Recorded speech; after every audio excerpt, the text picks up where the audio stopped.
going on, Freakazoids?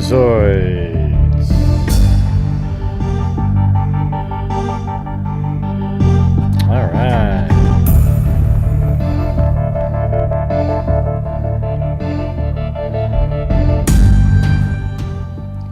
All right. Well, how the hell's everybody doing out there? Hey, it's Tracy Von Brott, Whiskey Boots, Lisa Valenzuela, Livia Ocean. They're all saying hello, everyone, and hello, freaks. Because we are freaks after all, you know? You know, I was actually listening to some Megyn Kelly stuff. I agree with her, you know, like, I don't know if she knows, like, all the facts of the case, but she's not, like, in the Tyler Robinson one, she's not as bad as some of the other ones. Like in the Idaho 4, she didn't know it. But this one, I think she's more, you know, like Charlie Kirk was a friend of hers, so she knows it a little bit better. But she had some, you know, remarks that she's made, and then, you know, it is interesting. So I remember early on in the case, there was all these things that came out. Remember Turkey Tom? Like, I thought we could sort of review the Turkey Tom video that's out there. It's got like millions. Yeah, I don't even know how many views it has, but he discussed all the different servers and various, you know, stuff that the FBI had on Twigs and all those guys, right? The thing is though, it's like, was all of that accurate? I mean, if the FBI has so much on Twigs and there's all this information, wouldn't they just charge him as like a co-conspirator in this case? It's so simple anyways. I mean, Twigs he barely moves the needle. It's all the rest of the stuff, you know? Like, nothing Twigs said led to anything. You know that?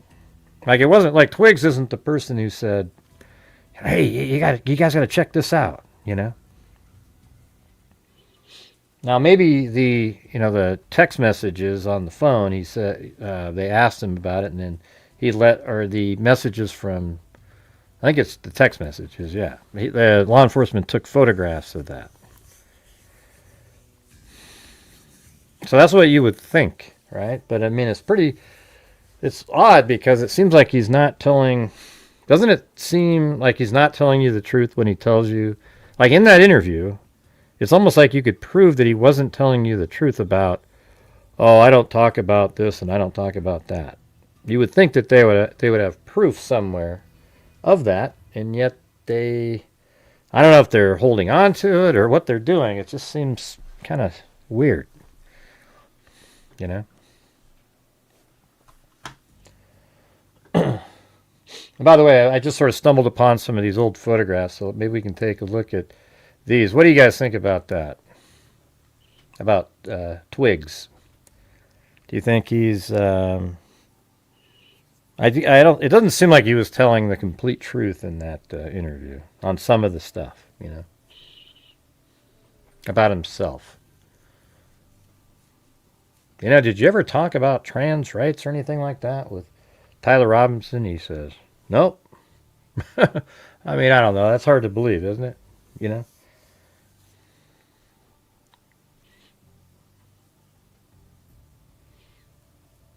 Well, we don't know what his reaction was. He did say, what? You're joking, right? Or something like that, right?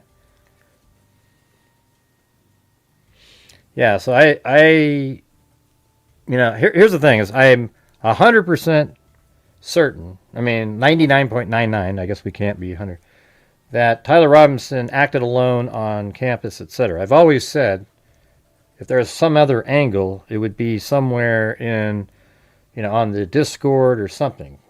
Because I don't know if you guys remember those, I have a folder that I had put together back in, I think looks like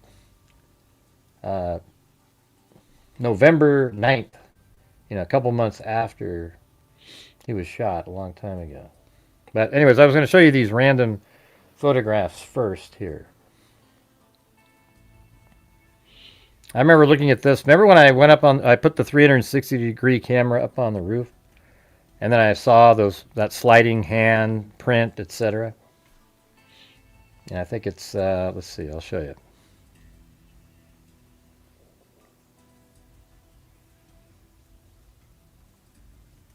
Yeah, the handprint one, this one.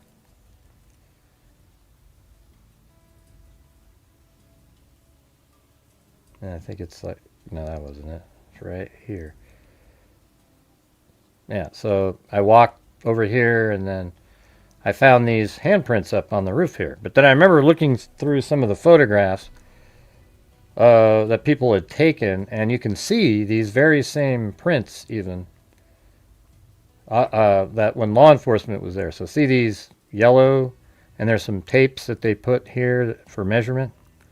Then if you scroll up here, look at that. They're right there. And you can still see the stickers on the roof.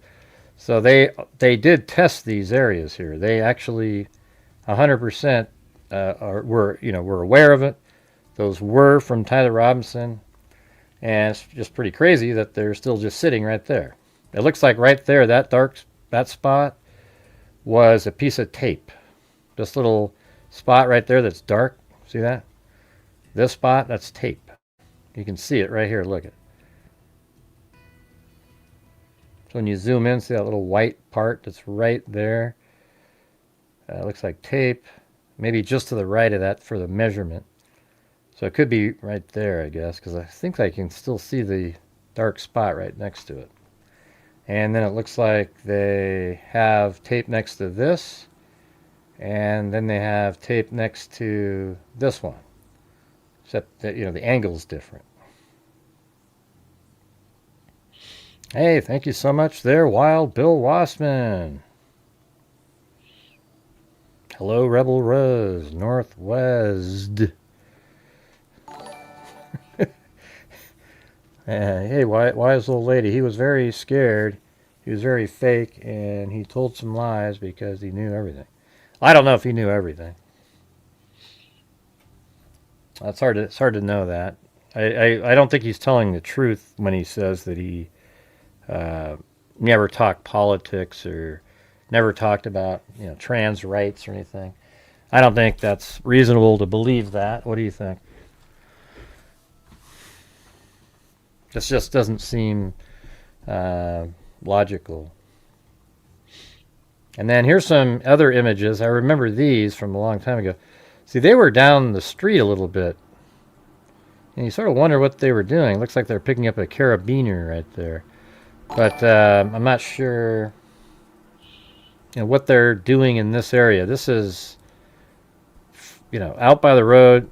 And it's not in the same spot. I mean, here's what we could do. See that pole right there? And then there's one tree between them. That one's somewhere else. So we could actually see where that is. They seem to be pretty close to that tree. So I guess we could go look at that.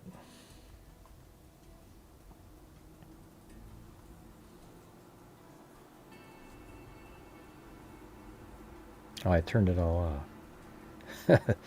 Let's see if I can find it just miraculously. Ah, shit. It's hard to do when I don't have my pin in there.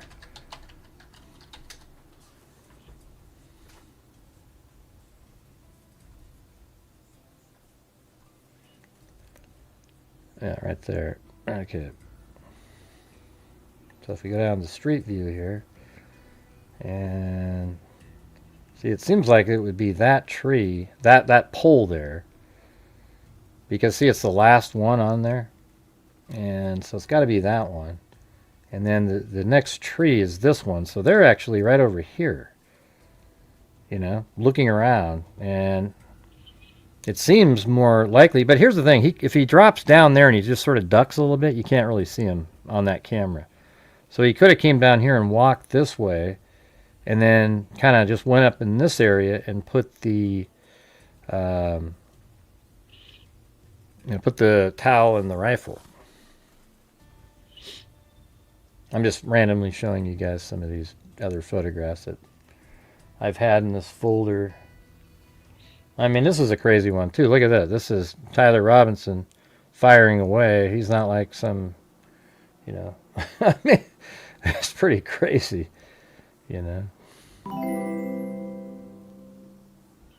Let's try for Ray. Ocean wave emoji. Early freeze. Thank you, Wild Bill Wassman.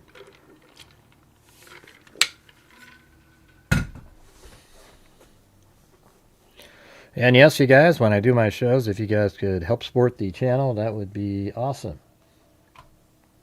We're doing another day now. Let's see. All right, so I was going to play some of the... And there's another topic, too, that I wanted to talk about was the judge. You know, man, it's so weird. I remember at the very beginning, I thought, this guy seems kind of weak. And then I thought, man, he's making some pretty tough decisions out there. You know, he's making the right decisions for the media and all that kind of stuff. But I remember during this hearing, not just after it, I've thought he seems like he's one of the weakest, just like scared, you know, I mean, just, I don't like what he's doing at all. I think seems really weak and scared, and he's intimidated by the defense team, and, you know, he's just, I mean, why couldn't you, look at this. This is how it should have gone. All right, you guys ready for your closing arguments? All right, go ahead. And then the second the defense rested, he goes, I find probable cause in this case. Let's set up a status hearing in 2 weeks, and we got to get this thing moving. That's it. Okay? I mean, it's just it's unreal, really. To sit there and say, okay, now you guys prepare briefs, and let's do it in September 1st. What a joke this guy is. This is the most obvious case in history. So how come you're having a difficult time deciding? Thanks, Gray. Thank you so much there, Tracy Antioch. Let's see what we got here, right here by Northwest. Gray, the brilliant videos you made, you've done the government's job. They should have compensated you. Well, they should have used my, I can tell you this. I can make videos better than they can, okay? If they gave me the same access to the same videos that they had, I could put together something that would just be, amazing. You know, I would even fill it in with the, I mean, I don't know if they would do that, like fill it in with, like, he walked from here to here, this is what it looks like. I mean, you could do that. You could make a video that has all the surveillance in it, and then do one that represents where he walked and what it looked like as he's walking. Okay, that's what, and the thing is the defense, the prosecution, they screwed up on the surveillance footage because they, let's see, what was it? They didn't do the raw footage. They just turned in the edited version. I think the judge, when he said not to play that, is lame. It doesn't matter. Even if, like, all you have to do is say, yes, okay, can you also provide for the defense team the full video too? You don't need to say, oh, well, because you zoomed in, it's not valuable anymore. What a joke. This guy is a clown, okay? Why didn't they just do, like, and the prosecution, by the way, could have just, remember how they edited it overnight and they came back out with a new version that just had the regular video? What they could have done on that one is, in the same video, say, here's the raw video, and then here's the next, this is the same clip, but this is how we zoomed in, look. And then that would have satisfied everything. And it would have made it to where we got to see it. But we didn't get to see it because the judge plus the prosecution screwed up. Okay, they just don't know I don't know what to say. There was even times when the prosecution's up there and I felt like, wow, dude, you seem kind of, remember that first day or so, that one guy was up there and he just kept fumbling the ball and, and then he goes, well, he's right there. He's wearing, he's not wearing the same clothing. And then the judge had to, like, admonish him or something. And I don't really know it was that bad about that, but that's what it seemed like. What do you guys think about that? I just think he was terrible. Now, the only people that think he was fair are Tyler Robinson's supporters. because they think, oh, wow, but no. If you're being true and truthful to yourself, you know that the evidence that was presented in this case was so overwhelming that there really is almost no, there's nothing really to even argue on the other side except to try to like say, well, the DNA, your experts say, yeah, it could have been this, it could have been that, the bullet, it's so lame. When I looked at those striation marks, I saw 3 or 4 marks or so that matched perfectly going across, except that the bullet was so damaged that it sort of ruined the other parts. So the lady said, well, we weren't able to make a absolute verification. I'm not saying it doesn't match. I'm not saying it does match. I'm just saying we weren't able to make that. But there were definitely marks that did work. You saw them on there. I circled them as they were going on. Oh yeah, Tyler Robinson has a lot of supporters out there. Millions, really. It's like there's way more of them than the rational-minded people. It's wild.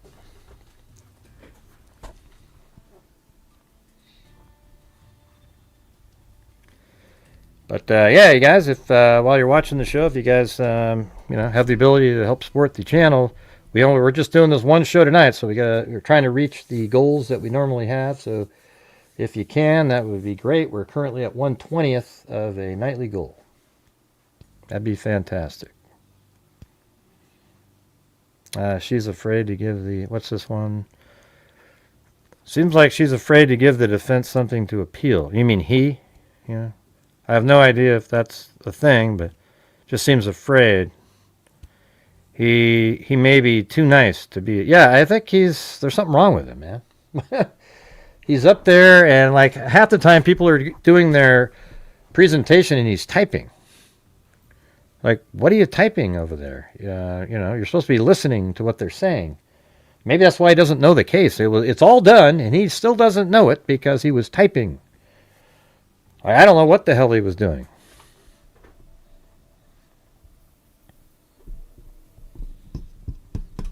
All right. All right. Let me play some of these Megyn Kelly things. All right. We'll just do the audio. Hey everyone, I'm Megyn Kelly. Welcome to the Megyn Kelly Show. We are in day 4 of the Tyler Robinson preliminary hearing.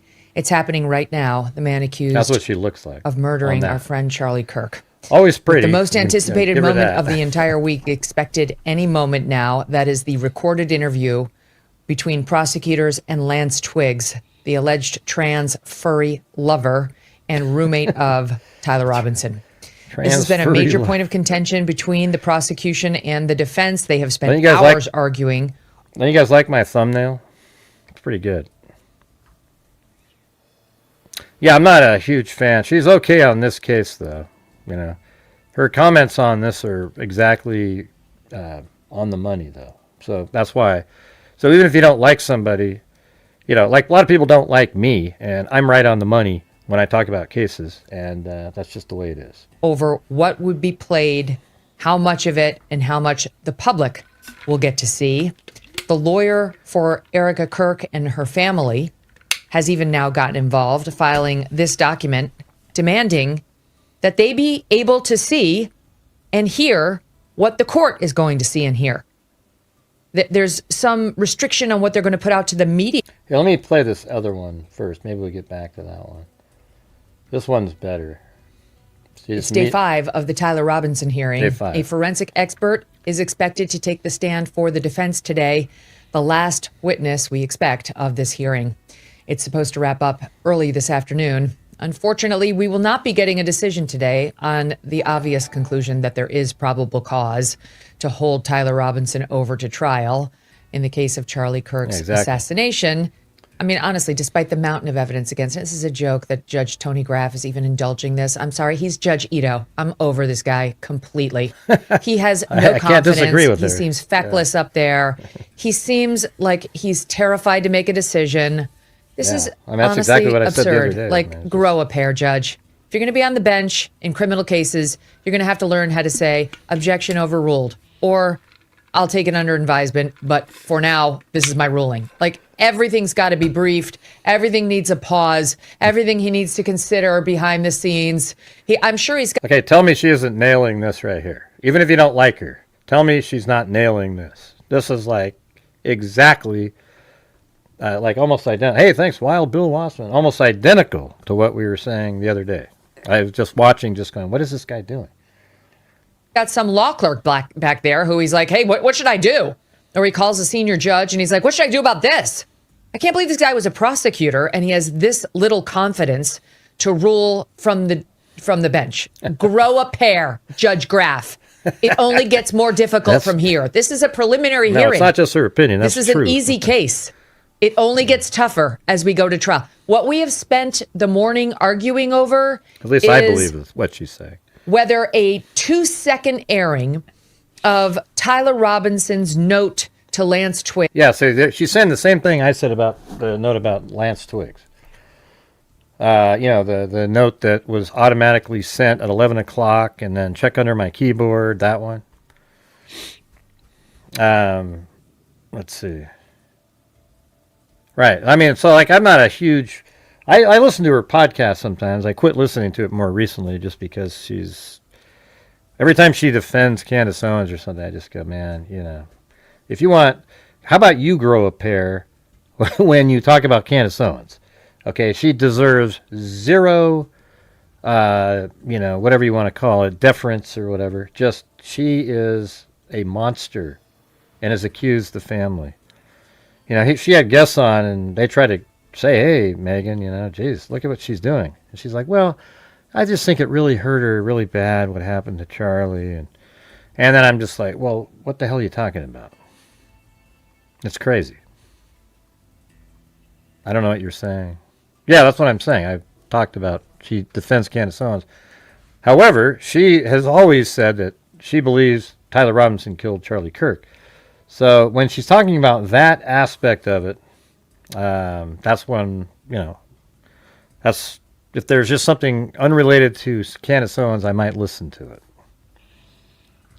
All right? But she's saying exactly the same things that I was saying on the show, like the part about what difference does it make that the note was shown on screen when it's already in the documents out there what was written on the note.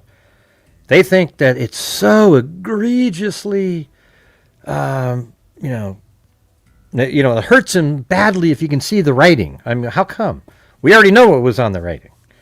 We already know that was from a note, and there's an image of the note. We've already known that the whole time. I don't know. What do you think up there, Haley? Yeah, I think we probably are similar. Like, we probably both don't agree with her in general. But in this case, don't you think that the judge has just sucked in this case so far? I mean, on this, he was good up until the preliminary hearing. And then you could just see him, how he's so nervous. With these attorneys, the defense attorneys, he's just looking at them. Like, he takes way more... Like, everything they say, he's like, okay, man, I'm going to look into this. Oh, wow, I couldn't sleep last night. This is amazing. Whoa. The prosecutor said he's just sort of, like, almost like he's daydreaming. Like, he doesn't care. He seems like he's frightened out of his mind that somehow he'll screw up and he'll say the wrong thing or he'll allow something in and his first case will get overturned. So he's going to take 9 years to go to trial to make sure everything is... I mean, how about this? Don't you guys think it's ludicrous that it took a year to have the probable cause hearing? I've never even heard of anything like that, have you? I mean, a probable cause hearing happens like in a month, maximum. I mean, it's like right then, maybe 2 months. A year, 10 months later, we have a probable cause hearing? That's insanity, you guys. Incredible. That's because of him. Every single day, another freaking motion for this and a motion for that. No, hey, listen, we're going to have a probable cause hearing. We are just going to determine if there's enough evidence that outweighs him not doing it. Does the state have the 51% burden met here? That's all we're going to do here. So we're going to have that probable cause hearing. All right. Yep. Okay, great. I find probable cause. Let's start. He could have been where he's at now 6 months ago.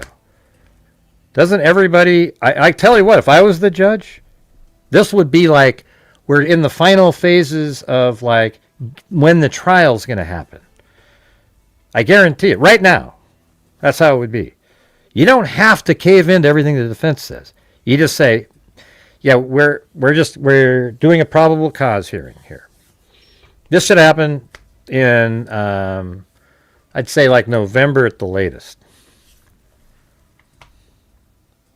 That was under the keyboard in Tyler's room on the night of the murder that he directed him to by that automatic text to Lance Twig's phone saying, look under my keyboard. We've seen the full text of that in previous court hearings, court filings, I should say. It was no mystery. Literally all that 2-second screen grab added was now we've seen Tyler Robinson's handwriting, and the defense is melting down. Yeah, I mean, I think most of the time in murder cases like this, it takes at least a year or so to go to trial. But now we're a year in, and he's going to decide if it's probable cause or not. I mean, that's ridiculous. Yeah, it's insane. Yeah, what Wild Bill just typed in there. See, he said trial won't be until 2028.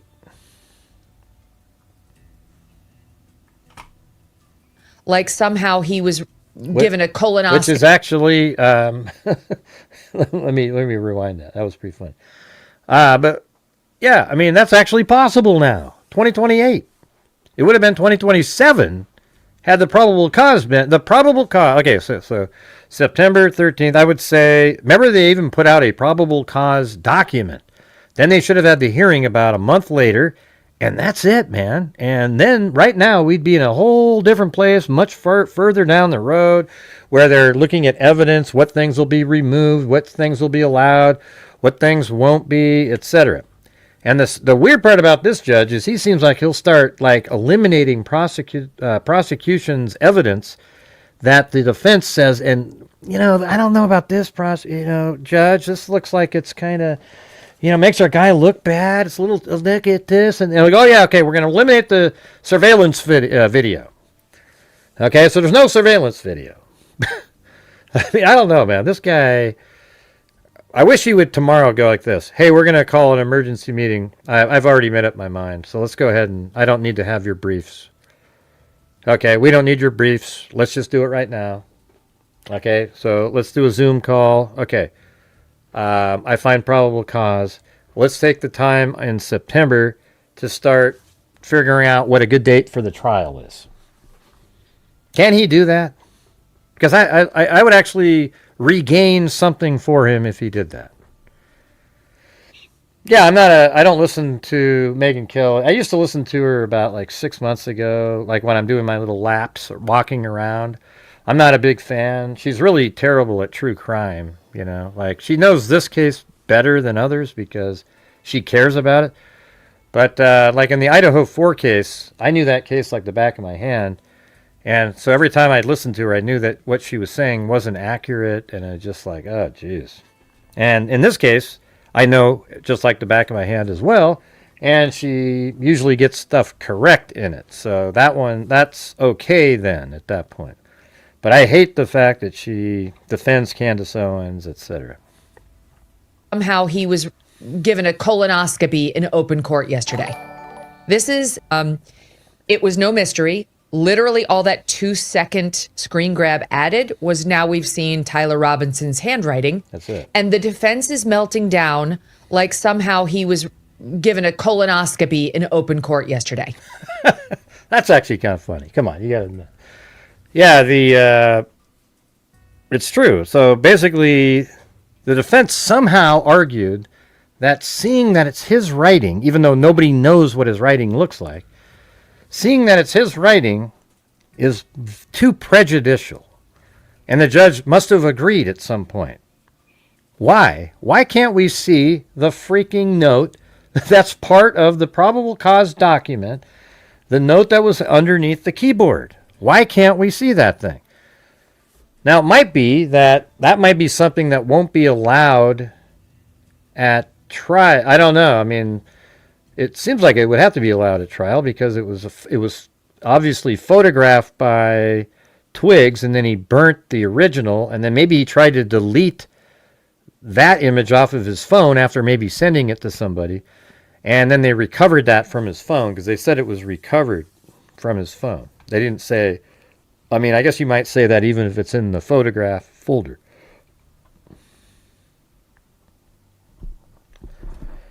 Gray felt I felt like some of us could have done a better job than the prosecutor. Yeah. I mean, I know the case really well, like start to finish. I'm sure you guys do now too. After I've repeated it 700 times in a row, I'm sure a lot of you guys are basically experts now. Yeah, well, we've seen what was on the note, but we never saw the note. This is ridiculous. A more seasoned, serious judge would say, I understand there was a violation. What's your proposed remedy? No. Or this is what I think we should do. Like, he's heard argument. He said he was tossing and turning all last night, thinking about the fact that this fucking thing. First of all, see, she feels that's what I liked about this thing here. She feels exactly the way we feel too. Like, yeah, what do you mean you were up night in cold sweats thinking about the damn 2 seconds of a note on the screen when everybody already knew what was on the note? There's no harm done at all with that being up there. Zero. Because if they had read through what was on the note, that's enough. We already would have known it. We have a right to see the evidence. Evidence is not secret. He works for us. Judge Graff works for us. The public defenders are on our dime. The people of Utah are paying for this entire proceeding. Evidence is not secret. Yes, we're just treating this like it can't be shown because otherwise Tyler Robinson's constitutional rights are going to be violated. What are you talking about? It's evidence in a hearing, in a public court case. Okay, so like... Yeah, see, what sucks is, like, I'm not a big fan of Megyn Kelly, but the fact that, you know, a lot of you guys aren't fans of her, if I play a clip from it, all of a sudden it's bad. It's like, who cares, man? If somebody says something that is accurate, it's kind of interesting to listen to, you know, especially since we've been saying the same damn thing. I mean, I guess I could sit here and say the same thing, and then, you know, it's just kind of entertaining to listen to somebody else say the same thing. Dave, I would argue unfairly. Yeah, I don't like her too much. I mean, just every once in a while she'll do something on something that I might want to watch or something, but I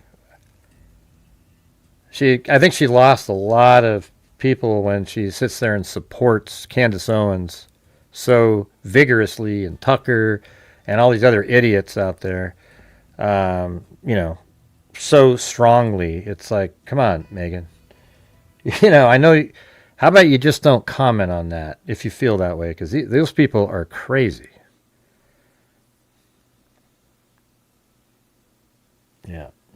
Clipped the media's right to see all of the evidence, arguing that it's somehow unfairly prejudicial to Tyler Robinson for the public to see the actual proof of this case, which has already been out there in repeated different forms.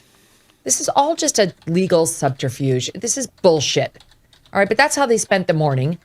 And now we have to take a break so that the judge can really rend garments, trying to figure out what he's going to do to preserve Tyler Robinson's constitutional right for us. What, not to see his handwriting? It's what we call harmless error, Judge Graff. Stay with me. It's called harmless error. Move on. Be a grown-up, issue a ruling, use those 2 words, and get down to the business of hearing actual evidence, which is the defense's forensic expert, which is... You know when I first started thinking the judge was kind of weak? Oh, you're watching UFC. Are you guys cheating on me? The UFC watchers up there? Okay, so that's where you went, Haley. Okay, you guys are in the doghouse now. What did she just say? spent the morning. Oh, yeah. Remember, when I first started thinking negatively about the judge is when he just kept letting Nestor that first day. You guys remember that? How they just kept going? Like they just kept, like she just kept objecting to everything, and we didn't get anywhere. It was like there was like 5 hours of her just objecting and him listening again, and it's like, what? How lame was that? He wasted an entire day's worth of trial listening to her. Yeah, crazy.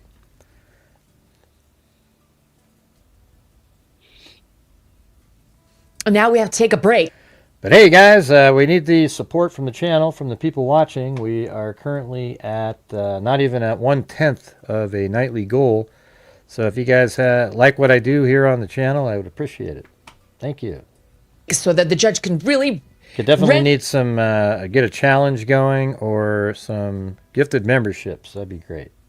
Garments, trying to figure out what he's going to do to preserve Tyler Robinson's constitutional right for us, not to see his handwriting? It's what we call harmless error, Judge Graff. Stay with me. It's called harmless error. Move on. Stay with me. Be a grown-up, issue a ruling, use those 2 words, and get down to the business of hearing actual evidence, which is the defense's forensic expert, which is important, unlike this bullshit. So now, instead of saying at the end of this thing, we're on day 5, today, what they had planned on doing was having oral arguments and like closing arguments. And then the judge would say, there's probable cause to hold Tyler Robinson over and schedule a trial date. Instead, yesterday, the defense, which only has one goal, they understand that their client's goose is cooked. So they just want to delay everything because it's the death penalty case. I get it. It's smart on their part. It's up to the judge to keep things moving. Right. And to not allow unreasonable delay. And the defense said, we can't have a ruling. We got to brief this whole thing. Before you issue a ruling on whether there's probable cause, we got to brief this thing out. We got to put pen to paper. No, we don't. We don't. Not everything requires a brief. This doesn't require a brief at all. He's already Anybody with 2 eyes and 2 ears can see what's going to happen here. And this. Yeah, here's the thing. After what was presented in those 5 days, why does the judge need a brief to decide probable cause? Can anybody give me an answer to that?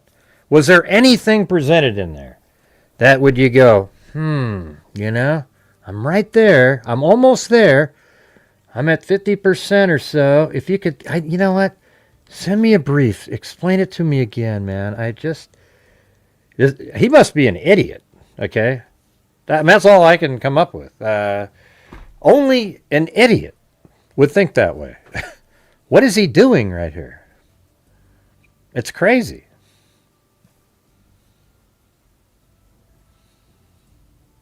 Why does he need, just ask yourself this. Why does he need legal briefs and their point of view submitted within 30 days so he can contemplate them? And then he even has another 7 days so somebody can reply to those. It's crazy. Hey, thanks, Phyllis Watson. No, totally, yeah. No, it's not even close. No, I totally agree with that, Phyllis. I actually think it's not even close to the Idaho. I think this case here makes the Idaho 4 case look like a cliffhanger. Like this one is... how many times have I said this on the show, you guys? This case is the strongest case that I've ever seen in all the years I've been doing true crime. I've said that literally 100 times, and it's even worse now. And guess what? Trial will be even worse. Tyler Robinson virtually has no information at all that can help him. There's nothing. Even the... Wow, they found a 223 bullet on another roof somewhere. Woo, woo, wow. There must have been some... Okay, let me... Charlie Kirk was shot with a 30-06. So even if there is a 223, the gun associated with the 223 didn't fire anything. All right? So Guess who did have a 30-06? Tyler Robinson. The 30-06 that they found happened to be miraculously just planted there because, I mean, it's so stupid. The 30-06 they found was his grandfather's 30-06 that he gave him. That's the caliber that shot Charlie Kirk. In a message he sent to Twigs, it said, "Notices bulge, UWU on it," or OWO, whatever the hell the letters were. I don't really remember now. But he said what was on the cartridge of the bullet that was fired. His DNA was on the cartridge of the bullet that was fired. His DNA was on the rifle. His DNA was on the trigger. His DNA was on the screwdriver that he left on the roof that he used to put together the rifle on the roof. He just didn't have it maybe to disassemble it in the wooded area because he left it on the roof. Twigs' DNA is on the screwdriver and the towel. Well, of course it is. They live in the same apartment. I wouldn't be surprised at all if he took the screwdriver off that little table they have downstairs where they're all putting stuff together on a table. Okay? It's just, who cares about the 223 bullet? It doesn't mean anything. Okay? If it, to me, it's like, okay, who might have been carrying around? A law enforcement generally might carry like an AR-15 type weapon going around. But even if it was some nefarious actor somewhere, all you could ever imply with that is that there was somebody else too that maybe was going to shoot, and they left the bullet on the roof, but they never shot because the only bullet that hit Charlie Kirk was a 30-06, and it appears by all incredible circumstantial evidence that it was fired from the 30-06 that Tyler Robinson's grandfather gave him. All right, Wild Bill Wassman is trying for a wave in here, you guys. We're currently only at 1/10 of a nightly goal. It'd be great to keep on trucking along instead of having all the great work that we did the last week start fading away because we're just not reaching the goals, etc. So if you guys can help support the channel, I'd really appreciate it. Yeah, so I don't know what the briefs are. It's crazy. Yeah, exactly. Like the text messages, as Haley's pointing out, it talks about everything. Okay, but then they have all the evidence proving the stuff that's in the text message. You can almost use it doesn't really lay it out like that in the text messages, but it does say, man, I left my rifle. I'm trying to get it. That's basically all they were talking about in there. Judge knows full well what's going to happen here. And again, if he had more confidence, he would say, with all due respect, sir, that's not necessary. I'm going to rule tomorrow. So we are having closing arguments tomorrow. Nope. He had to indulge. So, I mean, okay.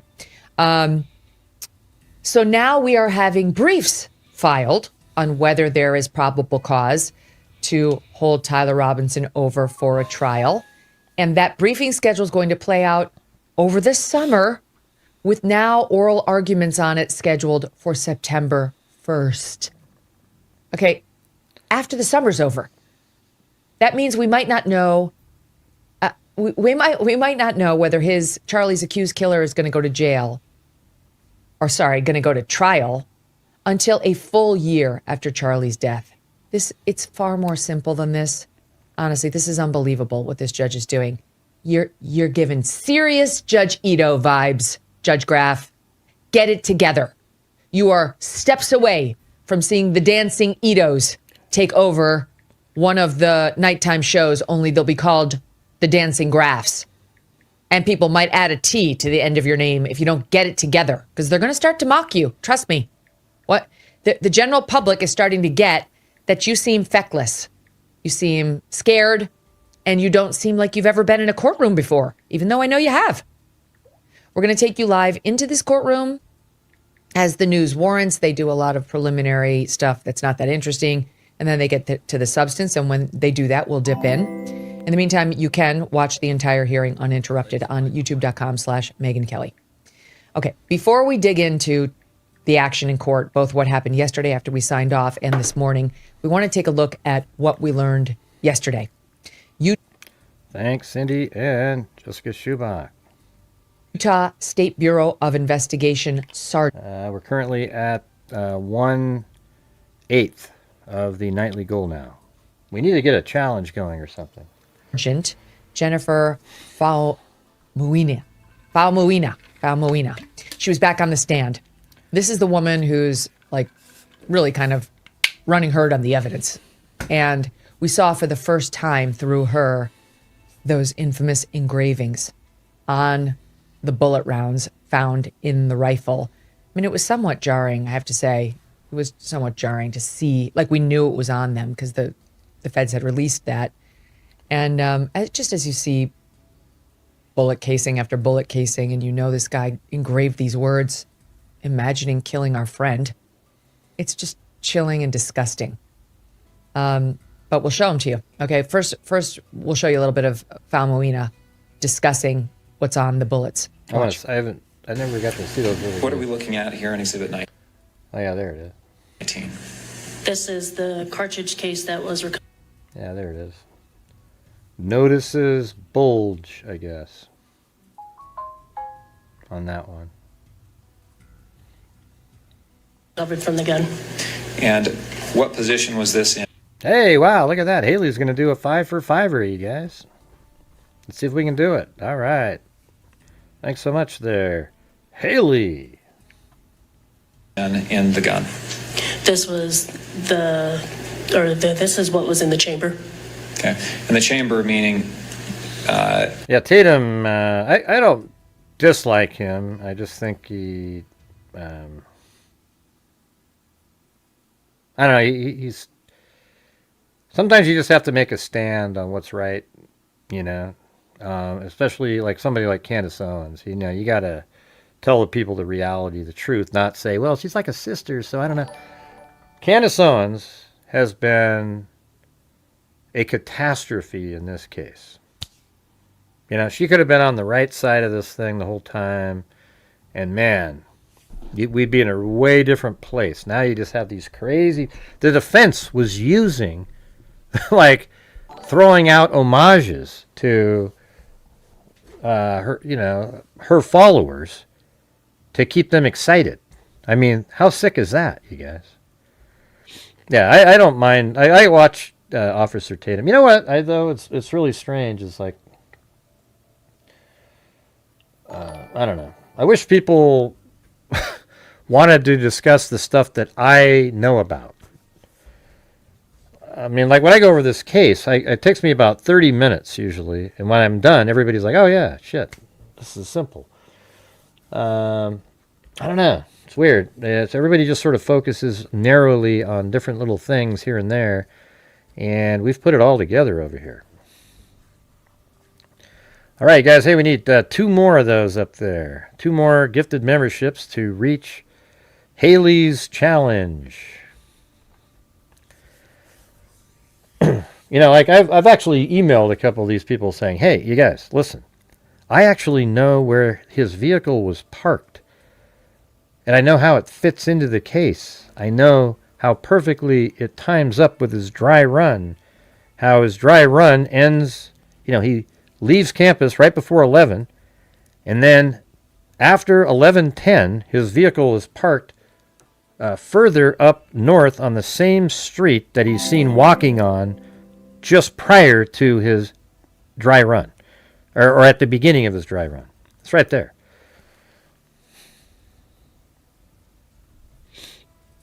Yeah. So who's going to do the other 2 gifted memberships up there? We got to get to Haley's challenge. That's where a cartridge is before or when it is fired, correct? Yes. Do you...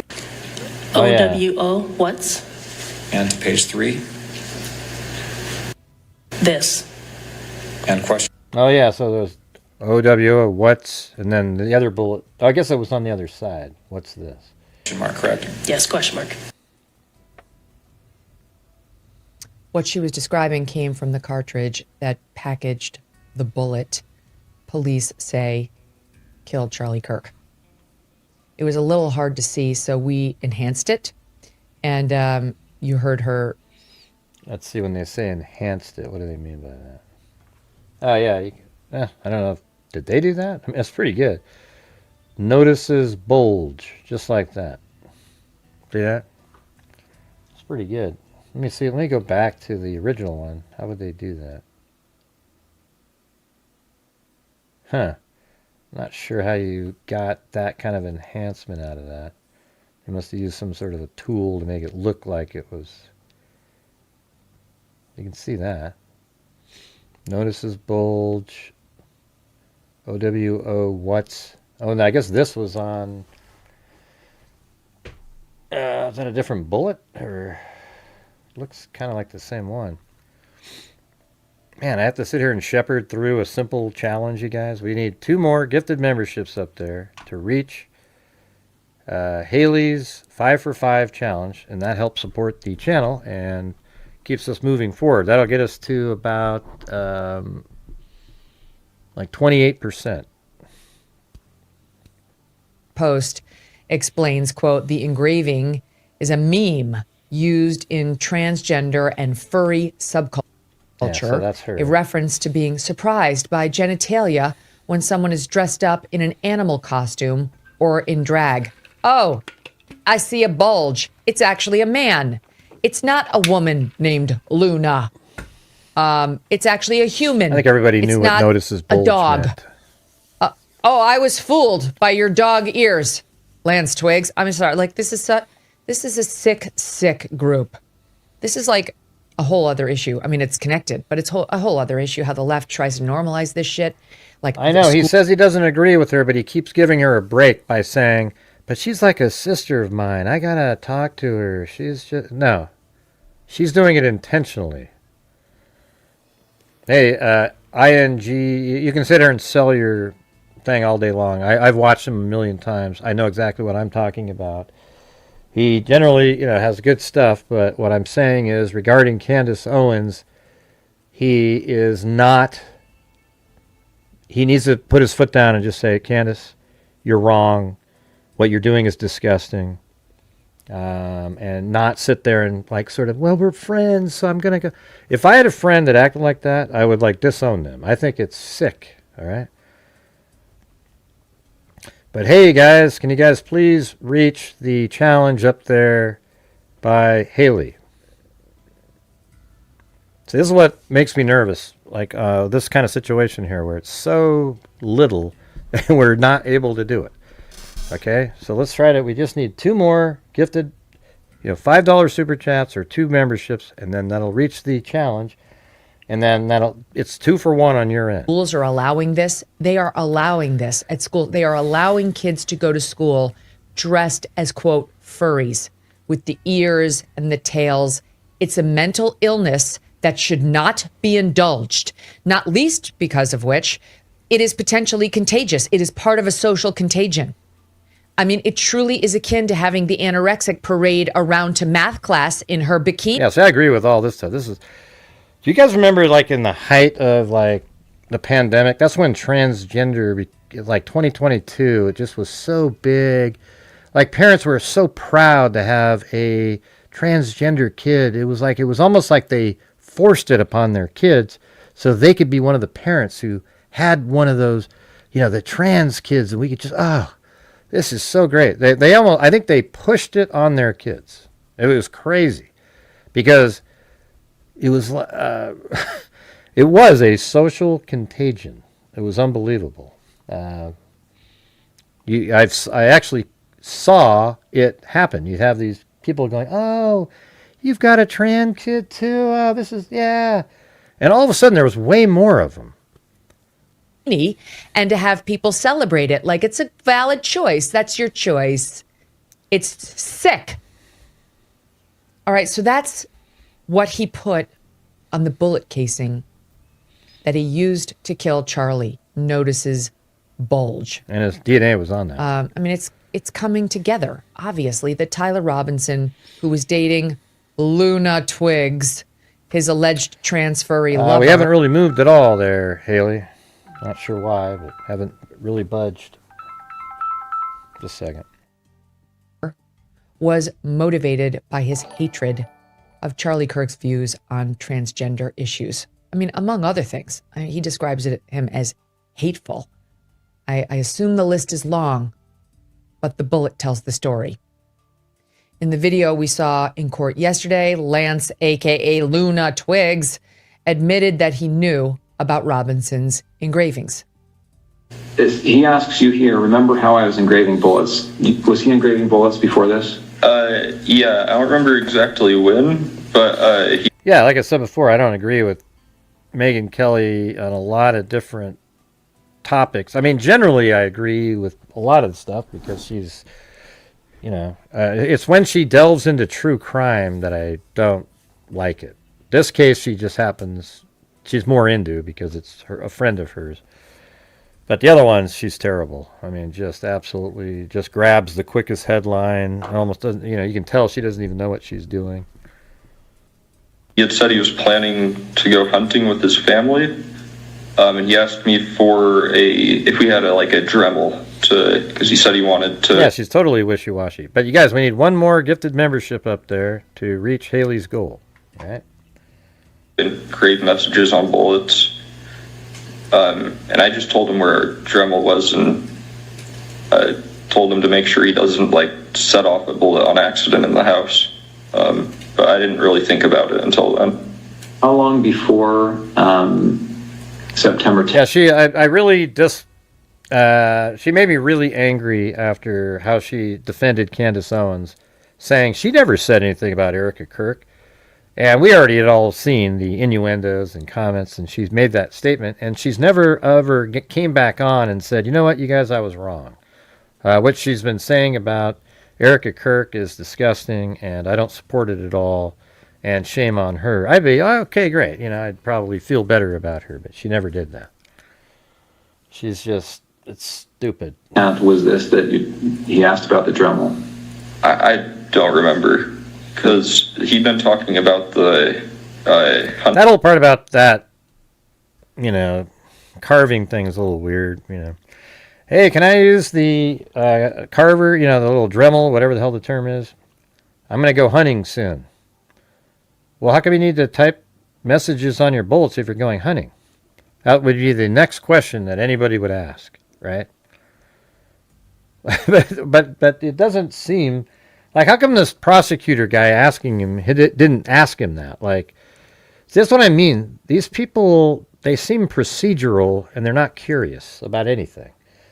Why wouldn't you then, the next question be, well, what was the reason he wanted to write something on the bullets? What did he tell you about that? And then, I don't know, Twigs would have sounded like a drone and said,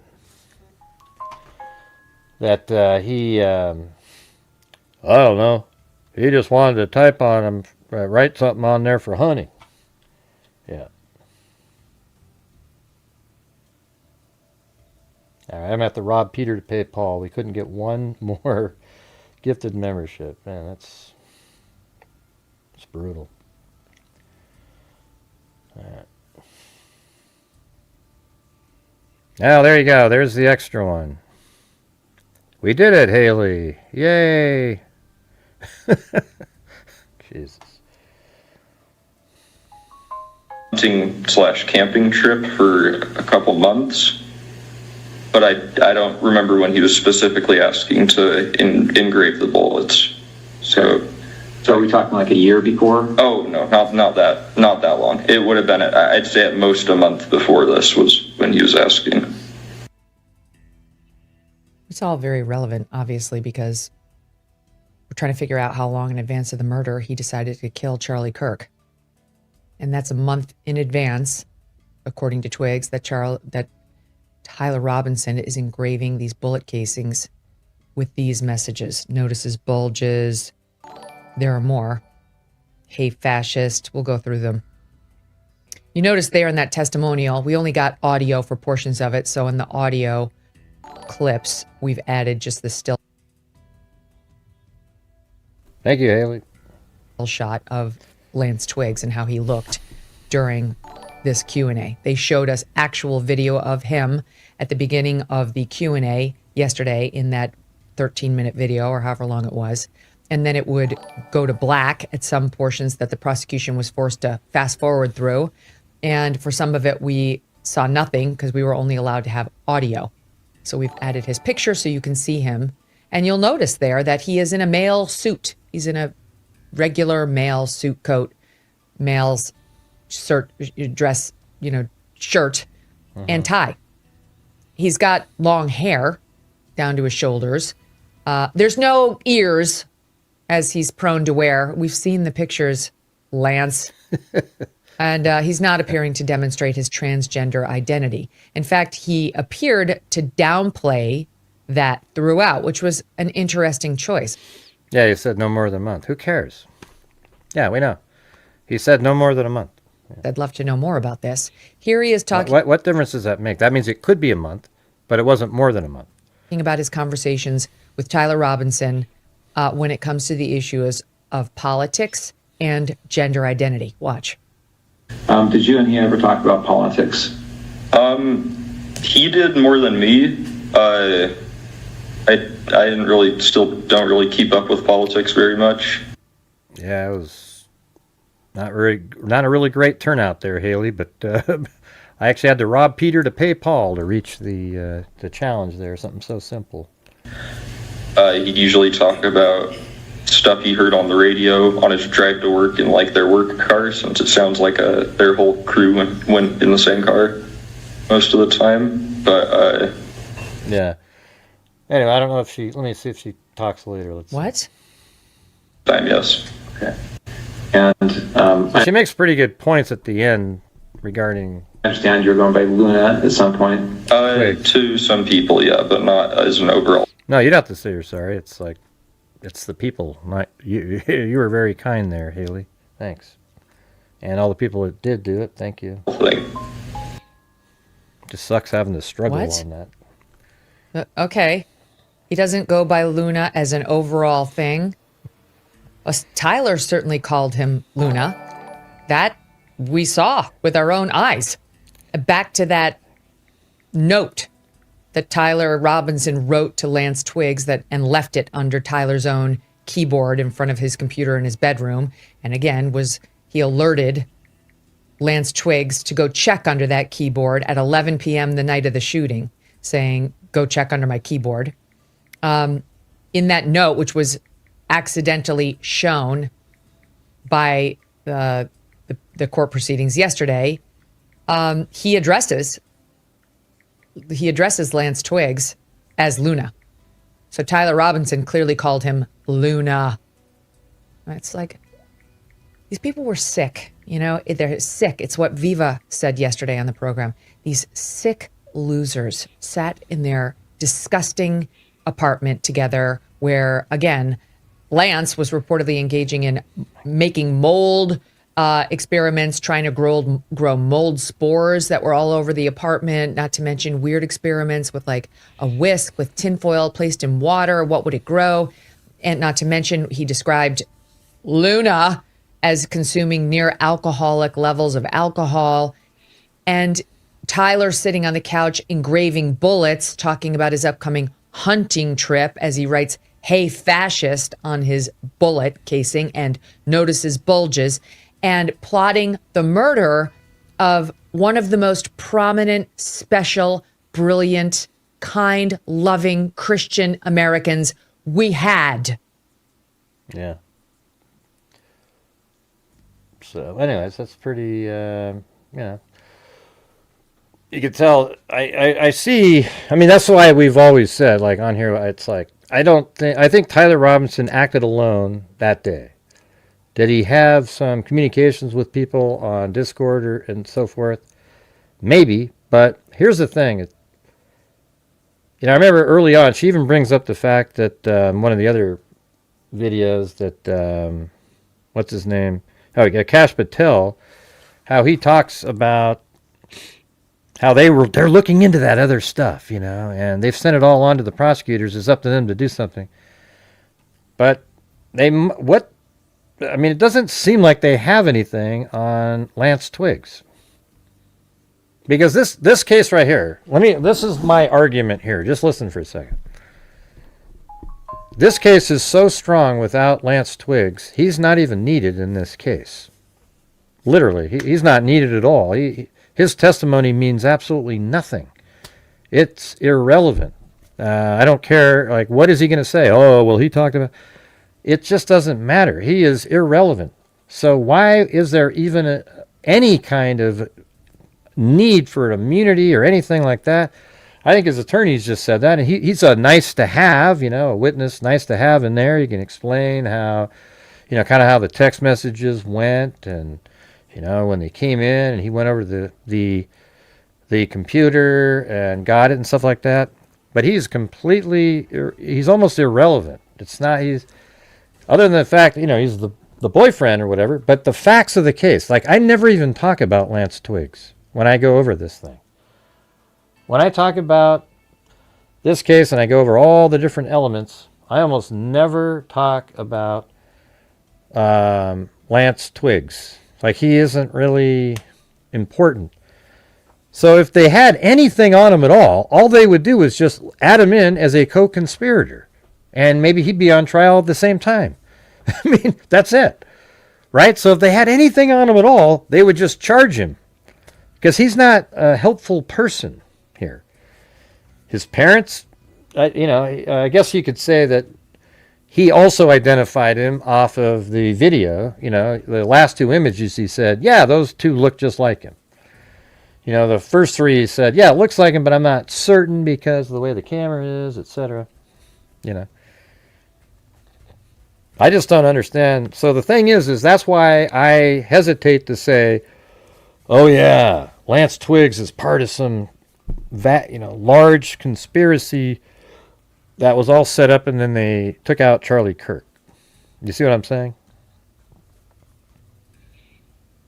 It's hard for me to believe that they wouldn't have just charged him with, as part of conspiring with Tyler Robinson, because he's not needed here.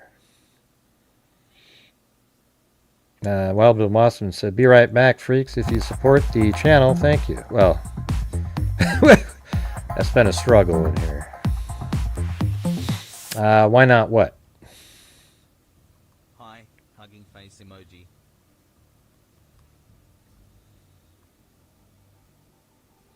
Yeah, she's a flip-flopper. I've already said all this stuff, Sandy. I've already said all the stuff that you guys are saying about Megyn. I'm not sure. See, this is what I like to avoid.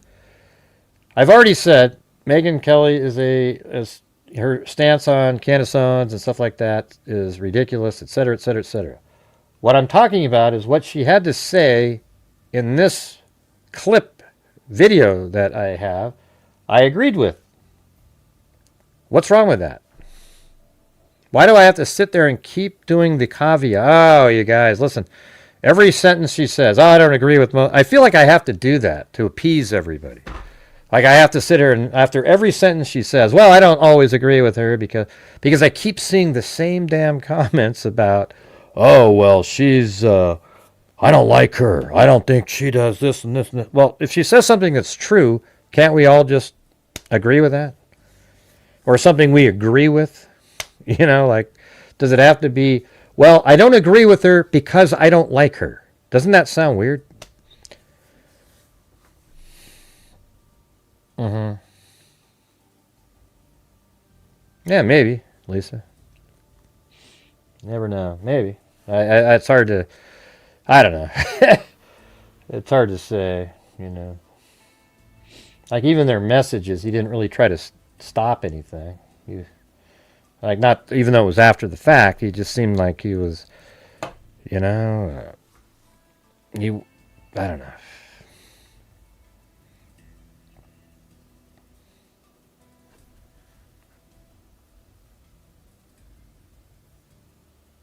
Oh, yeah, and there's a couple, these are pictures you don't really see too often. But, man, does he have any other shirt than that damn maroon one? So there's that one. And then there was this one. Oh, I guess he does have a different holiest bunch of assholes. Anyways, I don't know who this is over. That's probably his family. That's a picture of him.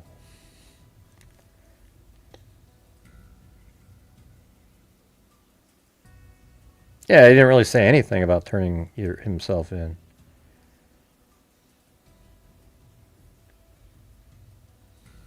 No, but it just keeps happening. Everybody keeps saying over and over again, "Oh, I don't like Megyn Kelly. Oh, I don't like Megyn Kelly. Oh, I don't like Megyn Kelly." Yeah.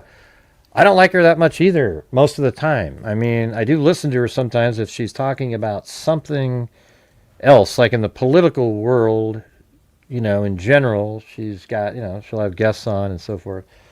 It's okay. It's just, her stance on Candace Owens is ludicrous. She just can't bring herself to condemn Candace Owens, and she should condemn Candace. And even, see, that's what Officer Tatum, he said, I condemn what she said, but I don't condemn. Basically what he's saying, they said, do you condemn Candace Owens for what she said? And he goes, no, I condemn what she said. So what he's saying is, I don't condemn Candace Owens, but I just condemn what she said. But you got to condemn Candace Owens. Candace Owens, in this case, has been an abomination of mankind, an absolute embarrassment, whose speaking ability has convinced millions of people with low IQ that she is telling them the truth, and she isn't.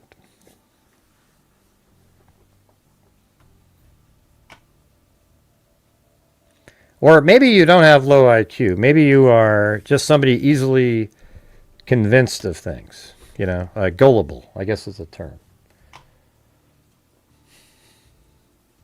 All right, so this is the... I'd like to start this video by... This is the Charlie Kirk Killer Discord logs. So this is the... Let me see. Hold on a second. I thought maybe we could try to listen to this if you guys are interested. It was back in... the person is Turkey Tom. You guys have... I think most people have heard of it. He's got like a jillion views on that. So we can just try to listen to it. Saying that I'm a little bit out of my depth here, considering the gravity of what I'm about to show you guys, but I'm going to try my best. With that out of the way, let's get a few basic facts straight. Are being made by an anonymous leaker. They're third party who was close to both of them, Robinson. And they also realize that Tyler has a transgender romantic partner named Lance Twiggs. Tyler is a third party who was close to both of them and remained in contact for 6 years up until the attack took place. They reached out to me, providing never-before-seen information on the lead-up to what happened. To my knowledge, the only other people who have this are the FBI. Now, as I go over this information, you'll notice that some of it is redacted, but I've redacted it myself with the exclusive intention to preserve the anonymity of both this person and other people who are named, who have nothing to do with Tyler's crime. Now, keep in mind, these claims are being made by an anonymous leaker. There could be more to certain events that we're simply not aware of, and other details that may explain more of the story. Additionally, some of this video is my opinion and should be treated as such, but I've done my best to provide you all with the information I'm able to share to the extent it can be verified. In his first message to me, this person said, "Hello, I just watched your video on the Charlie Kirk assassin Tyler and thought you did a good job. I happen to know Tyler and Lance in real life. I don't take a lot of pictures, so I can't prove it very well, but I am in Discord servers where both of them are, including the one where Tyler posted his confession. I have some pictures of the apartments and some stories I can tell. There were 2 pictures attached underneath. One of Tyler's confession in the Discord chat that matched the ones Yeah, that's where he says, "Hey guys, I have some bad news." So this is that. This is this one right here. See that? I have that. I think in this. Let me see what this is.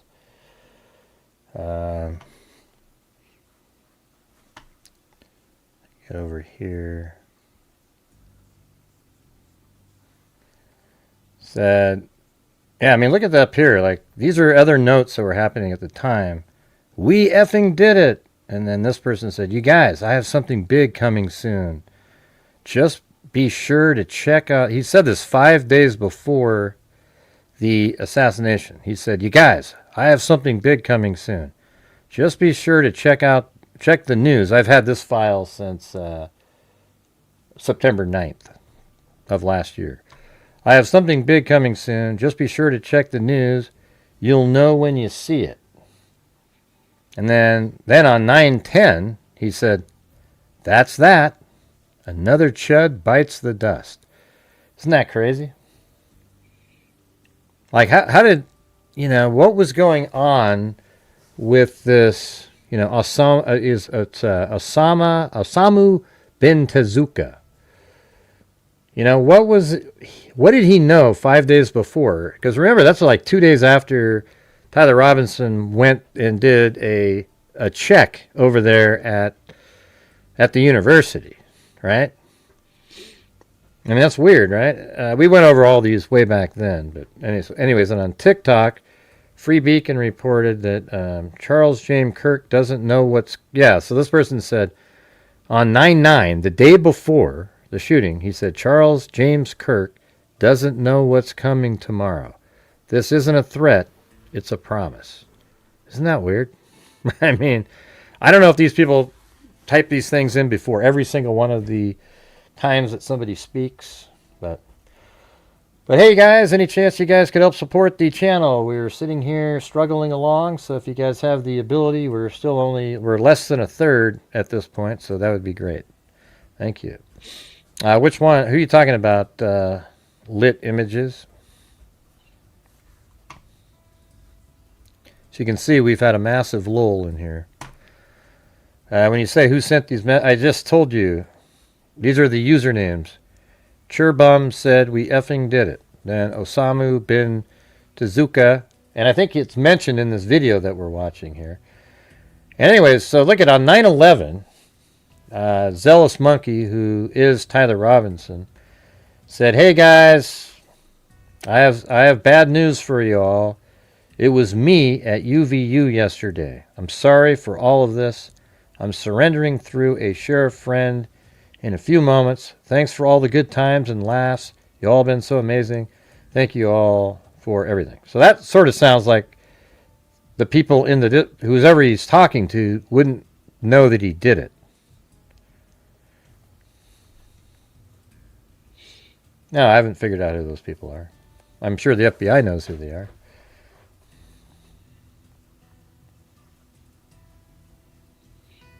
Published by Ken Klippenstein, which were then republished by every major news outlet. The other picture is a completely original photo of local police at Tyler Robinson and Lance Twiggs' place, taken from across the street. For the sake of verification, he later also provided me with archives of the 3 Discord servers they shared, which I'll eventually go over the relevant parts of. Once this person's identity was verified, he proceeded to tell me about the state of Tyler and Lance's living space. The apartment would drastically shift from clean to super dirty, depending on the state of Lance's mood. I don't have too many pictures of most of the mess, but basically, he'd start living in the living room and just start turning it into his nest. After the first roommate moved out, and right after Tyler moved in like 2 weeks later, Lance had a really big breakdown. The living room went from a place guests came over to something that had to be hid. People still came over, but everyone got weirded out So this is a friend talking about it. It's pretty interesting. By all the trash. He basically had layers of wires, random Temu trinkets. Yeah, I mean, I watched Turkey Tom's video a long time ago. I'm just trying to review it here. Decorations, random art projects, clothes, and empty alcohol containers everywhere. And if anyone touched it, he would get livid. One friend got banned from the apartment for a while because he kept touching the Temu trinkets. I wish I still had pictures, but I felt sort of guilty and deleted them since I knew Lance wasn't in the right state of mind. For context, I've been playing games with Lance and Tyler for like 6 years. So yeah, this guy's been playing games with them for 6 years. He noticed all the messy table. They were really messy in there or clean. Really messy or clean.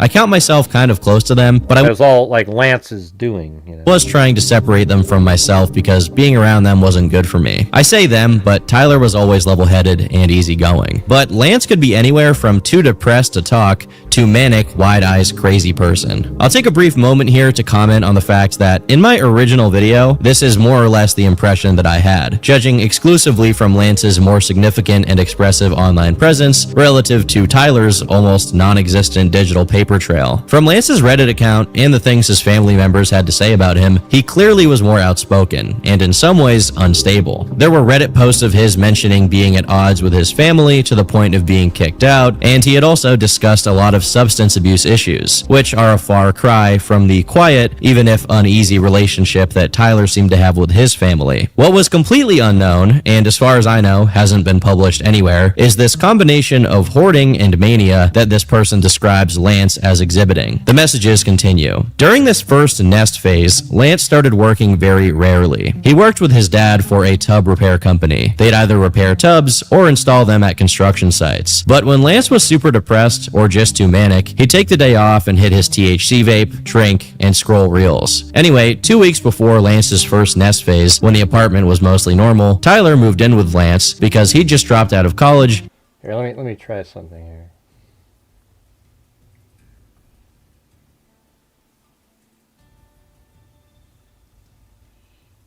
I haven't ever tried this out. I want to see if it works.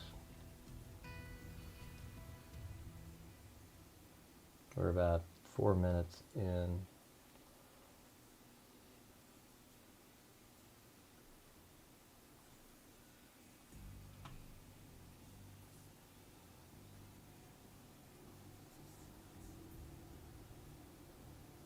Does that work? Let me see.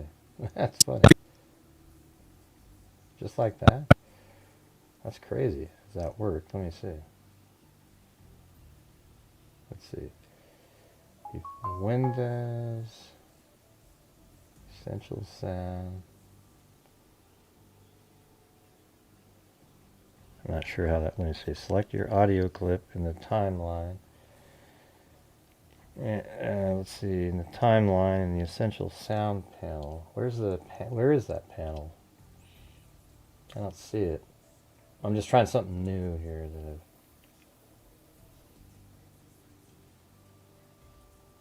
Window. So is it over there? Oh, way over there. Okay. Windows, essential sound over here. Okay. Let's see. Select your audio clip in the timeline and tag it in the dialogue in the essential sound panel. How do you do that? At Alecax, ocean wave emoji, motorboat emoji, fishing emoji.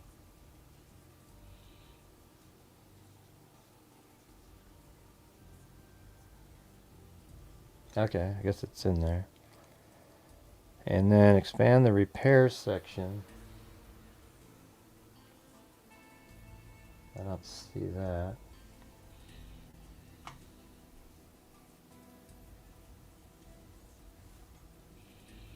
Use the mix amount slider to blend the... I don't know, I don't see the repair section. Where is that?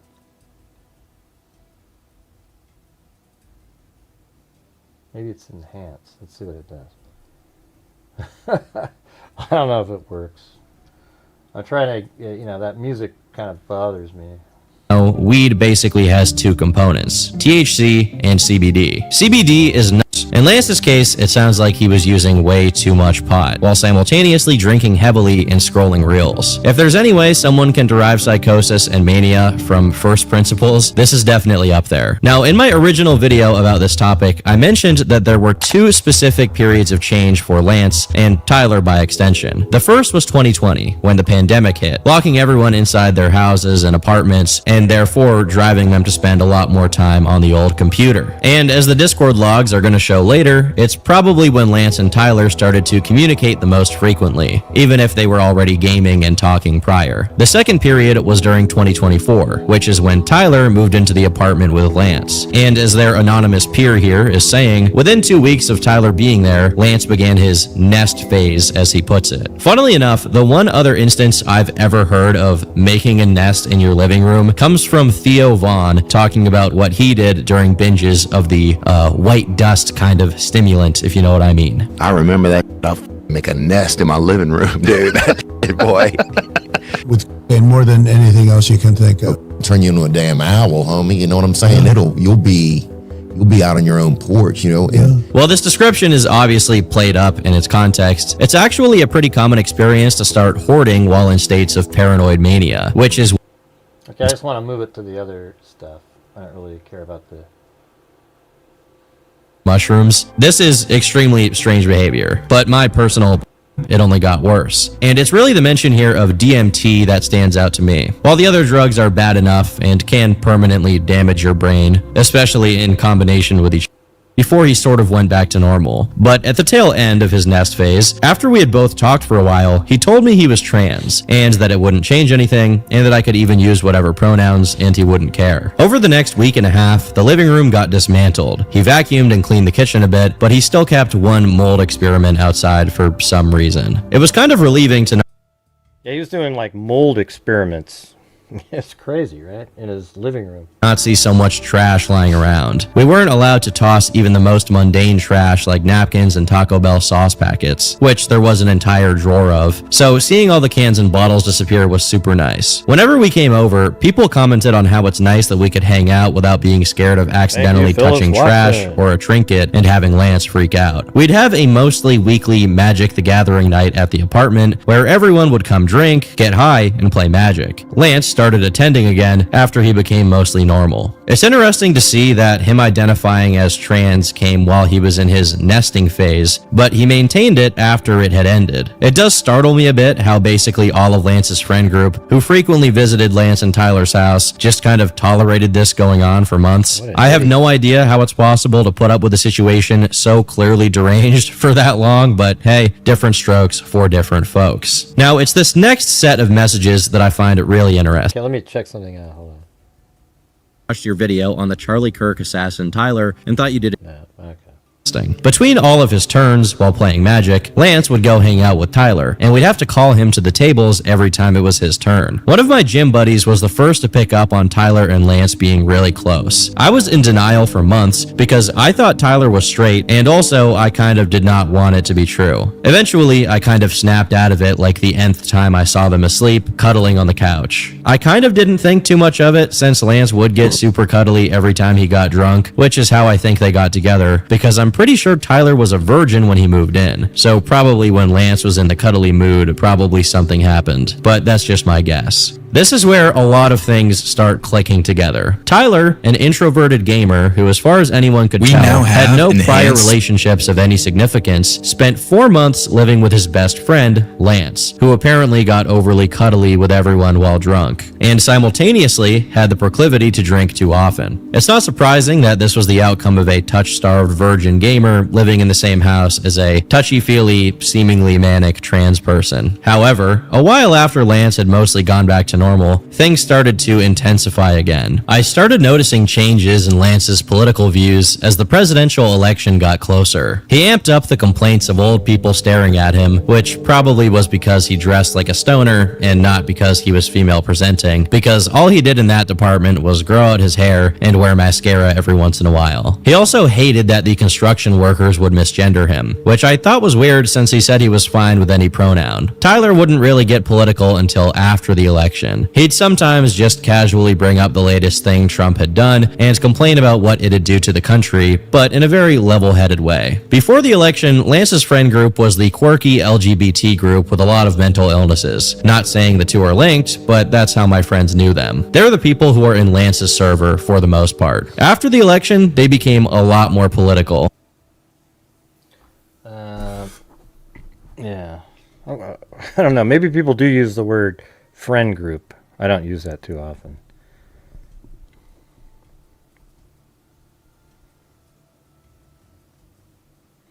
I'm not sure what you're referring to. I think Liz is a total fraud. I don't know who that is. I don't know who you're talking about. No, I haven't looked into any of that. but not to an extremist level. By this point, I could safely say Lance and Tyler were some flavor of left-wing, while I'd become tired of politics and mostly apolitical, but never anything I thought was like dangerous. At some point, they told me about their relationship and were pretty open about it after that. It became very uncomfortable for me because while I don't think of myself as homophobic, seeing two— That's on Twitter, that comment, so they're not in the chat. She said, have you looked into Elizabeth Lane, a.k.a. Liz? No. Never even heard of it.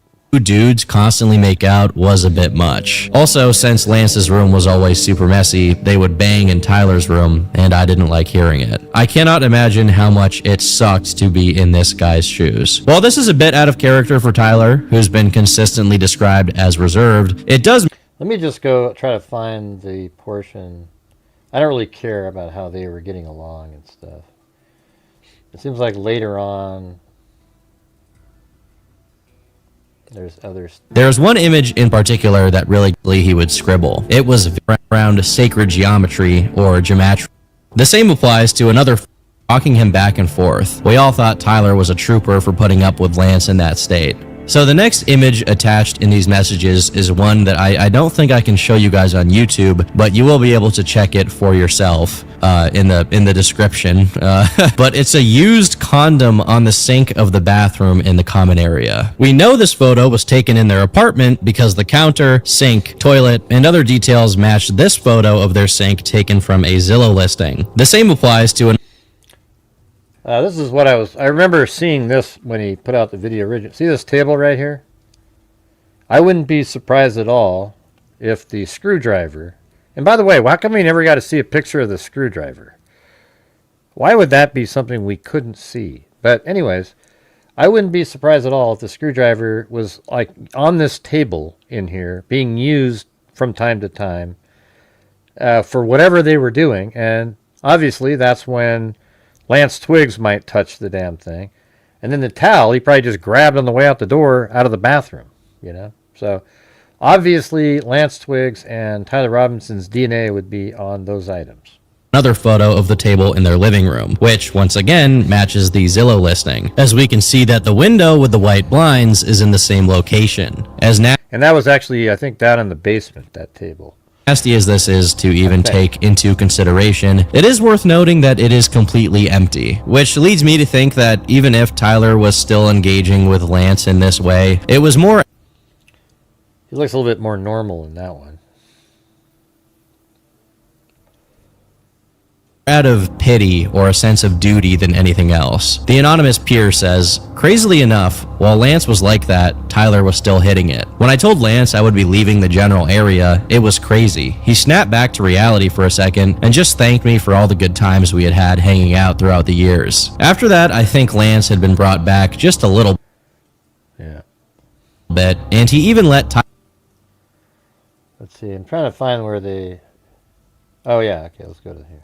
them a while later. Their peer concludes his messages by saying, after talking to another friend apparently right after he did the shooting, he joined a bunch of Discord calls asking if anyone had seen the news while breathing heavily. And literally the next day, he was in call just chatting with people while playing his puzzle games. And also for the record, Tyler 100% calls Lance my love when they are talking alone. Hopefully this sheds some— Yeah, so that was, remember that part? Everybody thought, oh, who says my love? See, I look at them as like, you know, sort of these, you know, the gamers, and they probably play some of those romantic fantasy game, you know, the not romantic, but the fantasy games from a different era.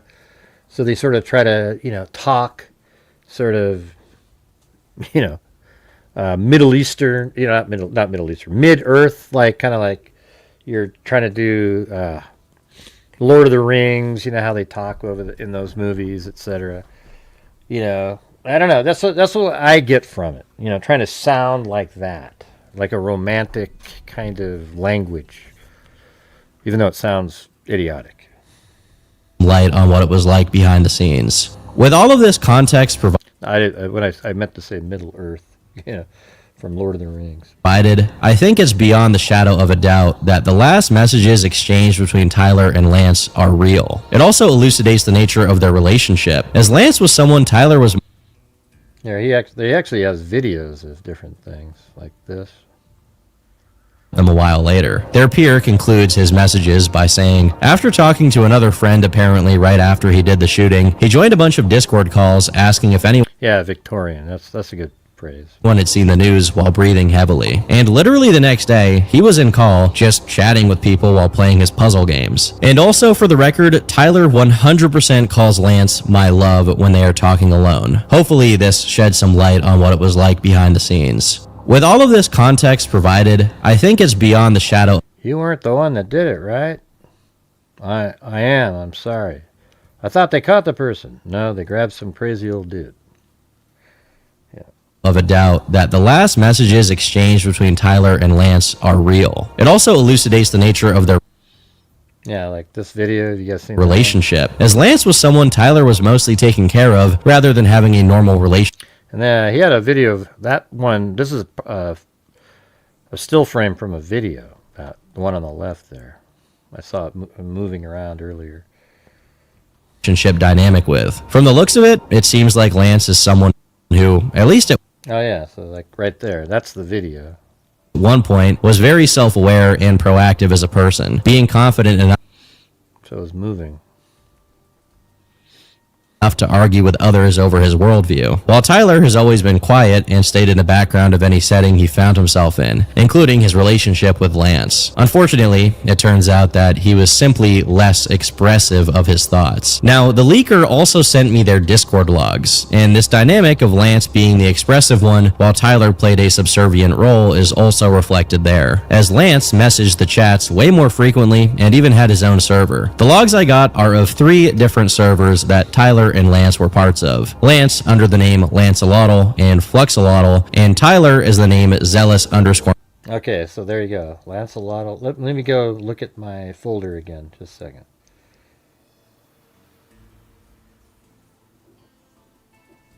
Is that in here? In that image? Nah, it's not in there.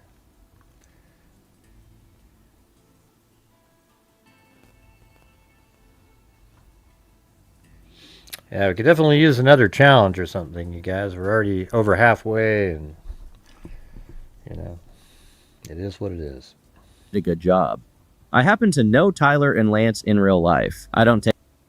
Okay, let me see where we're at here.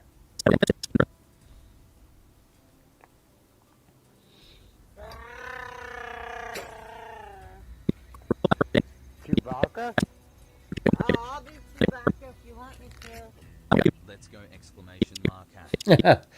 Look at that one right there. Who the hell would look like that? Hey, we got Wild Bill and Haley saying, let's go! All right. Well, thank you. It'd be nice.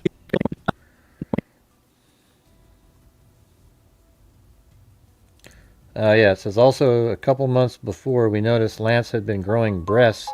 Instead, that had been taking black market HRT, which I do not know what that entailed, but I think it was making him very erratic.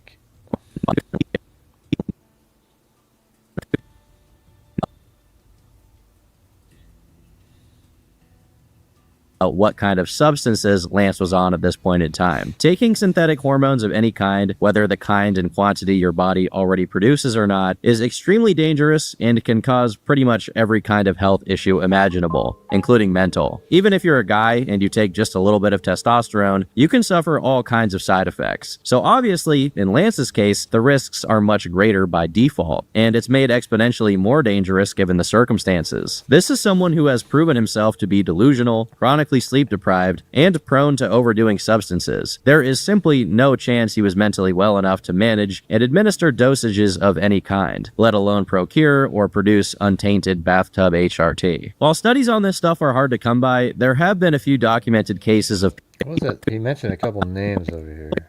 Where was it? Yeah, right here. That Lancelot thing. Oh yeah, let's see what these say.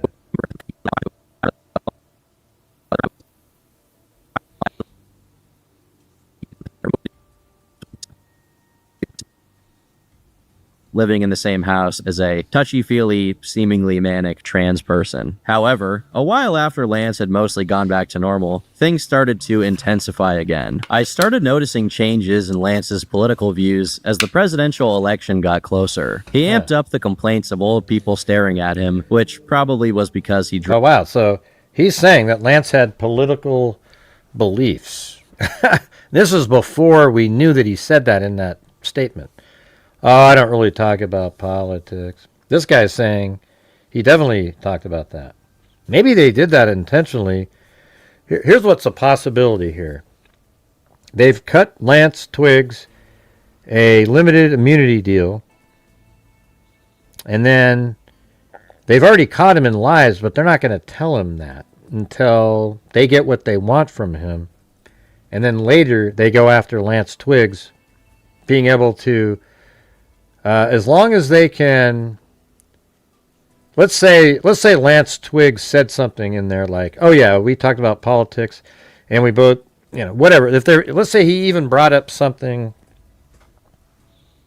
that pointed to him being involved in that interview, they would not be able to use him saying that. However, if they somehow stumble upon, get there with other information that wasn't mentioned in that interview, they can still charge him. So I'm wondering if it's possible that they are, because he has lied in there a few times. I think they can prove it. And so then at that point, what do you do with that information? I don't think he said anything that implicates him yet, but dressed like a stoner, and not because he was female presenting, because all he did in that department was grow out his hair and wear mascara every once in a while. He also hated that the construction workers would misgender him, which I thought was weird since he said right, yeah, because earlier he said you can call him whatever you wanted, right? Said he was fine with any pronoun. Tyler, yeah, so see that? He was upset that these workers, this is a friend of theirs. So what he said in that was totally bogus.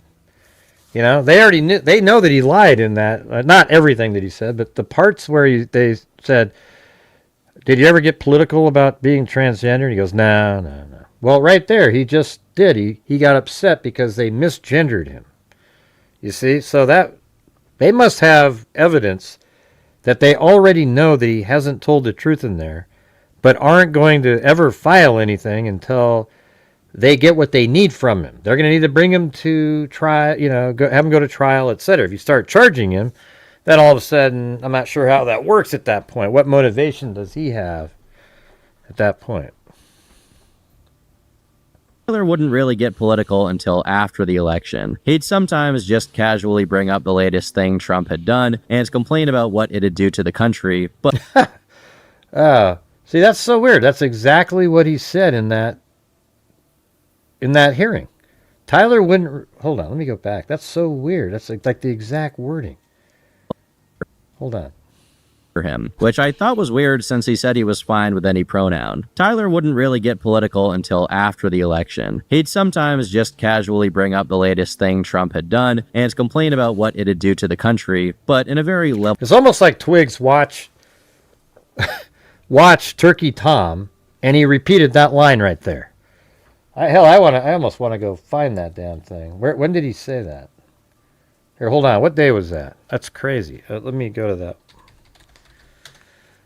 I'm going to go to, so he did that. That was day 4, right? On that. Was that day 4, you guys? I think it was. So let's go to, I'm going to go to AP. Go to their live streams. And then day 4. Pretty sure that was day 4, right? Anybody know the answer to that? I'm going to find it. Just tell me. I think it's day 4, right? Well, that's good. Then on the left, we see Exhibit 24. Yeah, it was. I see it right here. To go hunting. Okay, I'm going to put the word Trump in there. I'm going to look for the word Trump. So hold on a second. You can go to the transcript. I've got the answer. Don't worry. You don't need the help anymore. All right, so I'm going to put the word. God, Jesus, man.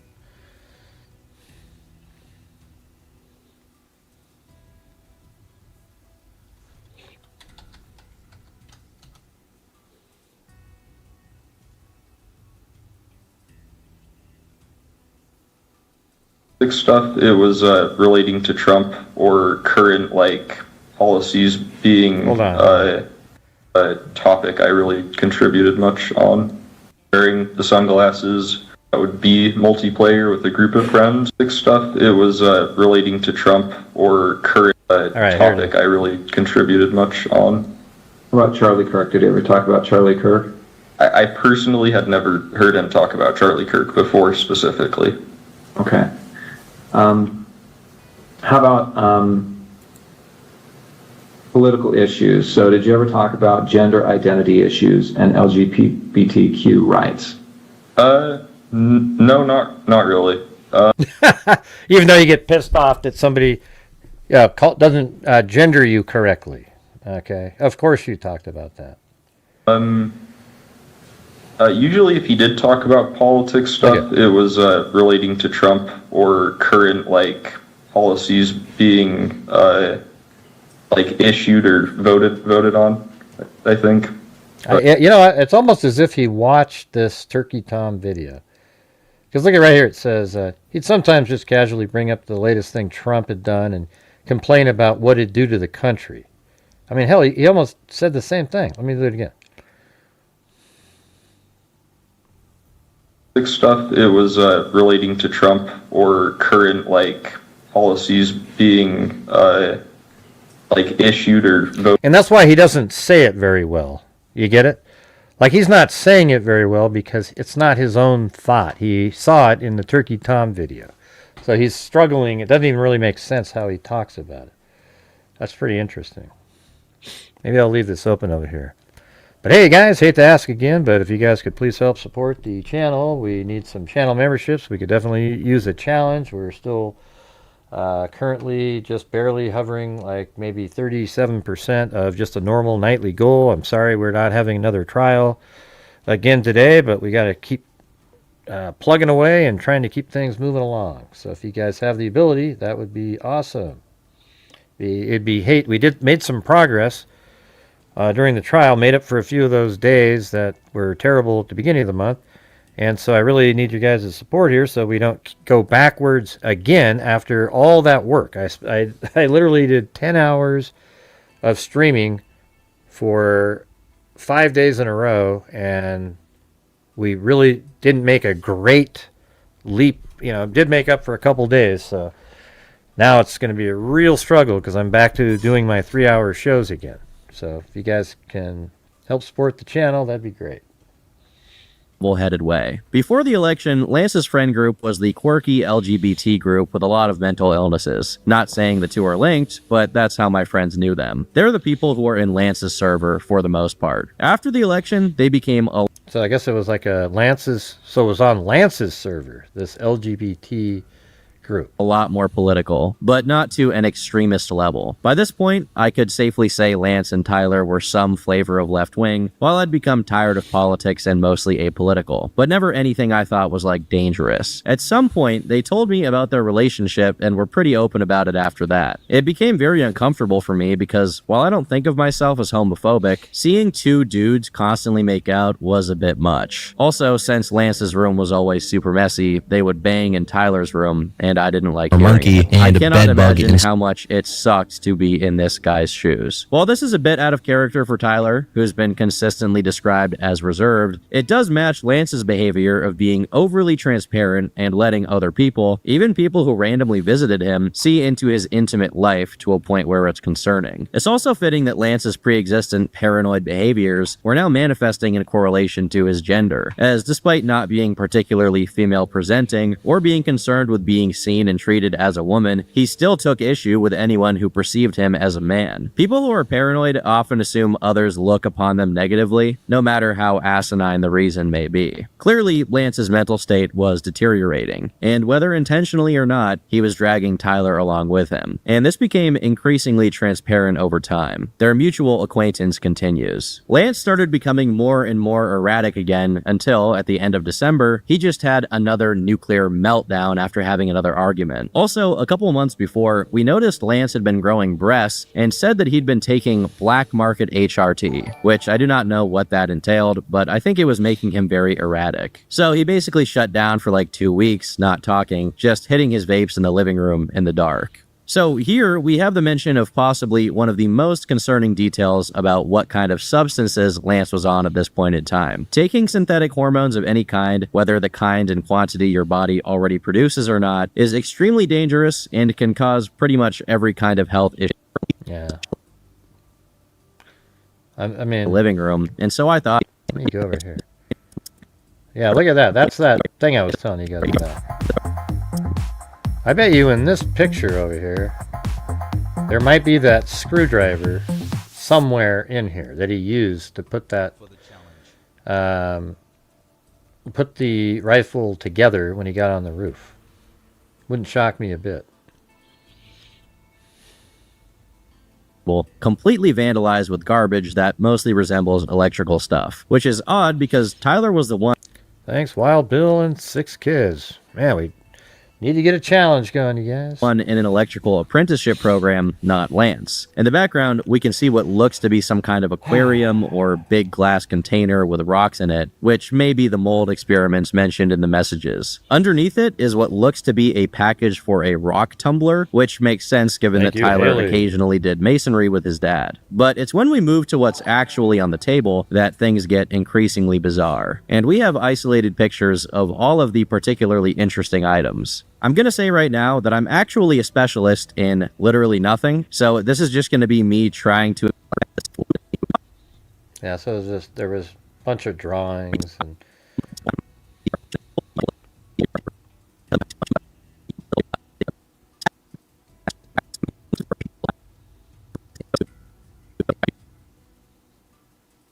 Tyler told me that Lance had basically been up for 3 days straight talking to ChatGPT.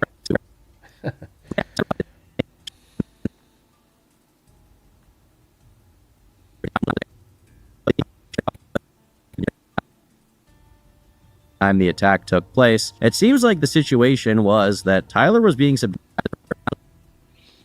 a real trooper for dealing with him. Lance even calmed down enough for us to hold like 3 more magic nights. We all thought Lance would be okay because he had Tyler, who was basically his handler at this point, to take care of him. Eventually, my friend who lived across the street from their apartment let me know that Lance had gotten into an argument with his grandpa, who owned the apartment, and his grandpa had taken his car away. This I'm not sure about, but I suspect it put him into another one of these spirals. I imagine Lance was just alone with Tyler in the apartment, just driving Tyler crazy. I'd be hard-pressed to stay sane while living alone with Lance while he's like that. I joined a couple Discord calls with Tyler and Lance would say one thing and then be silent, and Tyler would just talk normally. Tyler even joined a call 2 weeks before the assassination and acted completely normal. All of this is really interesting to me because while we did have an inkling that neither Tyler nor Lance were in their right mind by the time the attack took place, it seems like the situation was that Tyler was being subjected to an incessant barrage of genuinely psychotic ramblings from a paranoid and deranged Lance, who had recently become significantly more political. As is customary for people with these kinds of delusions, they start fixating on prominent people, imagining they have some specific relationship to that person, usually that they're being stalked or otherwise directly antagonized by them. This is probably when the name of Charlie Kirk entered the mix, and while it was probably just one among many delusions Lance would probably forget about by the time his episode ended, it seems it seeped into Tyler's mind as the cause of Lance's problems. Obviously, there's the political context of it, with Lance being trans and Charlie being conservative and criticizing the trans community. But judging from the leaked messages between Lance and Tyler, it does seem Lance himself is taken aback and shocked that Tyler did what he did. If I were to guess, Tyler took some of the things Lance must have said while in a state of delusion to heart, while Lance had already forgotten about them a while later. Their peer concludes his messages by saying, after talking to another friend apparently right after he did the shooting, he joined a bunch of Discord calls asking if anyone had seen the news while breathing heavily.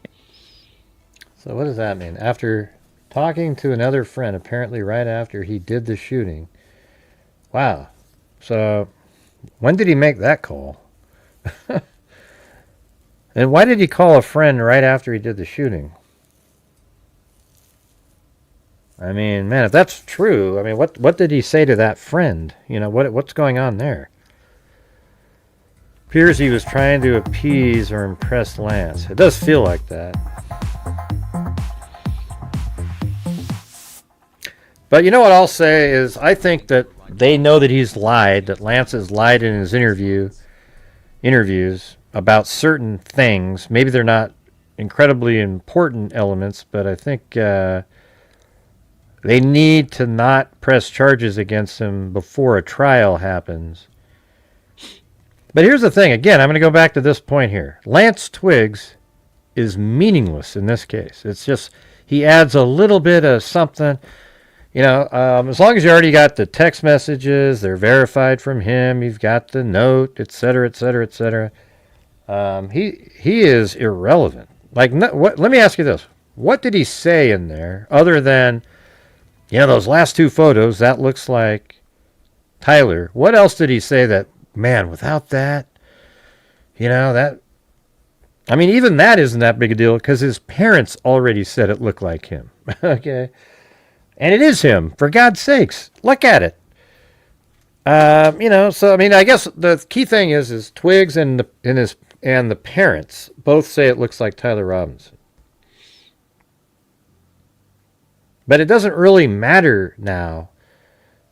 The text message exchange between him and Twiggs is sort of a mini blueprint to, like, okay, he left a note saying, I had the opportunity to take out Charlie Kirk, and I took it. And then, you know, there's the note. And then they started, and then at 11 o'clock at night, that's when the automatic message got sent from Tyler Robinson to Twiggs at 11 p.m. on the 10th. And he got it, and it said, look under the keyboard, and then that's the message that said, I had the opportunity to take out Charlie Kirk, and I took it. And then, what? You know, and then they go back and forth with this long text exchange. Oh, yeah, if I just got to get my gun. There's a cop there. He's lingering there. There was a dog that was down there, et cetera, et cetera, et cetera.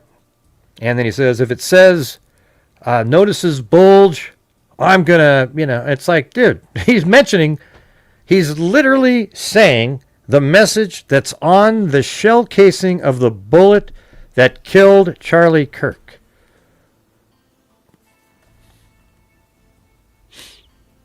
And thank you there to Phyllis Watson. And so once you have that, see right now, right? What does Lance have to do with anything that I'm saying right now? Nothing. Other than he's the one he was communicating with, but you don't need... So far, what I've just said, we don't need Lance, right? There's no need to have Lance for any of the stuff that I just said. You know, they could have a conversation about, you know, he got this message and then had, you know, just... He's going to be a witness at trial, I guess, but I mean, would he be a hostile witness if you charged him with something? It doesn't really... I'm just saying he's irrelevant to the case, so it feels like if they had really damning information where he was communicating with Tyler and they were like, okay, what time are you going to do it? Okay, you're going to go there early in the morning, and they had all this stuff, and they could prove it. They just would have charged him as an accessory. Maybe they have a different trial for him, but they could even do it at the same time if they wanted to. I mean, probably not, because it's not the same crime, really. I mean, it's related. He didn't commit it, though. It would be... I don't know. I mean, if he planned the whole thing out with him... If they had that, though, he definitely would have been charged because he's not that important. He's not somebody that you absolutely have to make a deal with. They give him limited immunity to ask a specific questions. Some specific questions to him.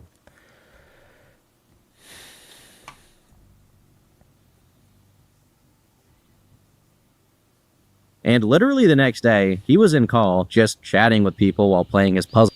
Yeah, I'm kind of interested in this one over here. Hold on. And criticizing the trans community. But judging from the leaked messages between Lance and Tyler, it does... Hold on a second.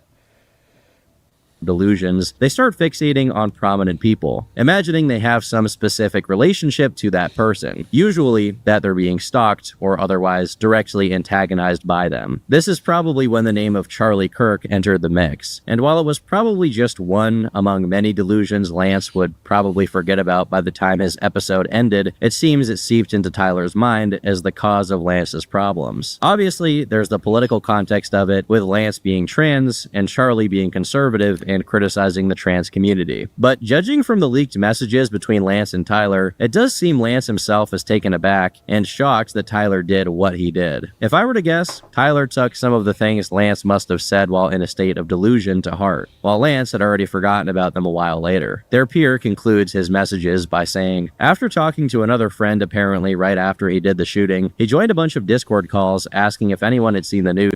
I keep missing it. It does seem Lance himself is taken aback and shocked that Tyler did what he did. If I were to guess, Tyler took some of the things Lance must have said while in a state of delusion to heart, while Lance had already forgotten. See, I think that's what Phyllis was just referring to. That's what we've been saying over here for a long time. I think he just wanted to be gallant, you know, I bet that's even a word that's in his head, because that's that Victorian stuff, you know. He wanted to be gallant for Twigs and be the hero and take out Charlie Kirk, you know, because I bet it almost sort of it validated his own feelings too. Because here you had Tyler Robinson, probably never dated anybody in his life, and it just so happens his first love is a transgender furry nutjob. And they were, you know, they're together and stuff, and he wants to prove his love and loyalty towards that world, and so he takes out a Charlie Kirk, who's somebody who's spoken out against it. You know, because the reality is you know, gender dysphoria is what transgender people are, and that's actually listed in the DSM-5. But for some reason, there's people out there that pretend that never existed, and it's totally normal. Okay, yeah, maybe it's not. You know, it is the way it is. You know, I mean, they are who they are. I guess what. The only problem I ever had with it was that it hurts other people's lives when you start changing rules and laws just to accommodate something that is. I mean, imagine if you know, so a psychopath or something. We had to come up with laws that made them feel better. You know, every once in a while, you guys, you have to give up your third born and let them slay them because, you know, it makes them feel good. So don't worry about it, you guys. Everything will be just fine. But whenever you have your third child, we got to give a few of them to the psychopaths so they can kill them. And, you know, don't worry about that, okay? Everything's going to be just great. That's what it's so stupid about. It's just ludicrous, you know? You don't make everybody else's lives miserable. I mean, imagine a woman having to, you know, a girl in a bathroom and some dude comes in. Yeah, they claim that they're a woman, but even so, would you really want your child in there with that person at all? It's crazy. Just use the bathroom of your assigned, what you were born with. Okay, not assigned, but what you were born with. And that's it, man. There's no, it shouldn't be confusing. How much you want to bet that almost like 99% of transgenders, people are attracted to the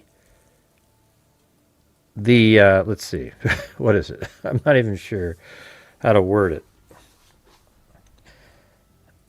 Well, it's kind of strange. It's like they're gay, actually, but then it ends up being hetero when it's actually taking place, because they're a woman now, they think, and then the guy that they're attracted to is a guy with, you're claiming to be a female, so now it's a hetero relationship, but it's not really, right?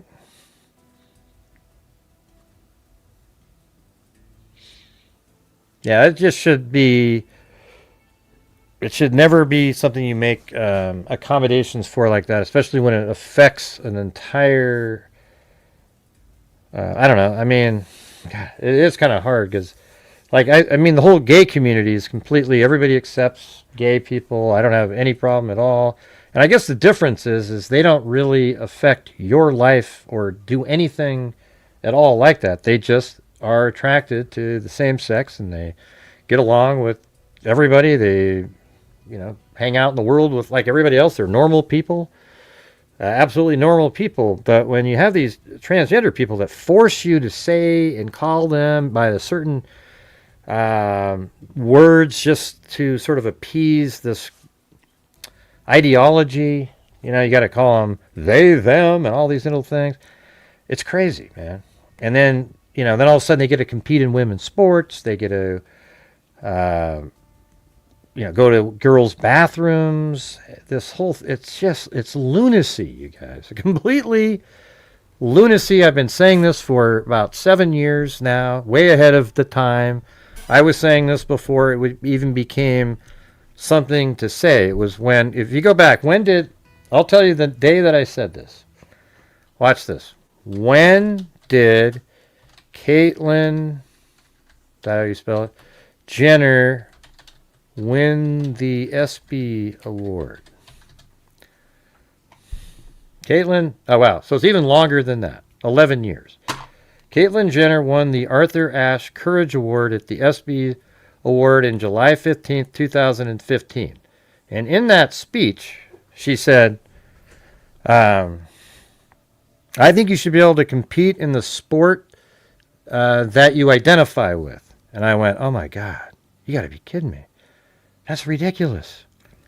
I mean, imagine, Caitlyn, when you were Bruce, if you pretended you were Caitlyn during those Olympics. Instead, you'd be competing in the heptathlon, which is 7 events, and you would have broken the world record by so far that nobody would ever touch it again if you competed as a female athlete. So I thought to myself, that's ludicrous. So I guess it's been 11 years. And then it really started picking up steam after that. It was crazy. It started picking up steam, and then during the pandemic, it really kind of hit the heights. But I'd been saying that prior, right around that time. Isn't that wild? 11 years. I didn't realize it was that long ago. Forgotten about them a while later. Their peer concludes his messages by saying, after talking to another friend apparently right after he did the shooting. Yeah, and normally it's like that. So you have transgender people, they're still attracted. So you're a guy, you're attracted to females, and then you become a female. So then after you've transformed into the female, you're now a transgender lesbian, even though you're actually heterosexual based on your actual birth sex. Isn't that wild? He joined a bunch of Discord calls asking if anyone had seen the news while breathing heavily. Oh, yeah, but Caitlyn has changed her mind since then. She's against having males compete in women's sports. So she changed her mind. I call her she because that's, that's simple to say. I'm not going to ever say they, them, and all that crap because how do you do that? Hey, they, how you doing? If I was that person, I'd look around and go, what do you mean they? There isn't 19 people here. And literally the next day, he was in call, just chatting with people while playing his puzzle games. And also, for the record, Tyler 100% calls Lance my love when they are talking alone. Hopefully this sheds some light on what it was like behind the scenes. With all of this context provided, I think it's beyond the shadow of a doubt that the last messages exchanged between Tyler and Lance are real. It also elucidates the nature of their relationship, as Lance was someone Tyler was mostly taking care of rather than having a normal relationship dynamic with. From the looks of it, it seems... All right, you guys, any chance you could help support the channel? We're still not even at 50%, so if you have the ability, that would be awesome. Usually when I say that, it has no effect at all, but it'd be great if it did. Seems like Lance is someone who, at least at one point, was very self-aware and proactive as a person, being confident enough to argue with others over his worldview, while Tyler has always been quiet and stayed in the background of any setting he found himself in, including his relationship with Lance. Unfortunately, it turns out that he was simply less expressive of his thoughts. Now, the leaker also sent me their Discord logs, and this dynamic of Lance being the expressive one while Tyler played a subservient role is also reflected there, as Lance messaged the chats way more frequently and even had his own server. The logs I got are of 3 different servers that Tyler and Lance were parts of. Lance Linda? under the Who are you name talking Lancelotl and Fluxolotl, and Tyler is the name Zealous_Monkey and Bedbug Inspector. These messages date all the way back to 2020, and although most of it is pretty irrelevant stuff and boring, it is kind of spooky to see that at some point these guys were like completely normal, just sending memes to each other on Discord. Interestingly enough, Tyler frequently spoke of going fishing or making fishing trips that lasted for days with no cell service, where he would speak to no one. While this isn't really negative, it does differentiate Tyler from his peers. There's one kind of introvert who stays indoors and plays on the computer, and then there's go fishing in the middle of nowhere with no cell service for days kind of introvert. Still, at least early on, it's clear that the people in this server have no issue with offensive humor and don't necessarily swing politically in any given direction, although there are a few odd things that I have to note, even if they are just jokes. In mid-2020, someone else in the server tags Lance and says, "Nobody said gross when you said you wanted to bang your 2-year-old cousin, Lance." The context of this is that the same guy who sent this message said he wanted to bang snake girls, and Lance responded by saying gross. But honestly, this doesn't explain that much. Another interesting tidbit from these chats is when the topic of religion came up, prompting What does that mean?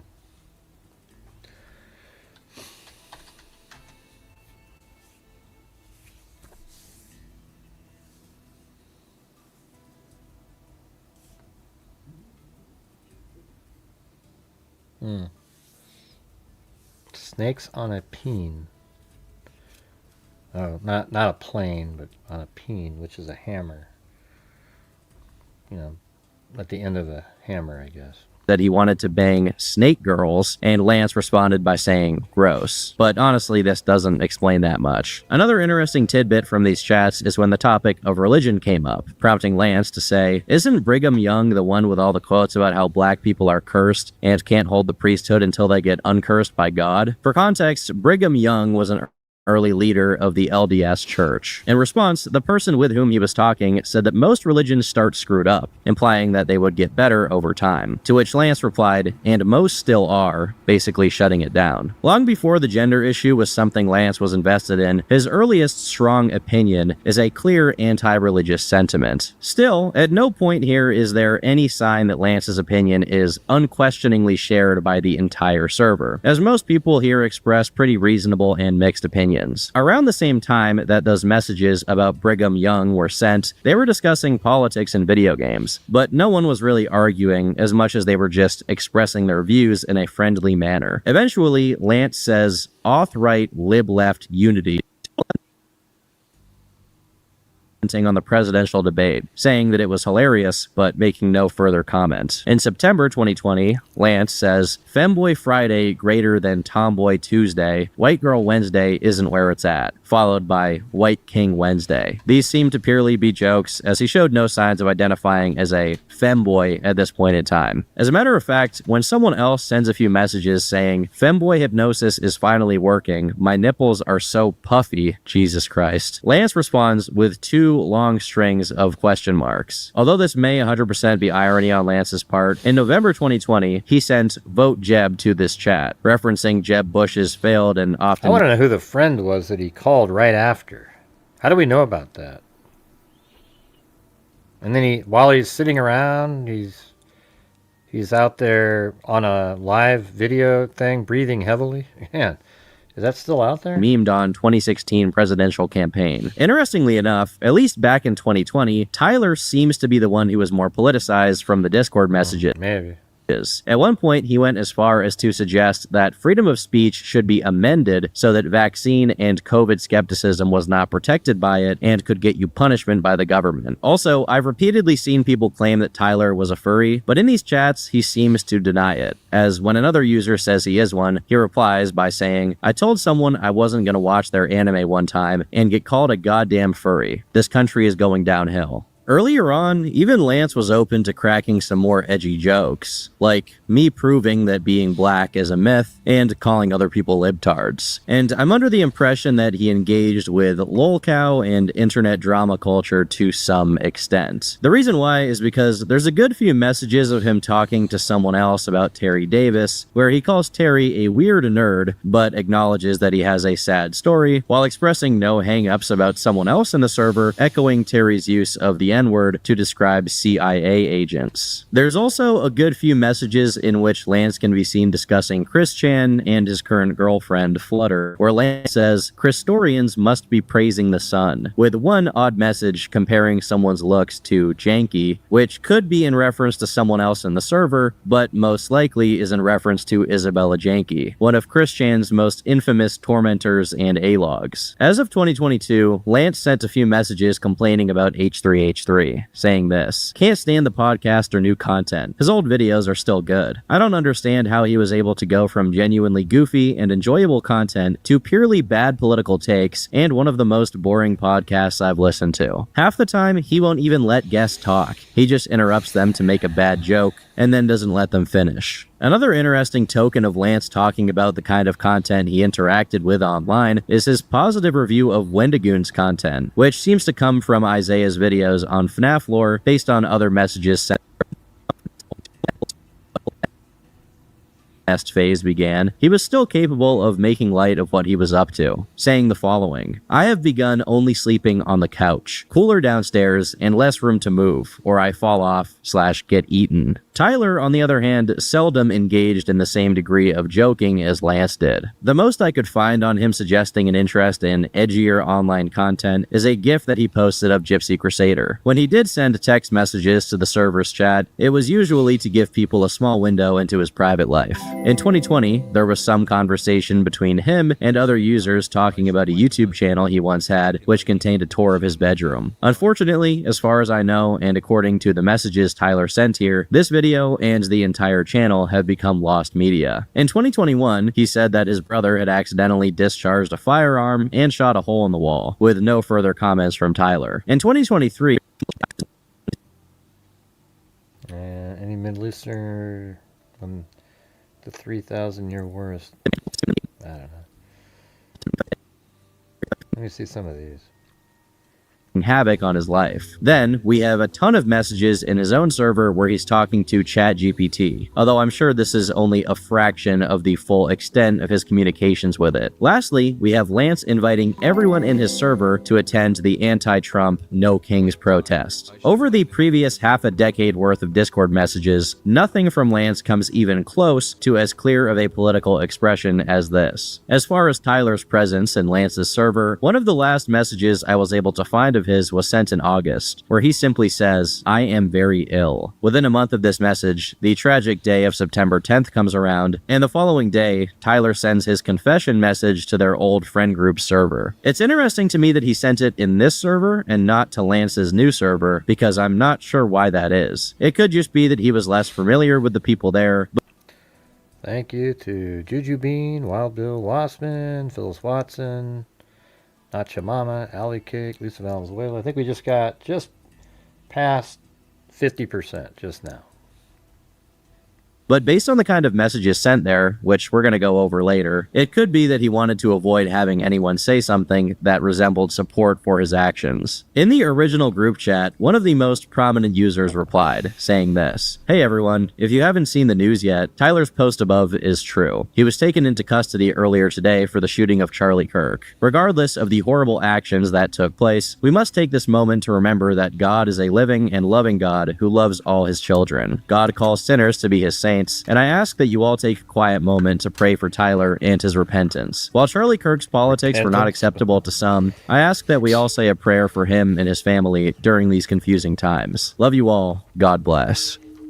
Given the clearly religious nature of this post, it's safe to say that this particular Discord server was pretty varied in what kind of people were in it, especially since it mostly went quiet after the attack on Charlie Kirk. Over on Lance's server, Lance's final message there was from a day after the shooting, tagging a user that, as of the archiving of the messages, was no longer in the server. After Tyler's crime took place, many of the users complained about the harassment and unwanted attention from journalists and random people online digging up everybody Lance was connected to. That's a perfectly reasonable reaction, especially since, as far as I can tell, most of them just occasionally played video games with Lance, so their connection to Tyler was tenuous at best, even if they shared a Discord server. But there are a few things I want to go over that I didn't mention in my previous video, such as the fact that Tyler had a few blurbs of unusual online presence that I hadn't seen. For example, he had a DeviantArt under his older handle, Crafton247, where he lists himself as they/them. It's not possible for this account to belong to someone else that created it after the assassination, as it was created 2 years ago. Then we have another account with the same exact handle, this time on Fur Affinity, but there doesn't seem to be any significant activity on it, just like on DeviantArt. And for those of you who don't know, Fur Affinity is like the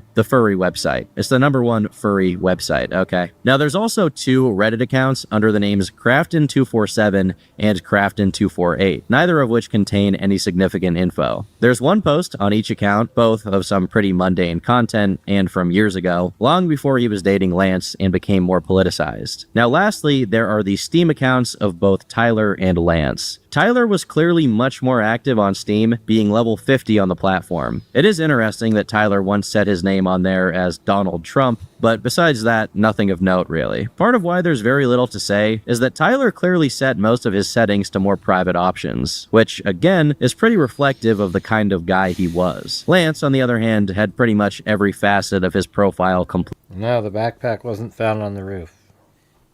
He had it with him. He left the screwdriver on the roof, and the towel and the gun were in the woods. Completely public, where we can see that the last game he played was 2 days after Charlie's death, and his profile has been completely inactive since then. Given the testimony from Tyler and Lance's friend, even people who knew them in real life and frequented their living space only ever caught glimpses of the exact nature of their relationship. Based on the last few months prior to Charlie Kirk's assassination, as far as I understand, they weren't really having anyone over, and their output of messages to their online friends also significantly decreased. I have done my best to contact. Don't worry, Laura, I can answer the questions, okay? They asked me, not you. Lance about all of these claims and get his side of what happened, but he has not responded to 3 different requests for comment. Unless one of them, Tyler or Lance, decides to speak up and elucidate the lead up to what. When you just watch this, you can just tell that's the same guy walking in the. What happened. I think there's no chance we can piece together a full narrative of the events that contributed. Kind of shocked he's not wearing a maroon shirt there. To Tyler's mindset. Clearly, it was politically motivated, as both Tyler and Lance had become much more political, particularly around the topic of gender. See that? Tyler and Lance became much more political around the topic of gender. And then in that interview he says, I didn't talk about it. Yeah, I didn't talk about it. So they must have him on a lie somewhere, you know. Hopefully one day we'll get all the answers. Anyhow, I've been Turkey Tom. Thanks for watching. Anyways, the link's in the description of the video, so you can go watch it without me sliding around. So make sure to go check that out. Yeah, it's pretty interesting.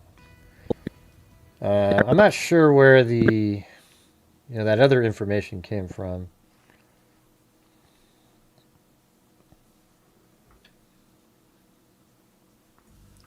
That I had.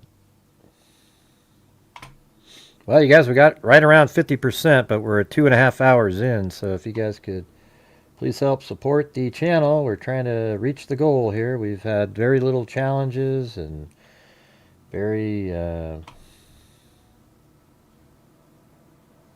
forget it. Just, yeah.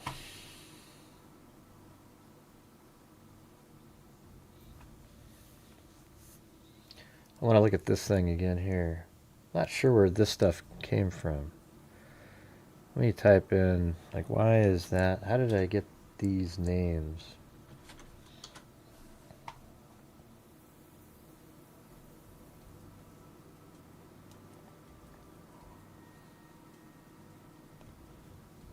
Like, that's a TikTok.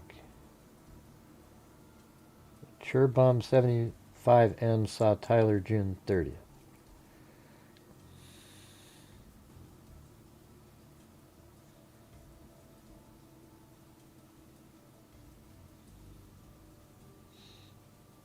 Was it a quick fight over there?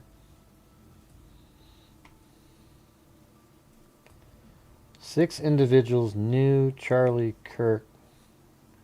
Let's see what this says. Okay, Churbomb said, I plead the 5th. September 10th will be a very interesting day. That was on August 6th. And then I plead the 5th. And this one said, you guys, I have something big. This is on, it was 5 days before, let's see. So this is September 10th, but it was 5 days before that. So on the 5th, they typed in, you guys, I have something big coming soon. Just be sure to check the news. You'll know it when you see it. Charlie Kirk is coming to my college tomorrow. I really hope someone evaporates him. And then they said, let's just say something big will happen tomorrow. So they seem to know something. And then what's this one? It'd be funny if someone like Charlie Kirk got taken out on September 10th. No, that was on September 3rd. Why did they mention September 10th? That is crazy. Look at that. It would be funny if someone like Charlie Kirk got, shot at on September 10th. And then they said that on September 3rd, but they had already had the information that he was going to that college on that date.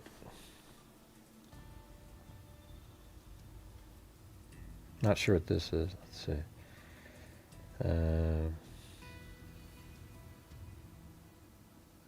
don't know what that is. Anyways, those are pretty crazy. I kind of looked up some of those people, but yeah.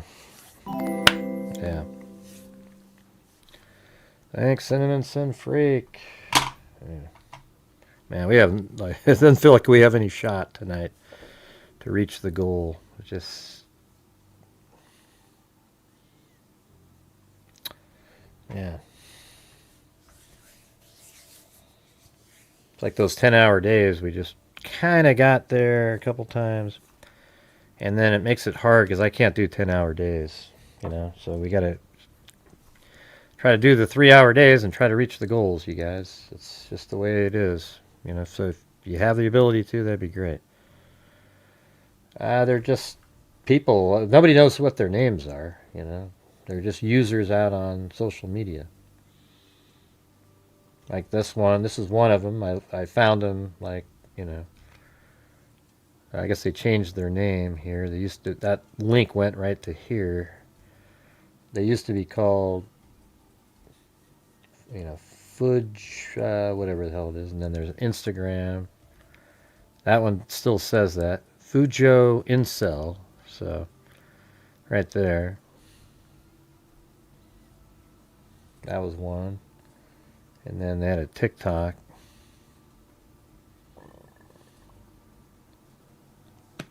Oh, there goes my stomach. And I guess that was another one there. Who knows who these people are? I mean, somebody knew something, though, right? Or could it just be that, wherever he goes, people say, hey, something's going to happen tomorrow, something's going to happen tomorrow, and then all of a sudden somebody's right, like a psychic. But it seems like multiple people said that. So were they part of a server that Tyler Robinson was in, and he said, I'm going to do it? They might not have been part of it. They might have coaxed him along, though, like, yeah, do it, man. And they were like, oh, my God, he's going to do it. And then they're out there talking about it. So that might be what the reality is.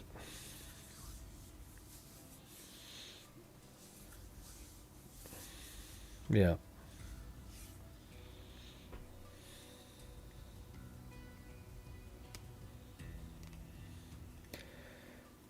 Yep.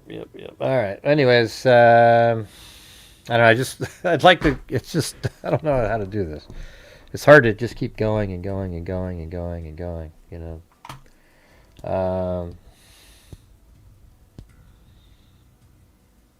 let's see. What else was I going to. Oh, yeah. We could listen to this one. This is another.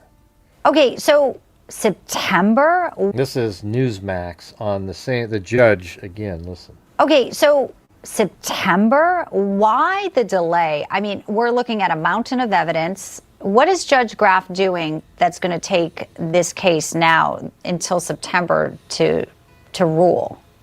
Yeah, maybe going on a vacation. I mean, look, I can tell you from experience. I mean, I prosecuted several federal death penalty cases. I was on the Capitol Committee that reviewed all death penalty cases across the country at DOJ. And you run into two different types of judges that can interfere with the process. One is someone who's just literally against the death penalty, and they're looking to essentially sidetrack or sabotage the government's pursuit of the death penalty.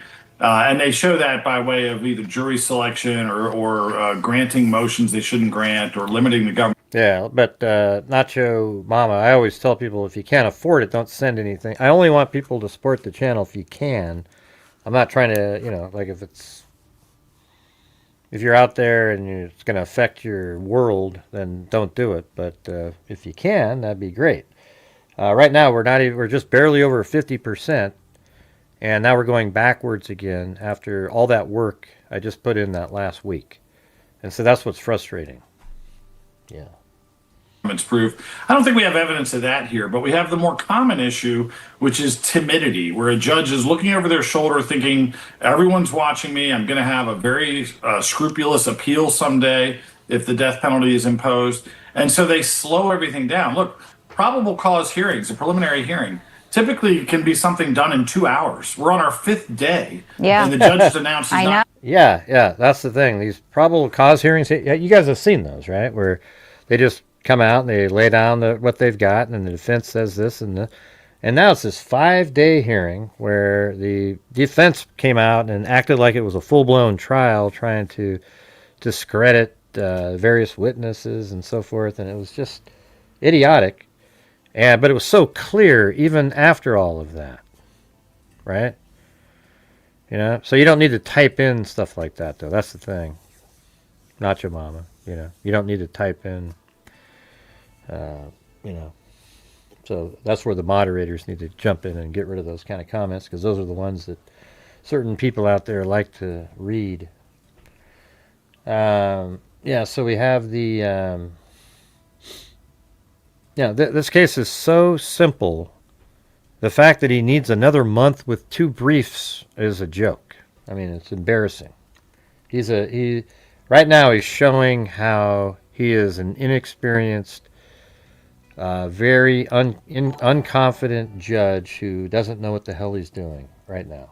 Give a ruling until September. He can rule from the bench and say, there's obviously probable cause here. I'll come back in writing and give you guys something for the record later.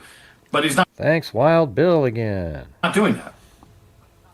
No, he's not. Interesting take you have on the reasons why. I'm going to widen out the conversation. Joining us now, constitutional attorney Amir Benno, also a former former prosecutor, a Newsmax contributor, legal analyst. So, Amir, outside of the theories on why Graff now needs until September, I want to get your take on the damaging comments coming from Twiggs, the former lover of the suspect. He reportedly has now been under FBI protection, has left the state, never testified in person, did this tape instead of being there yesterday, and it was played.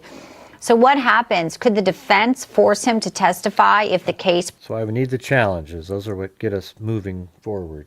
...proceeds, which many, of course, believe it will.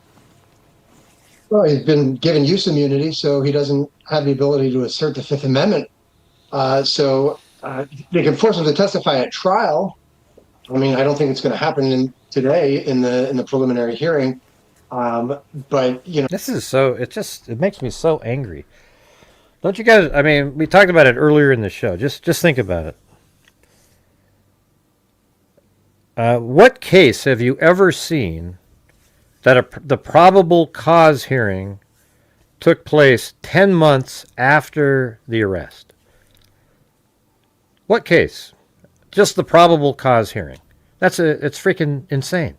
the probable cause hearing should have happened in, I'd say, August, or not August, let's see, late September or October or early October. That's when the probable cause hearing should have happened.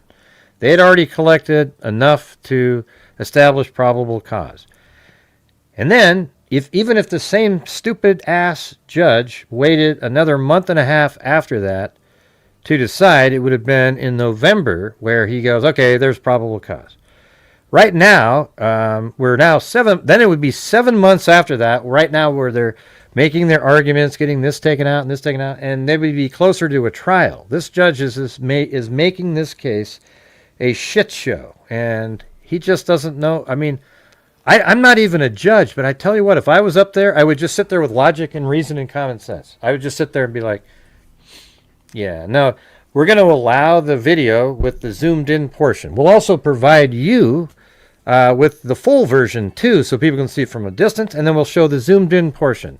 That'd be great. And yes, we're going to show the note on the screen because we've already put out the information that's on the note, and that's just how I would do it. It just seems all you need as a judge is somebody with logic, reason, common sense, and then you have, obviously there's precedents out there and so forth, but all of that crap is just something that you can keep shit moving along, you guys. It's crazy.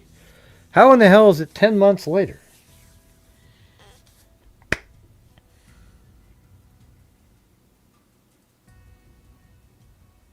Did it really say that? So it's the longest probable cause hearing. And then, I bet you, let's see what it says over here.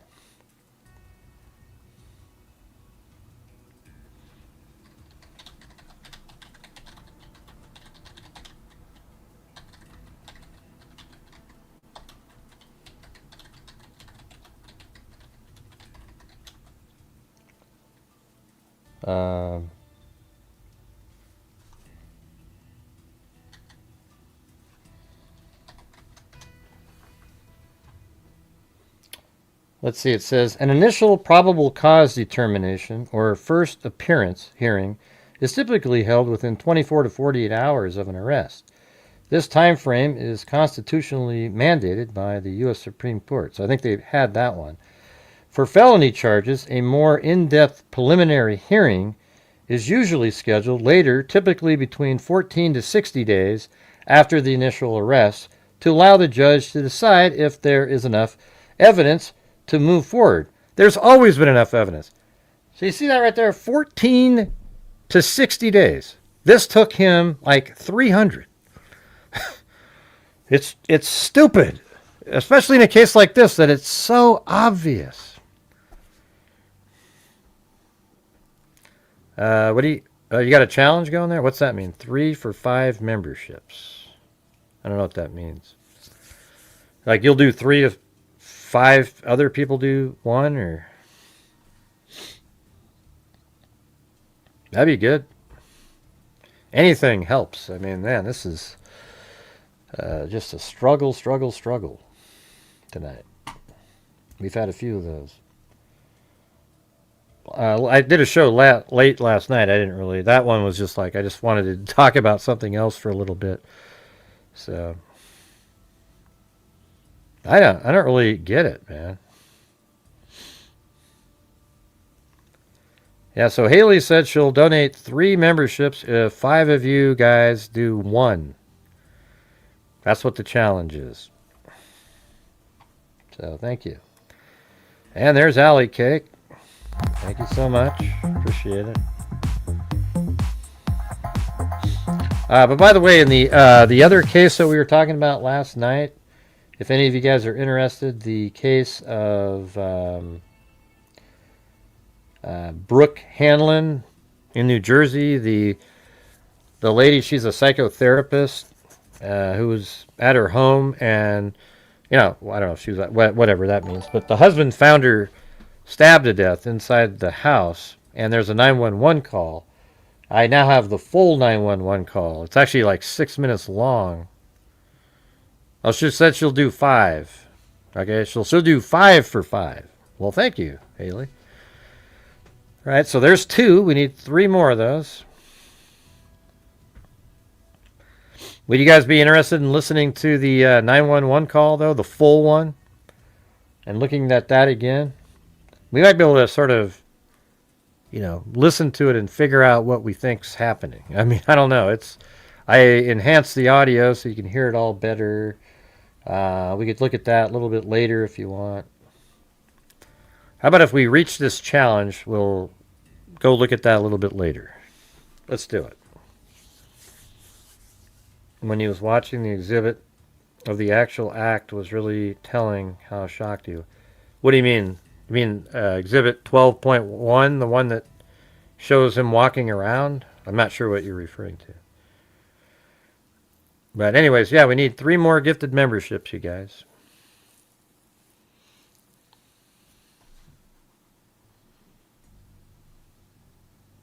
Or just 1 more, right? Is that right? I'm not sure. Wait, hold on. Now, when was her challenge at? I'm confused. No, we need 3 more. Yeah. Yeah, no, it's pretty interesting, that other case. I mean, on this case, I can just talk about everything a million different times. I just know all of it, especially the physical locations, etc. Now, she said 5 for 5. She changed it right below it. So we need 3 more, you guys. She said she'll do 5 at 9 p.m.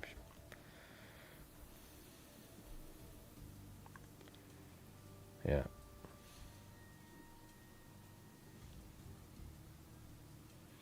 I don't know if anybody else... are you still out there? Phyllis Watson, do you want to listen to the 911? Not sure if you're still there or not. Probably writing a book. 911 calls are... Yeah, it's weird. He sort of sounds like Alec Murdoch. Well, okay. Oz hearing in the U.S. was in California 20 months. What the hell? Why would there be a probable cause that takes 20 months?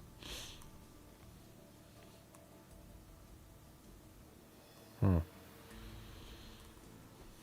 right, you guys, we need 2 more. Well, I guess, well, she said she'd do 5 for 3. Because the same 3 people are the ones helping. And there we go. Thank you, Haley. All right. Very cool. At the end of the day, they're going to make an argument to probably try the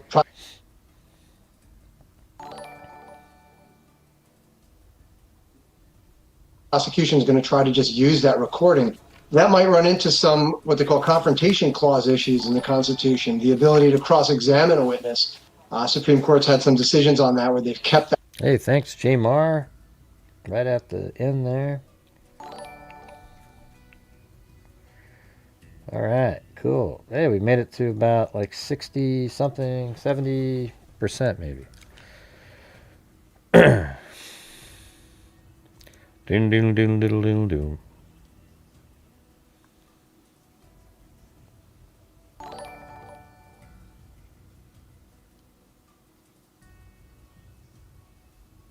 I know this. I remember early on, like I said before, like the judge I thought was, first I thought he was kind of weak right out of the gate, but then I thought, man, he's pretty tough. He's cool. He's ruling in favor of the media and things like that. But it seems like the defense attorneys, since they're these high-end attorneys that they actually paid for knowing what the stakes were here, he's like really intimidated by them. I mean, every time that one idiot, Novak, gets up there and talks, he almost like acts like he's God or something. Like everything he says, he sits there and he just, oh, wow. Wow, I really got to give this the attention it needs. You know, I don't want to just make a rush decision here. I really feel like this needs to be, really thought through, and why? The freaking Tyler Robinson note was on the screen for 2 seconds. It didn't change anything at all. Everybody already knew what was on it. You don't need to do that at all. I mean, so now I just think he sucks now. I mean, how shitty is that? I mean, maybe he'll change my mind later. Here's how he could change my mind. I said it earlier. If tomorrow he came forward and said, you know what, you guys, be prepared for a tomorrow at 2 o'clock on a Zoom call. I'm ready to make my findings. I've had a chance to revisit it, and I'll let you know tomorrow. Okay, so be there. All right. Yes, I find probable cause in this case. Let's take that September meeting that we had, and let's start planning on when the trial might take place. I'd start feeling a little differently, but at this point, I just think I agree with Megyn Kelly 100% on what she's saying. I was saying that yesterday myself, that, man, he seems really weak. Or even like 3 days ago, he was letting the defense attorneys run all over him, especially that Nestor. How Nestor was just objection, objection, objection, objection, objection, objection, objection, objection, objection, objection, objection, objection, objection, objection. I mean, it was the stupidest thing I've ever seen. He just kept allowing it and listening to the argument and stuff. Just say, shut the... Look, at a certain point, you go like this. I've heard your objections. They're noted.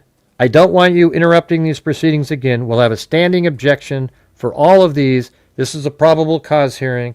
If you object again on the same thing, I'm going to find you in contempt of court. Now sit the hell down. Let's go. What do you got? That's what I would say. I'm telling you, I would do that. I'm like Grady Judd. How do you think Grady Judd would say that up there? Come on.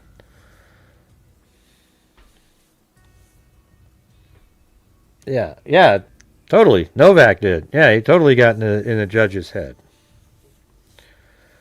It's exactly what happened. He just absolutely caved in. I mean, Novak he isn't even interesting, nor does he make good arguments. Who cares what he's citing over here? You know what? Common sense and logic win the day every single time. You don't have to listen to, well, hey, let me say, it was Billy Bob versus Stan Smith back in 1827 when they didn't allow a piece of gum to be shown. Now, look, because they thought maybe it was, the guy chewed gum all the time, so it was a little too prejudiced. And so we kind of feel the same way about this note up on the screen there, where it actually shows handwriting. It has a lot more of an effect on that. I think you might be right. Let me go look up that Billy Bob case really quick. Okay, let's take a break, everybody. We'll see you back in about a half hour while I dig into the Billy Bob case of the gum from 1826 back then. All right, cool. Get back here. I tell you what, let's just combine this with the lunch. We'll see you about 2 hours from now. Yeah, that guy is... It sucks, man. I'm nervous. I'm almost nervous that he's going to start removing stuff from evidence. Like, he's not going to allow certain stuff because he's going to believe the arguments by Nestor and give deference to everything that they're saying and be like, yeah, wow, Nestor and Novak, whatever they say, Oh, Billy Bob. Okay, is your middle name Bob? If you say yes, man, oh boy, here we go. Yeah, I agree, Nacho Mama. Pointy end up, flamey end down. That's a long name. That's a long one. Defense keeps finding ways to mention Supreme Court. He does. They do keep doing that, but it shouldn't freak him out. I think the state would be in its best interest to actually switch judges right now. He's sort of like Judge. Remember that guy? Like if you're not sure at first, but now he's too inexperienced. I guess he was only a judge for 4 months, this guy. And then you got given this case. The biggest case in like Utah history almost. I mean, really? What a crazy case to give that guy.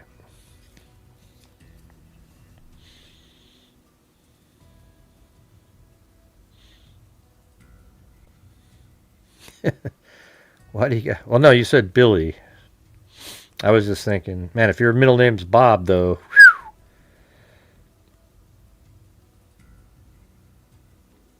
Let's see. Nestor rhymes with Fester. That's all I think when I hear her name. Yeah, I don't really care. I didn't really watch. I'm surprised so many people watch the Corey Richins thing. It's just... That case was simple. You know, it was already a thing. It was... I remember we covered it for the first week that it existed as a case. And we got the probable cause. And it was just, you know, easy. This one's way more interesting. It's got a lot of stuff going on.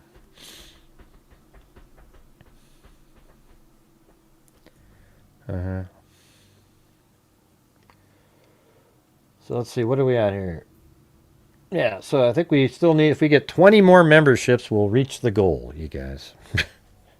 For the night. That's how far away we still are. So if we can do that, that'd be great. No, not 20, 16. Yeah, if we get 16 more, we reach the goal.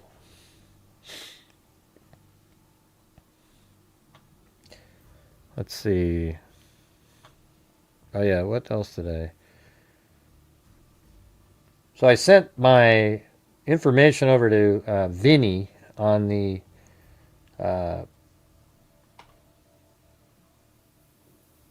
the aerial, the vehicle part there. I mean, this is all interesting stuff. So if you're out there and you haven't seen this before, so apparently there's a guy that contacted me, I don't know, 2 months ago maybe, and he was talking to me about how his company has access to these survey planes that fly around, and they take aerial images. And it just so happens that same plane, it filmed a certain portion of Orem and then another portion that's nowhere near there. And they just send it in, and it's for surveying companies, I guess, where you can, really look at something more recent instead of waiting for a Google Earth to update. Sometimes Google Earth doesn't even update something for like 2 years. So it flies around, they just kind of go back and forth, and it takes these high-definition photographs. Another ocean wave emoji. Let's go freaks. And so look at this. Isn't that interesting? Just seeing an airplane, like an aerial photograph of the area. It's interesting. God, if this was just over another foot, that's where Tyler Robinson took the shot from. Just right over here. See that little circular thing? It's right there. You could almost see like the gun if he was up there. Here, I'll show you where that is. Look at. You'd see the gun hanging out over the. So it was just like this. Look at this. Isn't that wild? Like just a little bit of that thing. Let's see if I can make it look like that. So it's kind of like this. See that right there? And so right on the edge, he was right there. You could probably still see it, but this isn't the right time, though. I was just saying. So this image right here was taken at 11:27. What the heck? Frank Castle. Oh my goodness, you guys. Frank Castle 5301 gifted 20 Gray Hughes Investigates memberships. That's like a third of the goal right out of the chute right there. That's pretty cool. Thank you. And thanks to everybody else who's done that same thing out there. For example, Phyllis has donated many big super chats like that, and gifted memberships, and Wild Bill's always sending in ones throughout the show, and Alley Cake, and everybody. I mean, we've got tonight we have Haley helping out. Really appreciate it. Anyway, thanks so much there. That was really cool. But look at the time frame on this. This is 11:27. See that? So 11:27 on September 10th.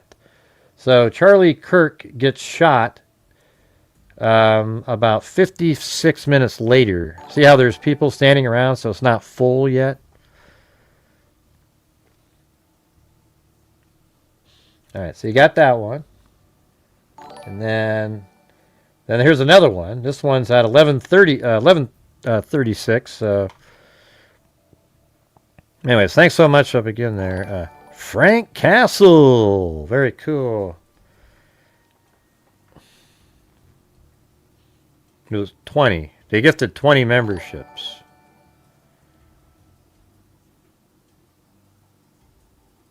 Who was that? Anyways, thank you so much. No, I just said a minute ago, it's aerial photography by airplanes. They actually fly over different cities all the time, and they're contracted out by these surveying companies so that you can have more recent images. And you can literally zoom in way clearer than this. He didn't give me that version though. They take these high definition images and you can zoom in. Like if I had the software right now, this would be really clear, right? So this is 11:36 at this point. And this one, does it show the, let's see. Yeah, right there. Look at that. Wow. So right there is where the shot was taken. Actually, I think, yeah, that's the place right there. This is where I thought originally it took place. First day. Right here is where the shot took place. So it's interesting just to look at that view, right? Right there. Boom. Straight down to the tent there. I wonder if I could...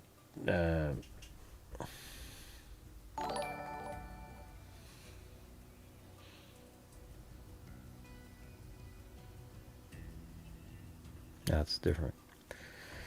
I don't need to draw a line, but it's from right here to right there. That's the shot. And notice how, when you look at this, everybody's over here, and he's over there. So he's behind where everybody's standing, because everybody wants to go see Charlie Kirk. And then here is a shot at, this one is at 11:18. And see how there's this vehicle parked right there. And I believe that that is the Dodge Challenger. And I'm like 100% certain that that's what the... I mean, 99% is what I would say. That this right here is Tyler Robinson's Dodge Challenger. Okay? 100% that that's what this is. This guy went around... And he did it. I said, well, hey, can you look around? He'd already spent some time on his own, obviously, first, and he found the Challenger. And then I had him kind of go around and look around even more. And so that was pretty cool. He spent time looking around. And then this is 11:18, and here is the Dodge Challenger. So if this will, I'll explain this stuff here in a minute. It's really interesting. Okay. And then here it is again on another pass.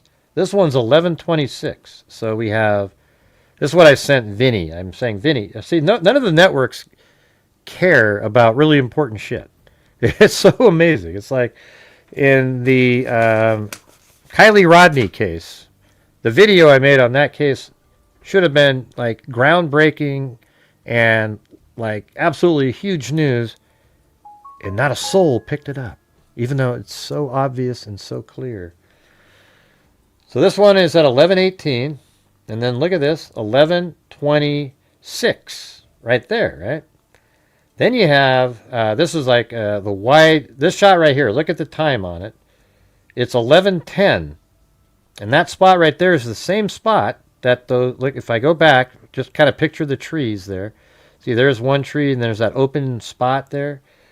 And you go to this spot. Now look at that. The car isn't there at 11:10, and then here is the zoomed in version of that. The car isn't there at 11:10. So isn't that incredibly interesting? I think it's amazing. And here's why it's incredibly interesting. And for those who haven't seen this before, look what I did. I purchased a 2013 3D model of a Dodge Challenger. And then after taking the screenshot, I brought it into 3D Studio Max, put the sunlight at the exact time, and then look at the shadows. Those all work, but more importantly, look at the design on the hood right there. It's exactly the same as this one. So, and even has a little light there and a light there. Boom, boom, boom. The windshields are exactly the same. Everything's the same. The back, everything. Boom, boom, boom. The car here doesn't go to there. It goes to here. That's part of the tree. It just happens to make it look like that. So if I could, if I wanted to, I could color this in dark and kind of get rid of the tree. That's the front of the car there. So that's why it's such a big deal to have this.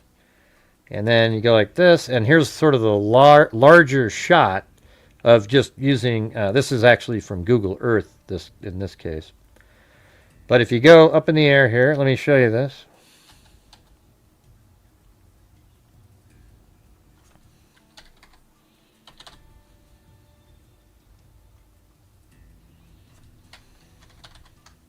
There it is.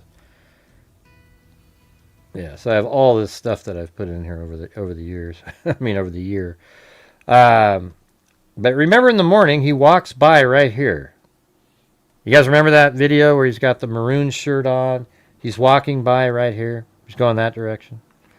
And then earlier in the morning at 8:23, the Dodge Challenger's heading this direction.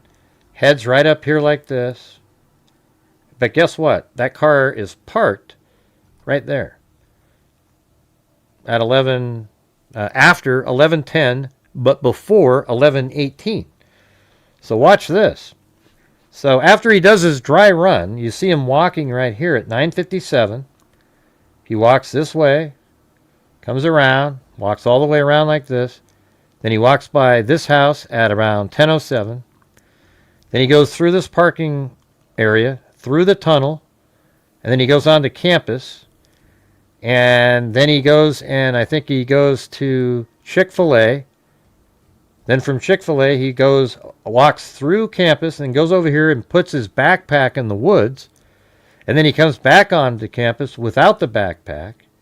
And then he ends up in this building over here. Then he goes across this little land bridge thing, or whatever you call this, a bridge here. And then on the roof here to the fence that's right there. And he stands there and he looks out over there. Then he takes off. He goes down the steps and he leaves campus at 11, right before 11. So isn't that incredible? So right before 11, he exits campus, and then he goes over here, and somehow he probably gets the backpack. And then I think he went over here, and that's probably where he parked when he did his dry run. He gets in his car, and then he just drives across the intersection there, and then he parks it right there. And he parks it there between 11:10 and 11:18, probably closer to maybe 11:15, I would guess. And then he sits in the car there, and that's when he, puts the dark clothing on, etc. And so when you look at this picture here, he's sitting in the car in this picture. Like, that's his vehicle. He's sitting in there, and then he's going to be changing outfits and getting ready and preparing. And from there, he walks this direction, limping, turns, walks this way, and then is spotted from a camera right across the street where he's walking by the sawtooth fence. Then he comes around the corner and is picked up on this camera and this camera. And now we have him picked up going into the tunnel. We have him picked up going up the steps over here, etc., etc., etc. Okay, so it's absolutely nailed. All right, you guys get it? I mean, it's crazy as hell that there just happens to be that photograph. How many of you guys think that is his Dodge Challenger? Because I am 99% sure that's what that is. And really, if it was parked over here, I wouldn't think that. I would be like, well, it's definitely another 2013 Dodge Challenger, but it's over there, I don't know. The fact that it's parked right here on the same street that he drives on and that he's walking on, it's just across the intersection, it makes that up into the almost ludicrous that it wouldn't be, right? It'd almost be impossible if that wasn't. I mean, you get what I'm saying, right? Like, what are the odds it's not?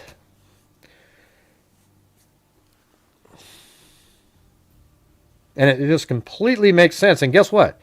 The car is facing north, right? So afterwards, he hustles back to his car, gets in it, and he's going to drive north. And by the way, let's see. Let's just do a map on here. So he went to there. All right, let's do a Google Maps. Let's just see what the route would have been.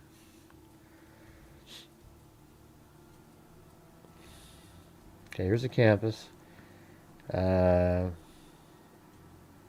think that's the spot there. So I guess from here, we would go, just put a pin there. That's number one, or get directions.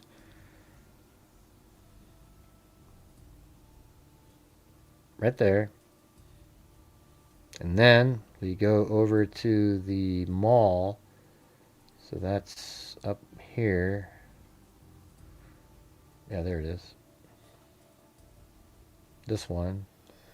And basically right here, I think. Let me make sure. That's this one. You parked right there.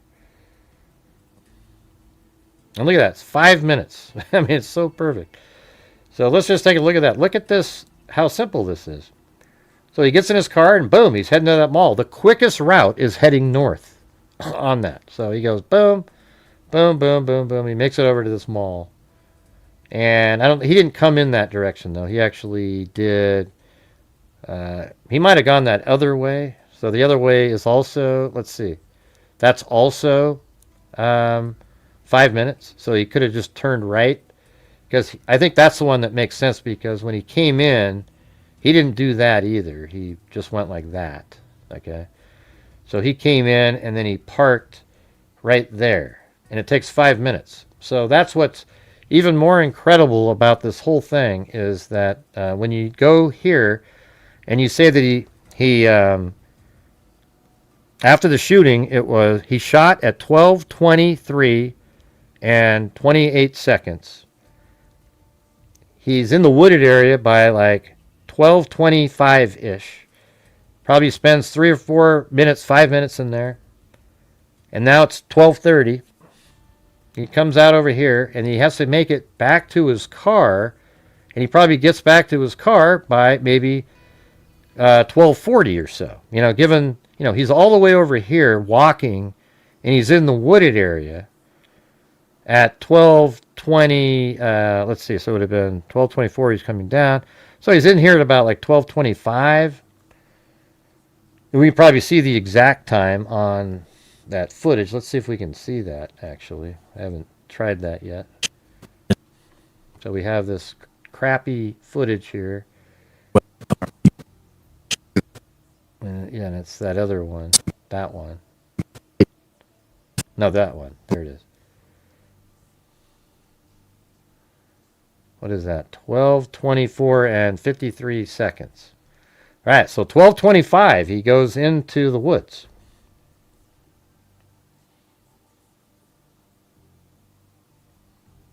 So he goes into the woods at 12:25, and then how long do you think he spent in the woods?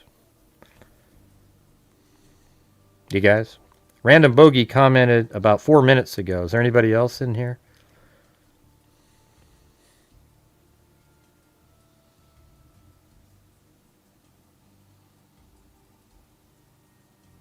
Or is my chat dead? All right, so he went into the wooded area right here, and you know, I would say he would spend. I wouldn't think 10 minutes, because all he had to do was put the towel and the gun in there, but then change his shirt and so forth. I would bet maybe 4 or 5 minutes. So let's just say he's done in here at 12:30, and then from there, I'd say it takes probably 10 minutes to get up here, because it's a 10-minute walk from here around to there. It's only it takes 10 minutes to walk it. This is further than that. So he makes his way over to here, and then over there, and then way up here. So I would say that would be about 10 minutes. So that would put him up here at 11:40, right? Well, guess what? That would mean it took him 5 minutes to drive there, right? So to this other place, and look what time it was 12:40, and he got over here at 12:44 and 50 seconds. So that's 5 minutes. I mean, it's like literally a perfect timing too. It's crazy. Absolutely perfect. So he gets here and then that's where he does the search for the gas station. So anyways, that's all I wanted to show you on that. I've shown this multiple times, but there's always new people that haven't seen it. So that car, where it's parked and the timing of everything works absolutely perfectly. I mean, we could even do something where, I think I did it the other day. Let's try it right here again.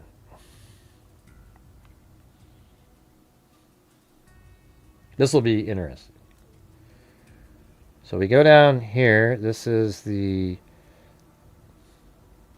let's just have him start over here just to kind of, and then we'll add like 2 minutes or something. So we'll go right here. How about right there? And then go to right there. And then hit the walking.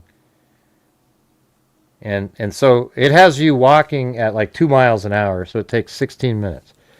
All right, that isn't how long it would take. He's not walking 2 miles an hour. He's kind of jogging and moving quickly. And like I said before, I walked from right here all the way around like this to here to there, and it took 10 minutes. This is longer, but he's moving quick. We saw how quickly he was moving when he ran behind that building. So I'm going to say it took like, 10 or 11 minutes to get there. He could have spent less time in the woods too, maybe just a minute in the woods if he wanted to walk this whole way. But see, that's what I'm saying. It all works. If he's walking, they usually put in here like 2 miles an hour. I walk usually 3.2 to 3.5, so it's much quicker than that. It'd be cool if you could type in how fast you're walking, because it's only 0.6 miles. I mean, geez, that's ridiculous to take 16 minutes to walk that far. That means you're walking, what would that be? They would say a mile would take over 20 minutes. I guess let's see, if it's 16 minutes and then 0.4, so let's say it was 50% of 16, that would be 8, but it's not, so let's just say it's like 6-7 minutes, so like 22 minutes. So yeah, they're not doing 3-minute miles here. I mean 3 miles per hour is what I meant. They're not doing that. So yeah, I mean it's perfect. And it's right there. I mean, shit. I mean, what are the odds that even another 2013 Dodge Challenger is even in the area here at that exact time? And it had been moving between 11:10 and 11:18, right after he's done with his dry run. The odds of that would be, I mean, I'm saying it's, anything's possible, but the odds of that to me are 1 in a million. It's just,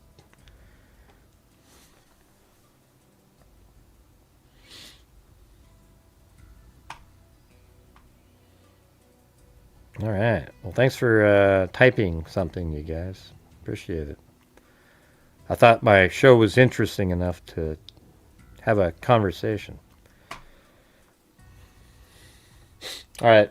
Anyways, how about I'll obviously I got to put some stuff together in this case, and I'll see if I can find a better version of, if somebody got a better shot of the screen out there. But I have to add the new stuff into my video that I made, right? Because now I have more stuff to put into it. Yeah, that's okay. Well, thanks for listening, though, Frank. Thanks for everybody for being here and listening and watching. Yeah, I would appreciate it, though, if you guys would engage and communicate with people. And that'd be awesome. See, like here he's walking really slow. That person laps him, basically. He comes.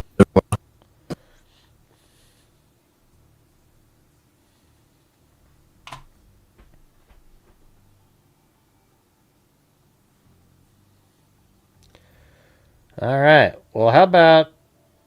Well, let me show you. There was one more thing I wanted to show you guys on this.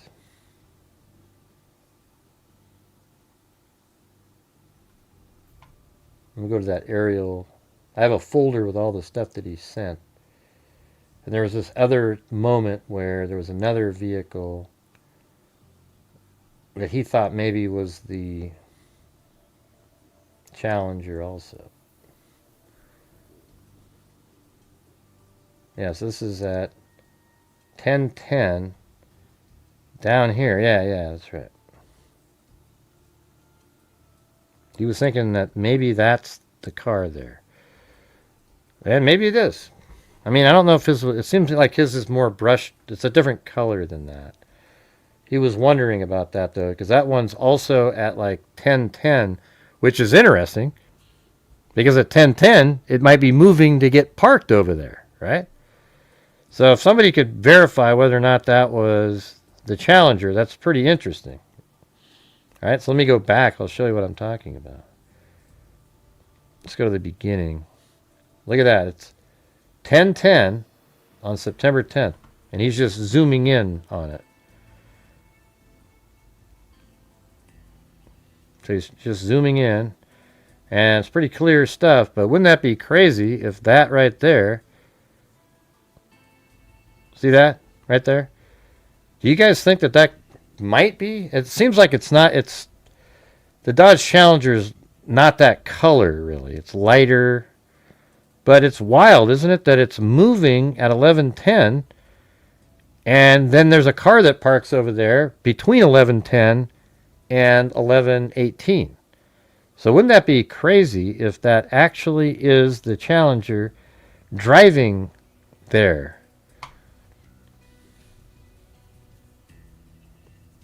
I don't know. It's hard to say. And obviously, that isn't the end of the car. The car ends right there. That's just the shadow of it, making it seem like it goes out. The car is longer than that. The end of the car is way back there, so that would match kind of how the Challenger looks. I just can't make out the molding or anything on the front there. It does look darker to me. The other one's in the shade, though, so that might be a difference. God, but how crazy would that be? Man, I can't... There's no more zooming on this. He may have been able to zoom in more, but... Yeah, I don't think it looks... well, the thing is, this is a shadow, so the end of the car is right there, which is like a Challenger. Let's just pull up one here. He wasn't sure either. He thought... He was like, I don't know,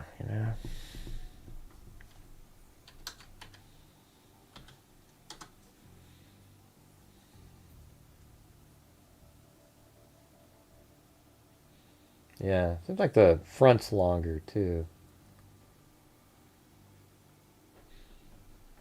Probably not. But anyways, that's just something he sent me. He wasn't sure. See, that is a Challenger, though, 100%. So there you go. There you have it. All right, do you guys want to listen to the 911 call in that other case that we were covering? If you guys don't know about it, it is... Let's see. Where the heck is that? The Brooke Hanlon case. And let's just... Here's the kind of an update today. It says... This is from a friend. So basically, she's a therapist, a mental, a therapist, psychotherapist for people. And she her husband, the guy that you see on the screen there, he came home and found her. He claims, anyways. I mean, it could be true. She came home. He called 911, and then he's like, "Oh my God, she's got lacerations," and started saying all these different. It's kind of interesting to use the word laceration. You know, I don't know if I'd say that. Lacerations, sort of the term you use when you don't want to say. Like a medical examiner doesn't say stab, they say, oh, there's, or cut, they say, oh, there are lacerations.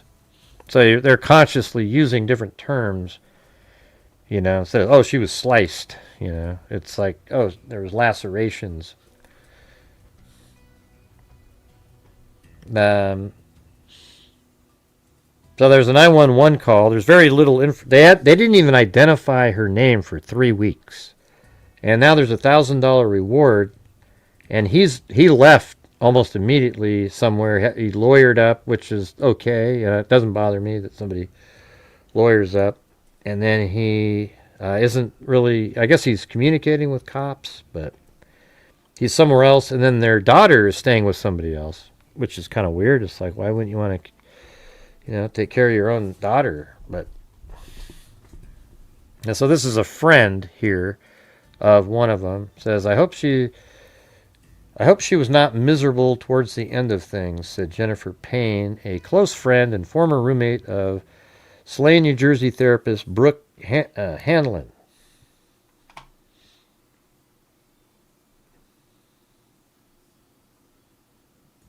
What? And then it says, Payne told Fox News Digital. Is this it right here? Hold on. I got to get back to my go live. Click on that. All right, there we go. Got my control panel back open. So Payne, the friend, told Fox News Digital she's known Hanlon since 2013. The two became very close friends while attending graduate school together in Northeastern University. They also were roommates for a few years in Boston. Hanlon, a 35-year-old who had a baby last year, was found fatally stabbed inside her Chester, New Jersey home on June 6th. And I have the home in here, if I can get rid of all the crap that I had open.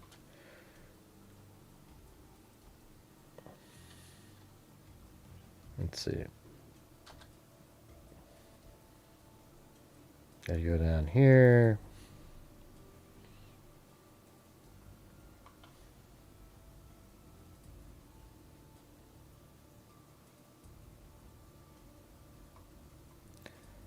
Yeah, so it's this house right here. And then if you go down to Street View, that's this house on the second floor. It's a beautiful little house, but she was killed up there, up in the second floor. Probably in that room right there, I would imagine.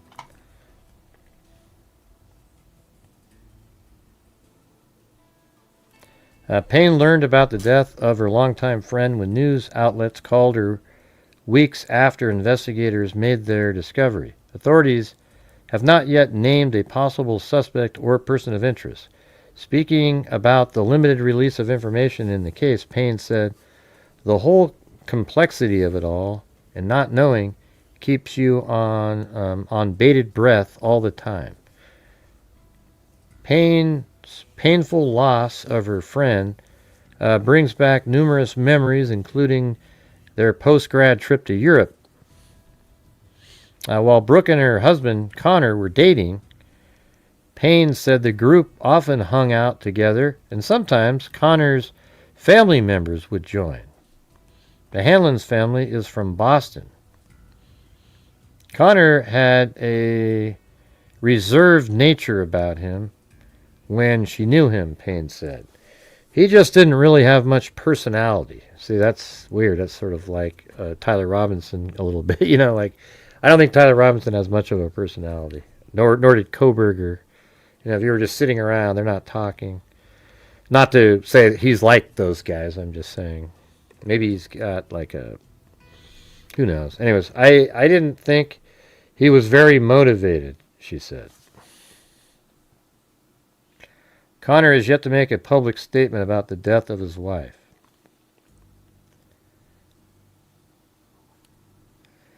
Connor Hanlon has not been charged with any crime or wrongdoing. All right, so you have that, and then so here is the 911 call. Yeah, dead. Yeah. Here it is. 911 operator 484. What's the address of the emergency? 339. 339 Pottersville Road. It sounds so similar to Alec Murdoch, you guys. That's in New Jersey. Okay, bear with me one moment. Oh my God. I need an ambulance. Okay, it's 339 Pottersville Road in Chester Township. Is that correct? Chester Township. Okay, is there a floor apartment of room number? Is this a private home? A private home.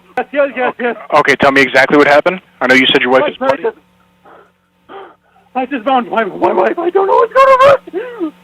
CPR. I need CPR. Just instructions. Okay, she's not breathing or conscious? Oh my God. There's a laceration in her. Okay, sir, bear with me one moment. No. We're getting up there. Just stay on the line and need some more information, okay? I don't know. Takes blood. I need you here immediately. Yes, sir. So she is bleeding and she's not conscious. Is that correct? No. Okay. Oh my God. Oh my God. Oh my God. Oh my God. Oh my God. All right, sir. All right, the paramedics have been sent. Just stay on the line. Hey, Phyllis, where are you, man? We need your comments. Yeah. What? If there's a defibrillator available, send someone to get it now and tell me when you have it, sir. No, I don't have one. Not available? Okay. I don't know what to do. I don't know what. Okay, please put your phone on speaker so your hands are free to help her, sir. It's on speaker. I did not move it. Fuck, no, please. Okay. No, baby. No. One moment. No. All right, listen carefully and I'll tell you how to do chest compression, sir. Place the heel of your hand on the breast. Okay, hold on a second.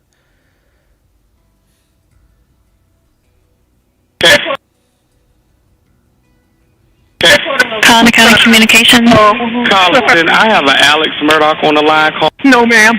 Okay, and you said it's your wife and your son? My wife and my son. Are they in a vehicle? No, ma'am. They're on the ground out at my kennel.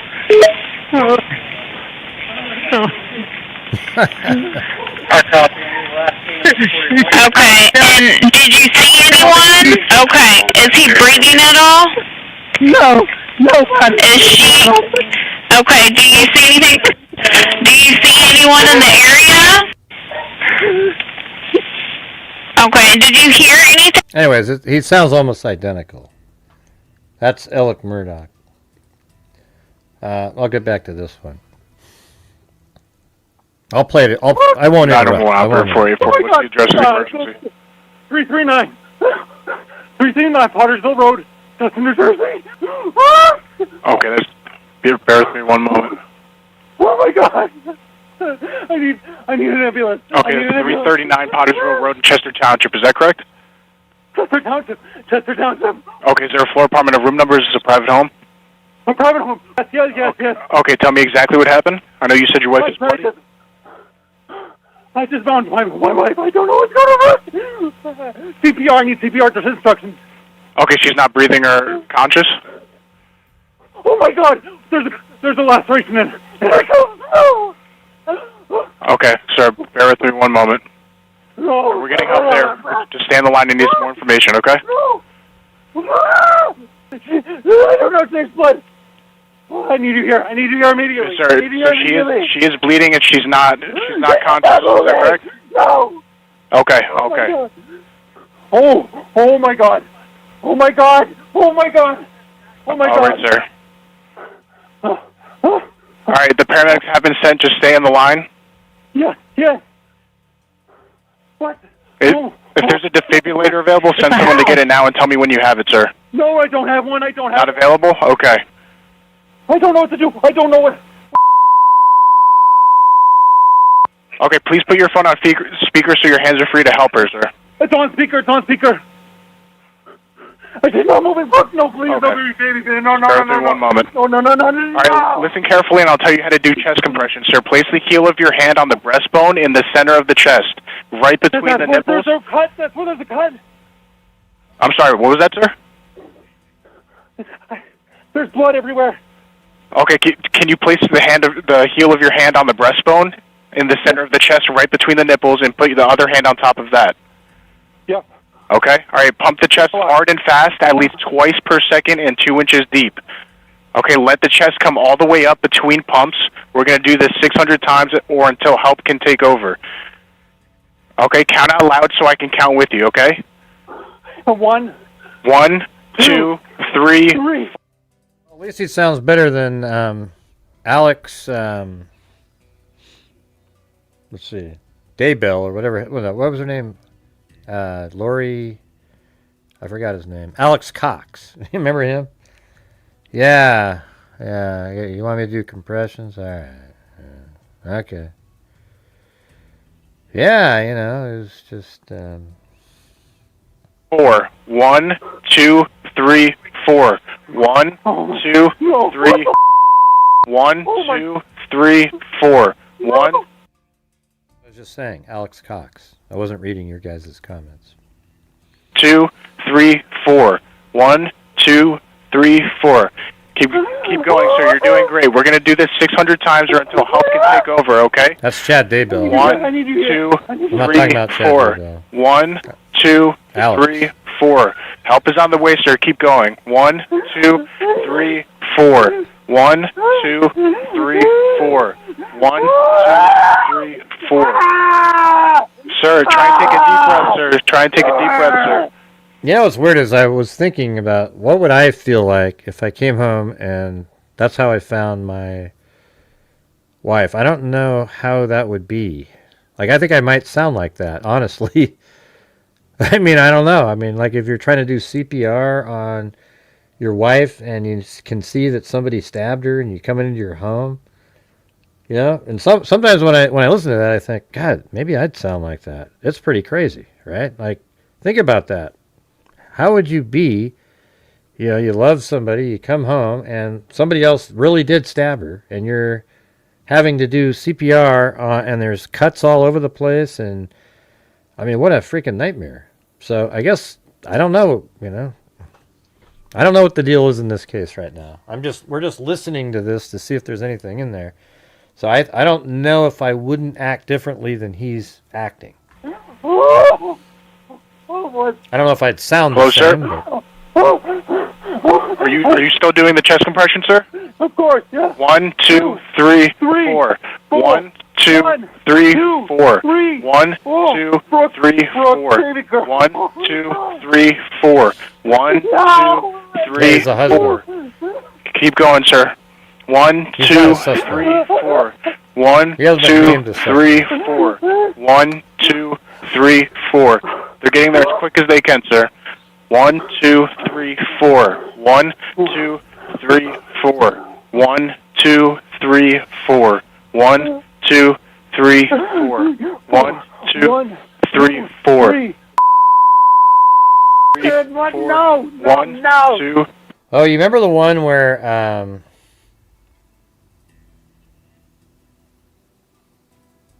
I don't know what you mean, Lisa. It's so different than Hunter. I don't really get what you're saying. I don't know how you can compare it to. I don't even know what you're. Yeah, he was just standing there, just kind of going. He was like a zombie. But remember the other guy when Alex Cox died? His little son-in-law that didn't even know that that like he was his dad or whatever. Remember that? His son-in-law, and he's like, I don't know. He didn't want to do anything because he didn't know who he was. I mean, I barely even knew the guy, but she was married to his mom. 3, 4. No. 1, 2. I need you. Try and take a deep breath, sir. 3, 4. 1, 3, No, 4. 1, no. 2, I need 3, you. 4. 1, 2, 3, 4. 1, 2, 3, 4. 1, 2, 3, 4. And sir, I know you said, where are you in the house? Second floor. Second floor? Okay. Okay, keep going. One, That's where it's like two, the house. 3, 4. Second floor. It's the second floor. I told you. 1, 2, 3, 4. I got this. You got it, bro. Come on, baby. Come on. Keep going, sir. Come on. 1, 2, 3, Oh my God, there's 4. huge cut. What 3, 4. What the And where's there a big, a large cut, sir? one on her breast? Yeah, he goes, okay, do 1, 2, 3, 4. Do it 600 times, he said. Wow. I mean, There's one right below her breast. Okay, just keep going, sir. 1, 2, 3, 4. I can't imagine having to do CPR on your... Keep going, sir. We have responders pulling up. Just keep going until they take over. I need 2, him. I 3, need him. 4. 1, 2, 3, 4. Just keep going. They're right outside. Just keep going until they take over, okay? 1, 2, 3, 4. 1, 2, 3, 4. 1, You know, it used to be... 2, 3, 4. You're doing a great... Well, how come they don't have you do breaths anymore? You know, it used to be where you do like 7 or 8 compressions and then you'd breathe for them. Then you do 7 or 8 compressions, then you'd breathe. But then they changed it up quite a bit later where you're just sort of pumping blood around for a while. Yeah, it used to be totally different. Yeah, like, yeah, there you go, 7 to 1. That's what I said. job, sir. 1, 2, 3, I mean, how is she breathing this whole time? This guy's just saying pump, pump, pump for 5 minutes. You know, what, don't you need oxygen?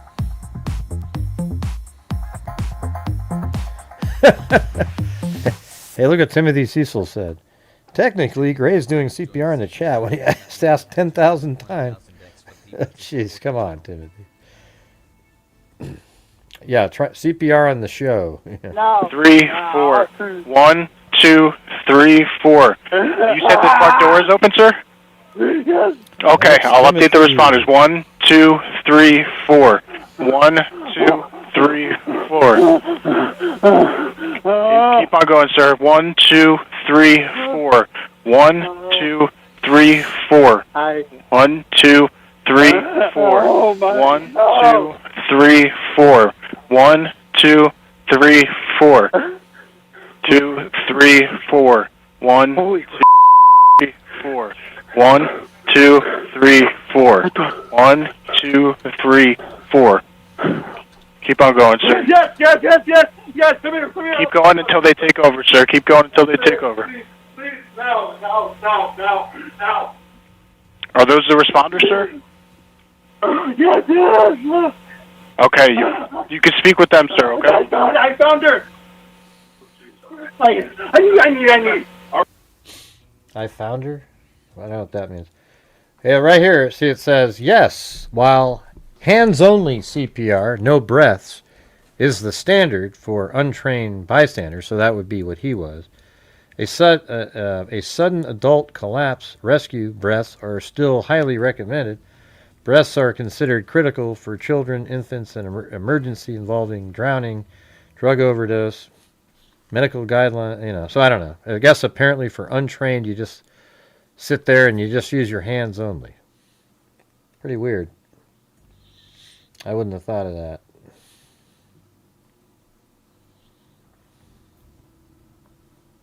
So some people are wondering, though, if it was her... She's a psychotherapist, so it could have been one of her patients if it's not her husband, right? I mean, really, it's just kind of like, is it her husband or one of her patients? Stabbing somebody to death is usually really personal. There's like an anger towards them, so I could see that being from a patient. But remember, she's child and adolescent psychotherapist, so it's not as likely that some like 15-year-old kid or somebody came over there.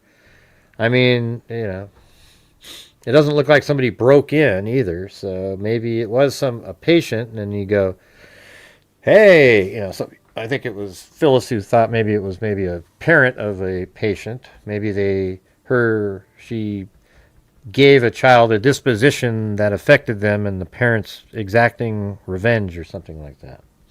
Who knows? What do you guys think?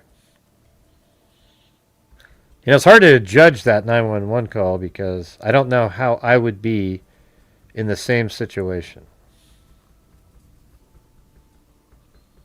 You know, the reason Alec Murdaugh's was bad, it's like if he didn't say that one comment. See, when you listen to it, you just kind of, you know, it could have been natural, but when the 911 operator said, "Do you live in a trailer or a house?" he felt indignant about it and said, "It's a house!" This comment, right? Listen. It's a house! So he actually took the time out of something so, you know, horrific happening to make sure, gosh, you know, damn it, that I live in a house. How dare you say you live in a trailer? See, and that's where I was like, okay, this guy, you know, he's full of crap.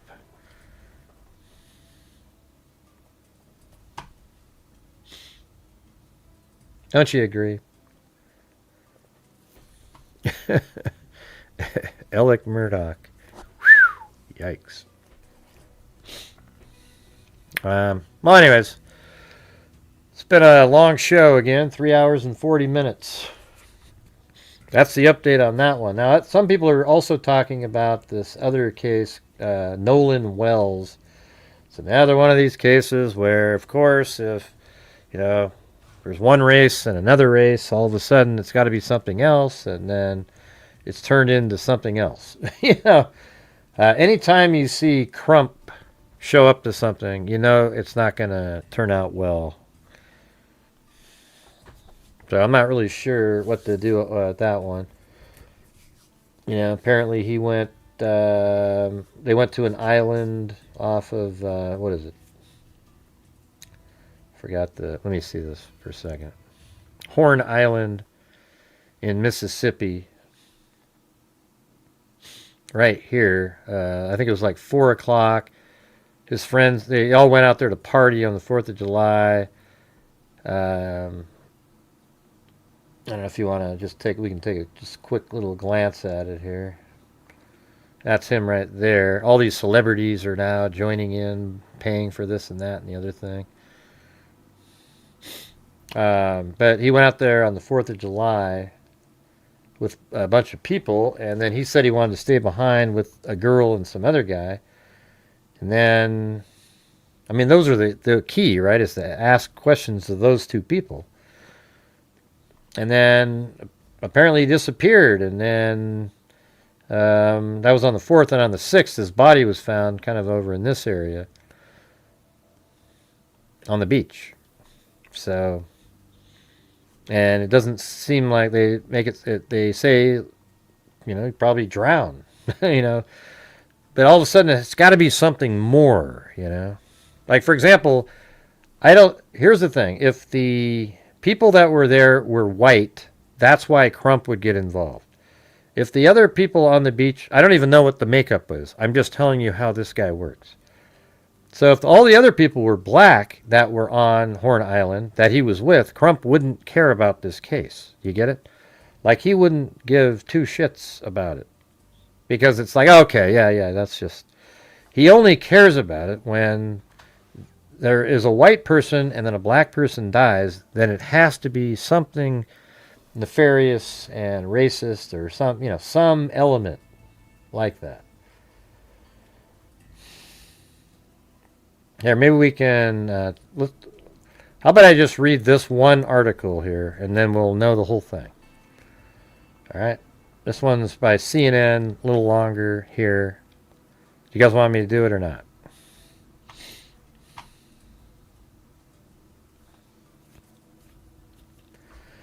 Christine and Elmore Wansley don't sleep. They can't, not since their 18-year-old son, Nolan Wells. So she must have been remarried to the husband, and Wells is from the original father, I would imagine. This was our baby, Christine Wansley said, wearing blue to match Wells' father, the couple tightly holding hands. I birthed him. Wansley is now fighting for answers so that she may find peace in showing she did everything possible to uncover the truth behind her son's death, she told CNN's Victor Blackwell on Saturday. It's been 1 week since Wells and his friends went on a 4th of July trip to Horn Island, an uninhabited stretch of pristine wilderness off the Mississippi coast with no shelters, no facilities, and no communications. His friends made it back home. Wells, a student and wide receiver at Southwest Mississippi Community College, did not. His body was found by a National Park Service agent face down in the water off the shoreline Monday morning. And where I have him is where it was described that he was found on, I think, the northwest point of the island.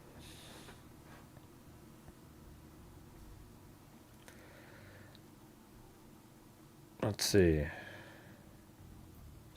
And down here it says, now many questions remain unanswered. Why didn't he return on the boat with his friends? Why didn't he have his cell phone with him? Was Wells involved in an altercation? Did he break off from his friends to speak with a girl on the island? I mean, that's the one problem is like, where are the answers though? You know, like, I mean, shouldn't there be somebody out there that knows what the answers are?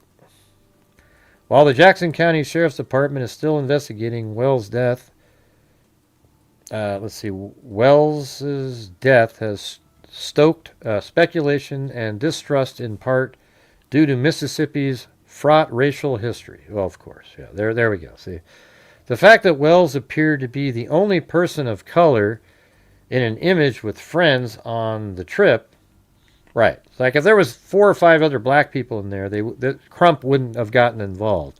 But because he's black and then the other people with him on the trip aren't, then he gets involved. And I'm not saying there isn't something else here, but that's the only reason he ever gets involved.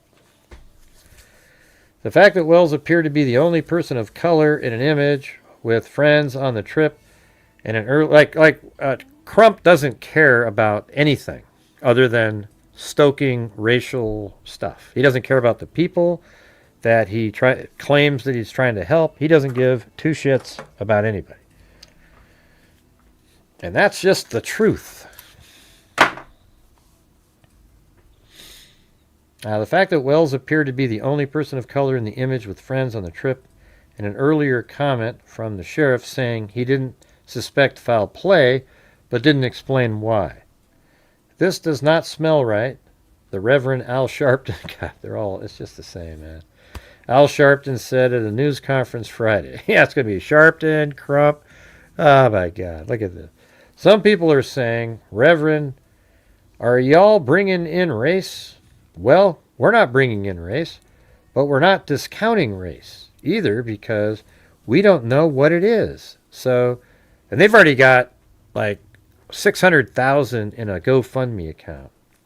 But we're not discounting race either because we don't know what it is. So to tell us, don't rush to judgment, saying it was racist is fine. But when but then I'm telling you, don't trust to judgment saying it was not racism because we don't know. Right, but the people you have gathered around and the financial supporters that have already been supporting indicate that that's what you're doing. No, I think Crump, isn't that the name of the attorney? They just mentioned his name, didn't they? I don't know if he's in this one or not, but I think it's Crump. Yeah, it's right there. Ben Crump. Anyways, where were we here? All right, down here. But nothing about the case other than speculation about race is particularly unusual, CNN law enforcement analyst Charles Ramsey said. It's quite common for law enforcement officers to take a week or longer to gather all the necessary evidence and interviews determine what caused a death. Those days and weeks, however, can feel like an eternity for a family desperate for answers. It's important to interview each of the friends Wells traveled with, anyone who was on the beach at the time, and a girl he was purportedly talking to on the island. They've got to interview them one at a time, individually, to make sure the story is consistent. What if they were all just really drunk, though, you know? Who previously led the Philadelphia and Washington, D.C. police departments. Jackson County Sheriff John Ledbetter did not respond to CNN's questions Friday, including whether all the Wells friends from the trip had been interviewed. But Ledbetter previously told CNN affiliate, what happened? How come I'm getting all these people joining all of a sudden? I mean, not that that's bad. I'm just, I'm just curious. Maybe those are from earlier. I don't know. Attorney Ben Crump. You guys you've seen Ben Crump before. I mean, that's all he does. This guy. He's just this guy. All he does is race baiting. He's an embarrassment, man. I would never want him around anything that I had anything to do with.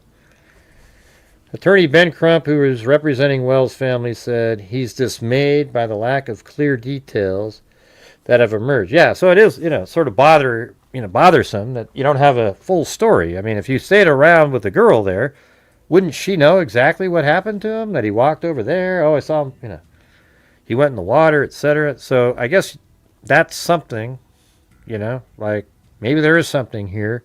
I'm not saying there isn't, but you don't need Crump and those types to get that to be found out. Like if the autopsy shows something other than drowning and there's marks on him and so forth, then might turn into something else. But you don't need Crump to do that, to make sure of it, Like without him, they would have looked the other way, because he's black and they're white. And they, that's how they try to spin everything. A young woman he was talking to says, a young woman that he was talking to says that, well, Nolan said he was going back to get the boat with the boys. The boys say that Nolan told them he was going to stay and talk to the young woman. See, that is kind of a problem. Because if it's the other one, where he goes, hey, I got to go catch the boat with them, and then something happened to him right before going onto the boat, that would make some sense. I mean, why would the girl lie? Say, Nolan said, the girl said that. She said that Nolan was going back to get on the boat with the boys. But then when all the boys that got on the boat were asked, they said he stayed to talk to the woman. Okay, so that is a problem there, I will say that. The boys say that Nolan told them he was going to stay and talk to the young woman. It's a contradiction. On Saturday, Crump told CNN Victor Blackwell his office has received several calls in response to pleas asking people to come forward. Let's see. Nolan Wells photograph with others on the island. I want to see. Does that show up somewhere?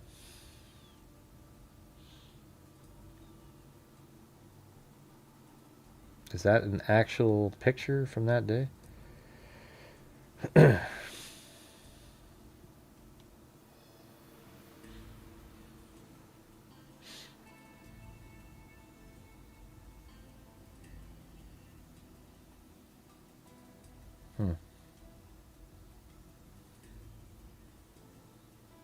I don't know, just kind of look like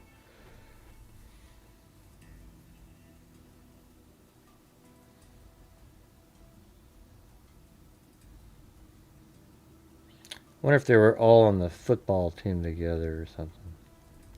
I'm not sure what this is, this picture here. But maybe this is the one that they're talking about. Look like they're friends.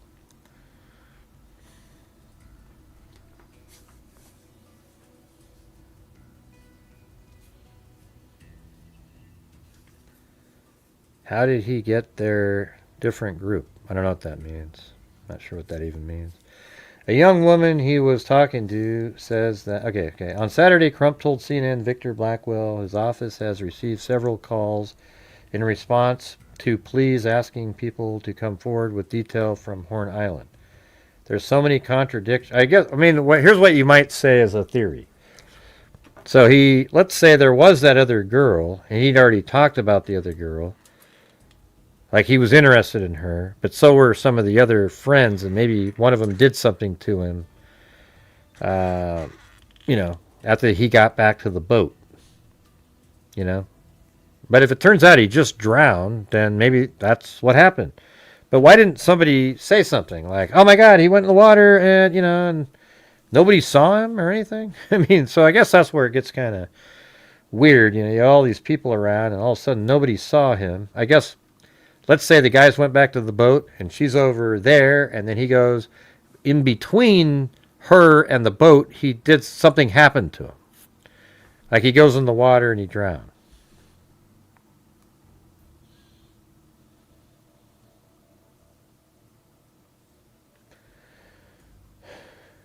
There's so much contradictions that we have to review to try to get to the truth. One of the stranger parts of the case, this is interesting, I remember reading this, involves Wells' cell phone. Crump said it's bizarre for a teenager to not have his cell phone and noted that Wells' parents managed to find the phone before police did. The parents said location history data found on the phone left them with questions. They also expressed concerns that messages or images may have been deleted from the device. There's also been speculation that, how do you know images were deleted from the device if you're the parents? That's just your speculation? It's like, I don't know. How do they know? There also has been speculation that Wells was in an altercation shortly before he was reported missing. Well, there you go. That would be sort of that theory that I just threw out there without reading this. Wells' mother said her son was not a confrontational person and avoided bickering. Nolan was not someone who liked fights, physical fights. He really didn't even like arguments. The 18-year-old's body was found in the water just off the shore on the northwestern end, there you go, of Horn Island. The swimsuit he was wearing matched those, and he was found by a state employee there. The swimsuit he was wearing matched those that was in the photograph that he was last known to be wearing. Crump, the family's attorney, cast doubt on the notion that Wells may have drowned, saying the teen was a strong athlete and knew how to swim. I guess the phone was with the other friends I thought I read earlier. But the barrier islands off the Mississippi coast have a history of powerful currents and drowning deaths, the coroner said. Yeah. The currents are strong out there, especially on that end of the island. There have been drownings out there in Barrier Island many times over the years. Wells' mother is leaving room for doubt. I know locally it's being pushed that, it's likely a drowning, she said. But you have all these other things that have kind of happened in between, and it makes you wonder. Yeah, well, I agree. There's some things in there they need answers for sure. There were no immediate obvious signs of foul play or trauma on Wells's body, the coroner said. Well, there you go. So it's most likely a drowning. And if he was hit or struck, there would be something. If he was strangled or choked and put in the water, there'd be marks, right? But due to the uncertain circumstances, we asked for an autopsy at the state medical examiner's office so that they could do the full autopsy and be able to tell if there was any foul play. This is starting to turn into Kendrick Johnson. As a matter of fact, there's even I guess somebody's already paid for a second autopsy on this. The findings from that autopsy, including Wells' cause and manner of death, are not yet available, as the medical examiner's office is waiting for the results of routine. Yeah, so anytime you hear somebody say they're waiting for toxicology reports. That means there's nothing that they can find at all. So they're waiting for toxicology to determine like what happened to him. You know, okay, so yeah, it looks like he had a lot of alcohol in his system, and it seems like he just drowned in the water.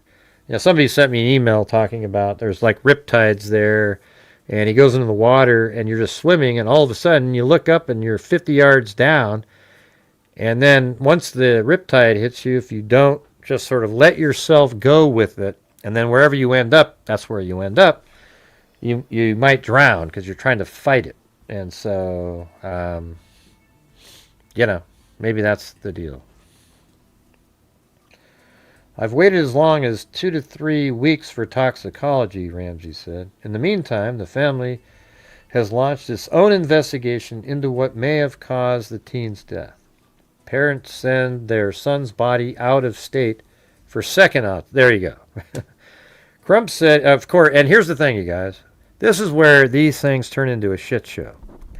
Because what's going to happen now is this family is going to pay somebody like Dr. Baden to find something. You know, that whenever you do a second autopsy to some private place, it's in their interest to find something. You know, that's what I hate about it.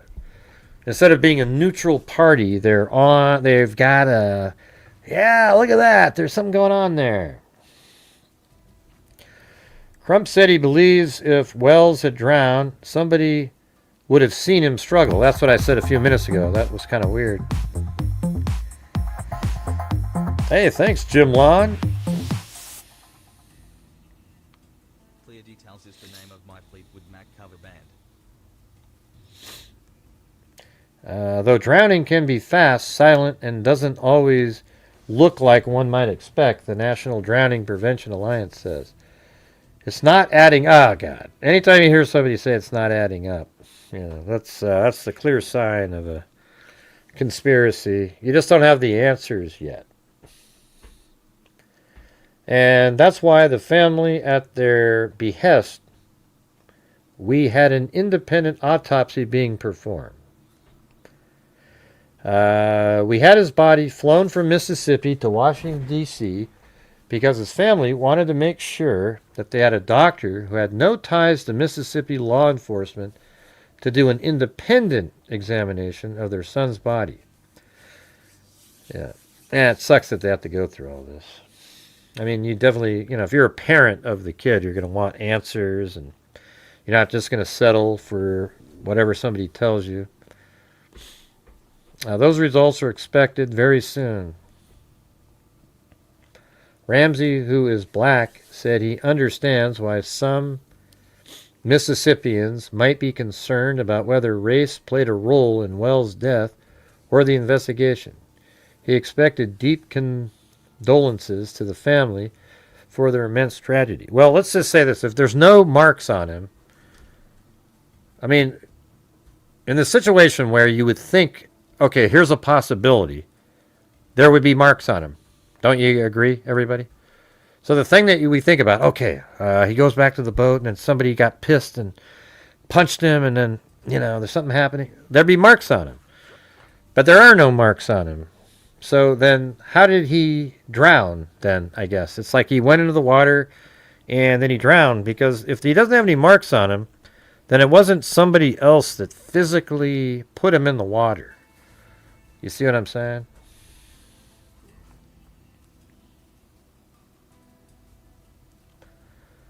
But so far, he said, there is nothing surprising about the timeline of this investigation and how it's proceeding. It's not unusual. What's unusual is the degree of media attention, he said. The only reason we're having this conversation is it happened in Mississippi. He's a black kid, and he went out there with friends who happen to be white. God, I just said the same thing. I just said the exact same sentence. That's exactly the truth in this case. Regardless of the color of anyone's skin, your hope is that people your children call friends will be there. Woansley Wells' mother told CNN on Saturday. Unfortunately, there are just so many patterns here in America. When you start to talk about the African community, we've seen this time and time again. Yeah, I've seen the accusations time and time again. Turns out that usually isn't what you're saying. Wansley said she's seen the discourse surrounding her son's situation, along with the question some have posted. How can these black parents just allow their son to be the token black boy of the group? What kind of a stupid comment is that? Jesus. Nolan was friends with everybody, Wansley said. Yeah, I mean, why does it matter? Let's say he goes to a school and he's the only black kid there. Why does that make him a token black? He just decided to go there and he's there. Yeah, see, this is where the problem is in America. It sounds like his parents are they're better than some of these idiots that comment about it. So good for his parents. They seem more sort of open-minded. They just want answers. Well, let's see. Nolan was friends with everybody, Wansley said. Nolan was a peacemaker. He wanted everybody to feel included. Wells, Wansley said, would have made sure his friends made it home. Nolan had such a big heart. That was a concern we always had, is that his heart was too big. Because sometimes that type of love that you give to others is not always reciprocated. There are numerous possible reasons why Wells was not with his friends at the end of the trip, Ramsey said. And the potential circumstances surrounding Wells' death aren't limited to foul play or accidental drowning. So what would that be then? If it's not limited to foul play or accidental drowning, what would the other one be? I mean, what if he did it himself? You know, like what if, I was thinking about this a few minutes ago, like, let's say the girl, he was drunk, he really liked that girl, but she wasn't interested in him, and he just got really depressed, and nobody knew about that. And he goes out in the water, and, you know, I don't know. That doesn't sound incredibly likely, but I'm just saying. And that would sort of match what they're saying right there. You know, that it's saying it's not limited to foul play or accidental drowning. So what's the only other thing out there? Well, that he took his own life. There are all kinds of possibilities, he said.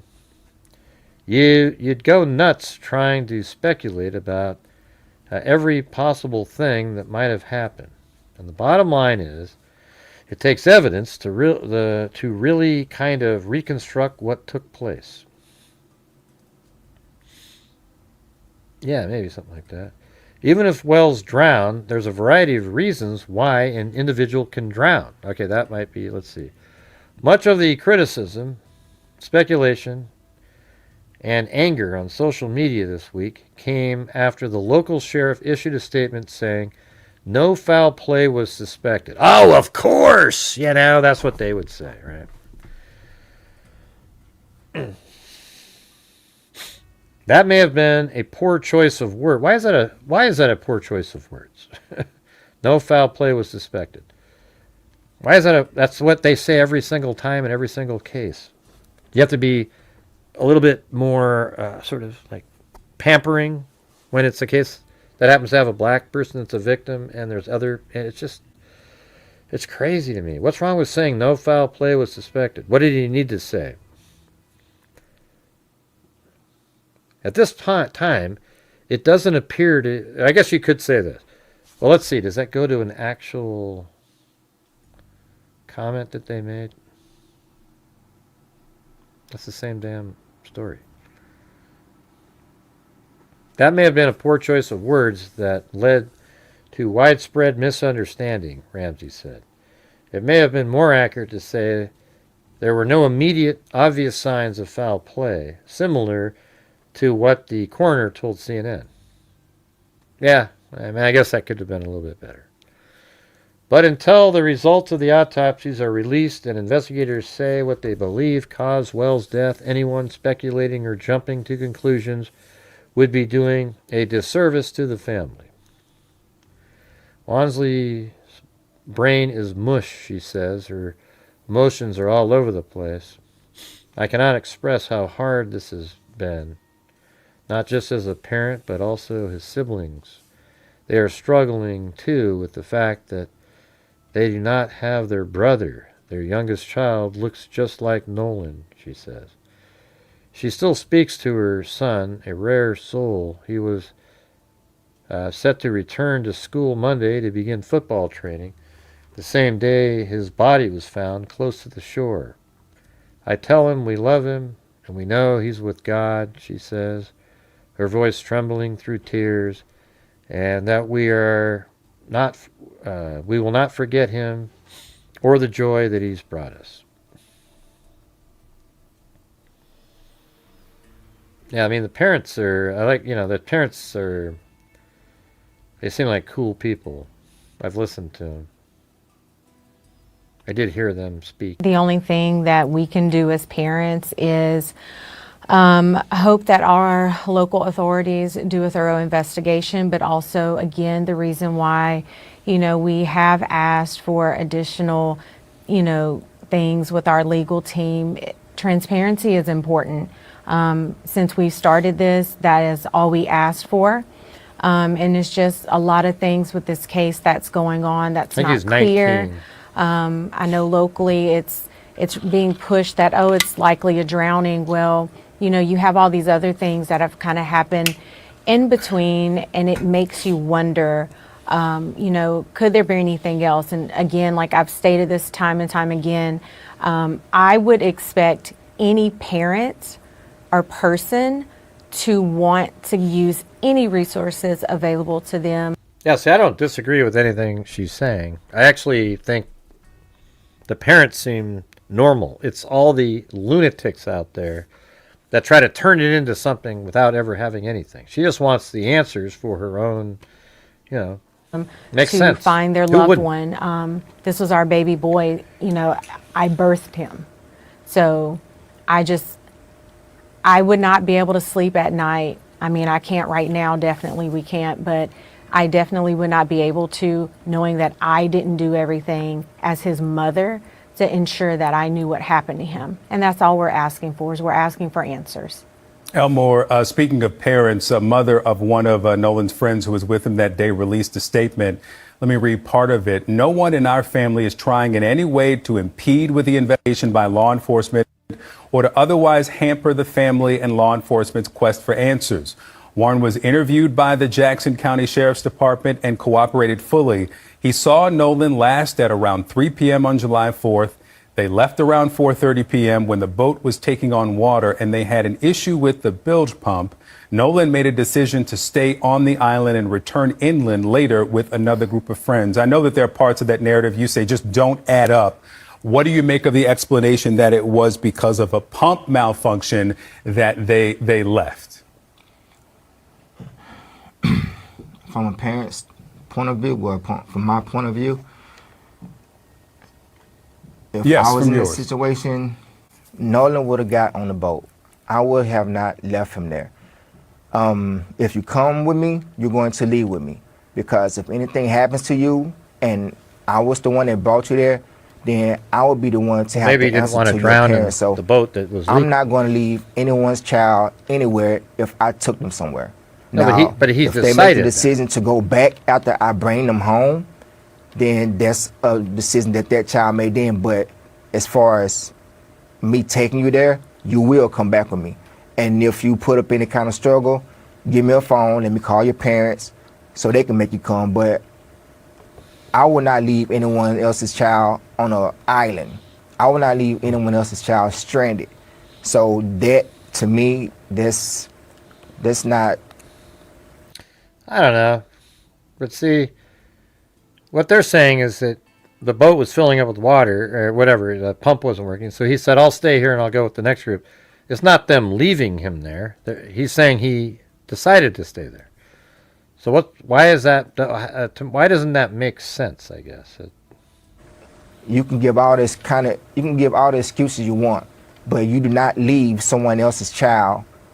So even if he said, so you're saying even if he said, I'll wait for the next one, You're going to physically grab him and toss him onto the boat? Is that where? If they're in your care. And Christine, again, to Elmore's point of having to answer to their parents, what have, if anything, these friends or their parents said to you about what happened? So, of course, the children have expressed their condolences, and, Nolan was my best friend. That's what I keep hearing. Nolan was my best friend, but the way Nolan was, he would have made sure, right? And with any of his friends across the board, good whether you're point there, black, white, Hugs pink, View. purple, Nolan would have made sure, That does hey man, happen. let's go. Like, hey man. This does happen. That's like a great, actually it happened to my brother, same thing. And that actually is pretty, it's not like incredibly, it doesn't happen like every day or something, but it is something that's pretty common out there. Man, come on, let's, we're done for the day type of deal. And once again, like I've said it before, Nolan just had such a big heart. That was a concern we always had, is that his heart was just too big. Because sometimes, and we would tell him, that type of love that you give to others is not always reciprocated.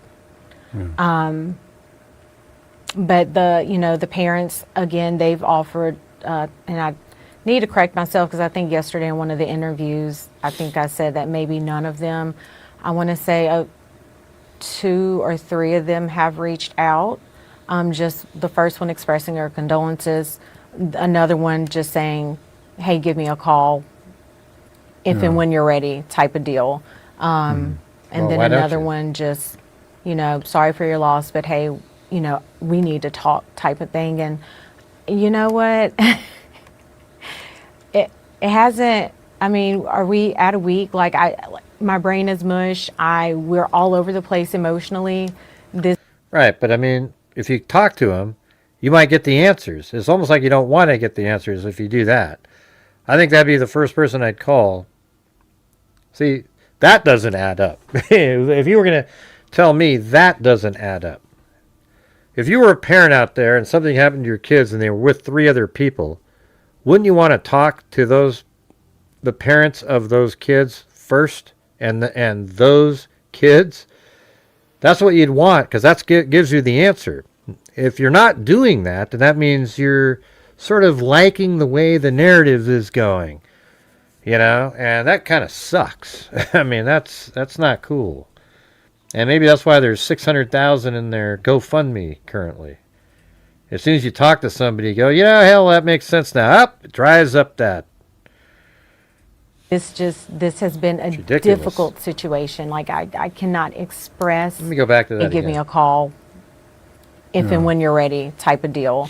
Yeah. And then another one just, sorry for your loss, but hey, we need to talk type of thing. And well then. You know what?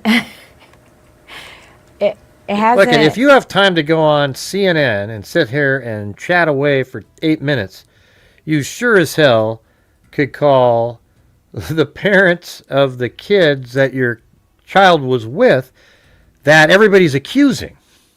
I don't know, man. I now I'm sort of on a whole different. That whole part right there, she lost my faith. That's bullshit right there.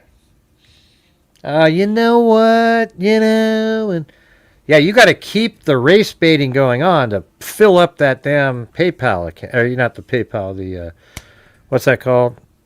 The GoFundMe. That's what it's about now, right? Because you got Crump below there. Oh yeah, you sure as hell don't want to talk to them. You sure as hell wouldn't want to get the actual answers. Like maybe one of them said, you know what, he was sitting there and he went in the water. I no matter what, I feel bad for the loss, but I don't like this how she's trying to spin out of. She's trying to explain my brain's mush, so I didn't talk. Well, here you are on here. You should have called them before going on the show, because this show is not important. This show here is just another show to try to, ooh, things just don't add up. Okay, that's garbage. You should have called them up and got the answers. They're probably wondering, why the hell haven't you called me? You know, I've got some answers for you. Are we at a week? Like my brain is mush. Okay, We're all yeah, over the yeah, place yeah, yeah. emotionally. This has been a difficult And that does situation. suck, right? Because the GoFundMe is tied to not getting answers.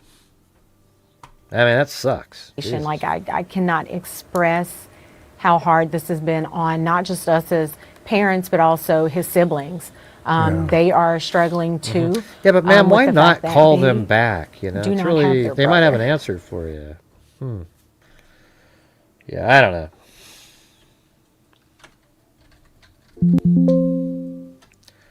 Here, let's see. What is it? The Nolan Wells. God, that just sucked. Hearing that.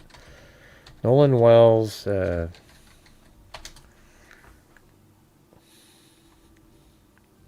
Is it? Yeah, 603,000 so far, with 750 the goal. And look at all these. Ooh, 100,000 by Byron Allen. 100. Look at these. Look at this. That's crazy right there. You got to admit. That is freaking nuts.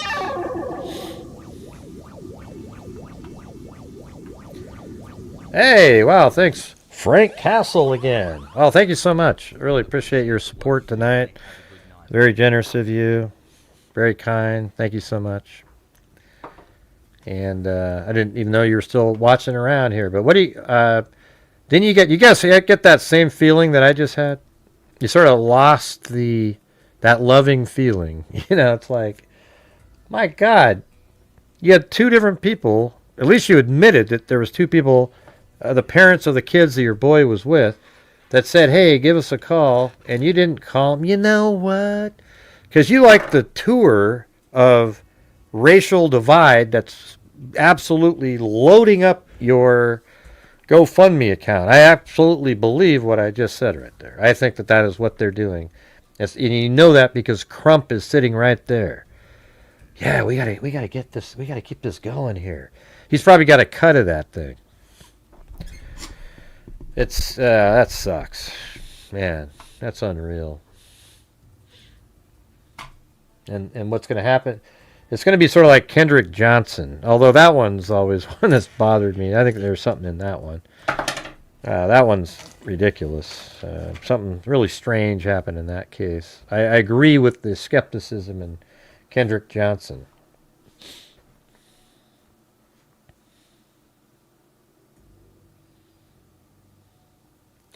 Lisa donated to Carl's. I don't know what that means. What does that mean, Timothy Cecil? I don't know what that means. Lisa donated to Carl's GoFundMe. I have no idea what you're talking about.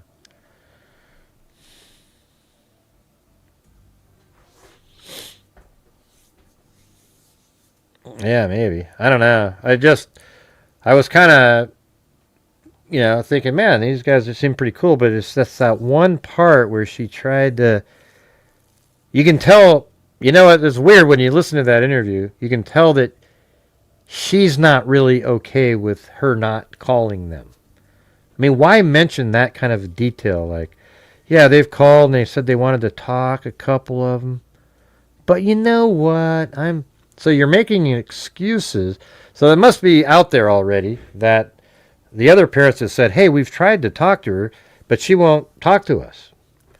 And now she's explaining it away. And here she is on CNN with the race-baiting Crump, That doesn't make any sense at all. I mean, I think most of us would rather be on the phone with the last people that were near him.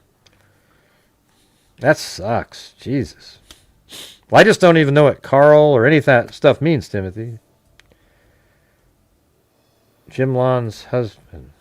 God, man, I don't know how you got any of that. I wasn't paying attention, I guess.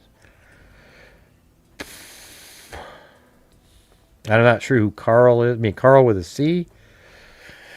Anyways, I'm going to get going, you guys. That's been, we've already been out here 4 hours and 23 minutes, but I guess we'll keep checking in on this one, too. It's going to probably turn out to be a drowning and there might be other information out there, and who the hell knows, you know, at this point what actually happened, but hopefully they'll get all the answers. All right, so thanks to Wild Bill Wassman, Tracy Von Brott, Tracy Antioch. Then we have, guess who? Wild Bill Wassman. Then we have Joseph Brennan, and then Phyllis Watson. Then Wild Bill Wassman, and then Phyllis Watson. Wild Bill Wassman and Phyllis Watson. Kind of, it almost sounds the same. And then Cindy, and then Jessica Schubach, Tracy Antioch, Wild Bill Wassman, Phyllis Watson, Paul Marino, Richard Watts, Wild Bill Wassman, filling in the that was 7-11, and then 7-17, Wild Bill Wassman, and then I had to donate at 7-21 to reach the goal by Haley, who then gifted 5 memberships. Then we had Allie Cake. That was Haley right there. Then we had Allie Cake, Wild Bill Wassman again, then Phyllis Watson, Wild Bill Wassman, Haley, Wild Bill Wassman. Thanks, Wild Bill Wassman. See, that's what I said. He's always so generous. He doesn't have to be either. Like, you know, it's like he just does because he likes to support the channel. He's nice. You know, that's just... and then we have Haley. Like, nobody's required is what I meant to say. You know? But I appreciate the support on the channel. Then we have Phyllis Watson, Juju Bean, Wild Bill Wassman, Phyllis Watson, Nacho Mama, Allie Cake, Lisa Valenzuela, Cinnamon Sin Freak, Wild Bill Wassman, Haley, Allie Cake, Wild Bill. Jeez, Wild Bill. I guess I didn't really count them all up during the show there. And then we had Haley matching. He was getting that match done there. And then Jay Marr also did the one after that. Then Wild Bill Wassman. And then Frank Castle came in with 20 gifted memberships. Timothy Cecil. And then Jim Lawn. And then Frank Castle again. Yeah, it was like an hour in between those 3 there. Anyways, thanks, Wild Bill. Yeah, he's been catching those big bass out there. Anyways, thank you. Thank you so much. And thanks, everybody, for your generosity out there. Really appreciate it. Hope you found the show interesting. We were all over the place, you know, talking about the judge, what a idiot he's been in the Charlie Kirk case. We went over like twigs, you know. Is he? You think the furry? I actually think there might be something that Tyler Robinson was communicating in a group, letting them know what he was going to do, but not necessarily planning it with everyone. All right. So, and they probably thought, oh, he's not going to do this, but he did. And so, anyways, but they still mentioned it out there. So there's a possibility of that. And then we also went over a couple, we went over the image again of the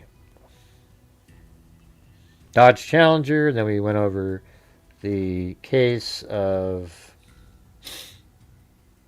Brooke Hanlon and then Nolan Wells. All right. So there you go. Hope you guys are all caught up, man. Man, you're lucky. Anyways, thanks, everybody. We'll see you guys later. And as I always say, until next time, be safe out there.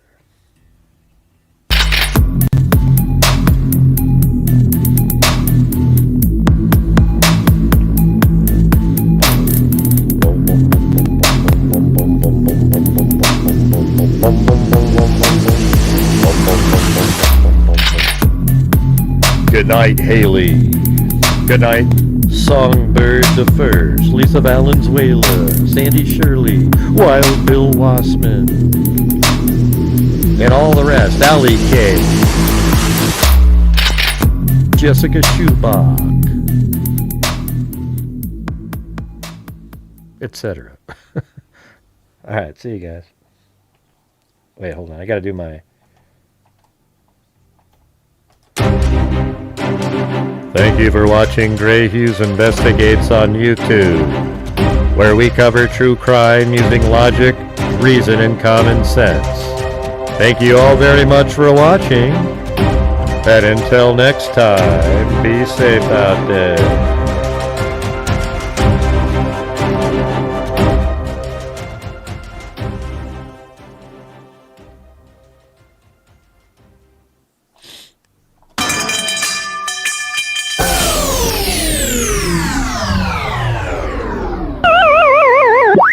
Evil can never be dead enough.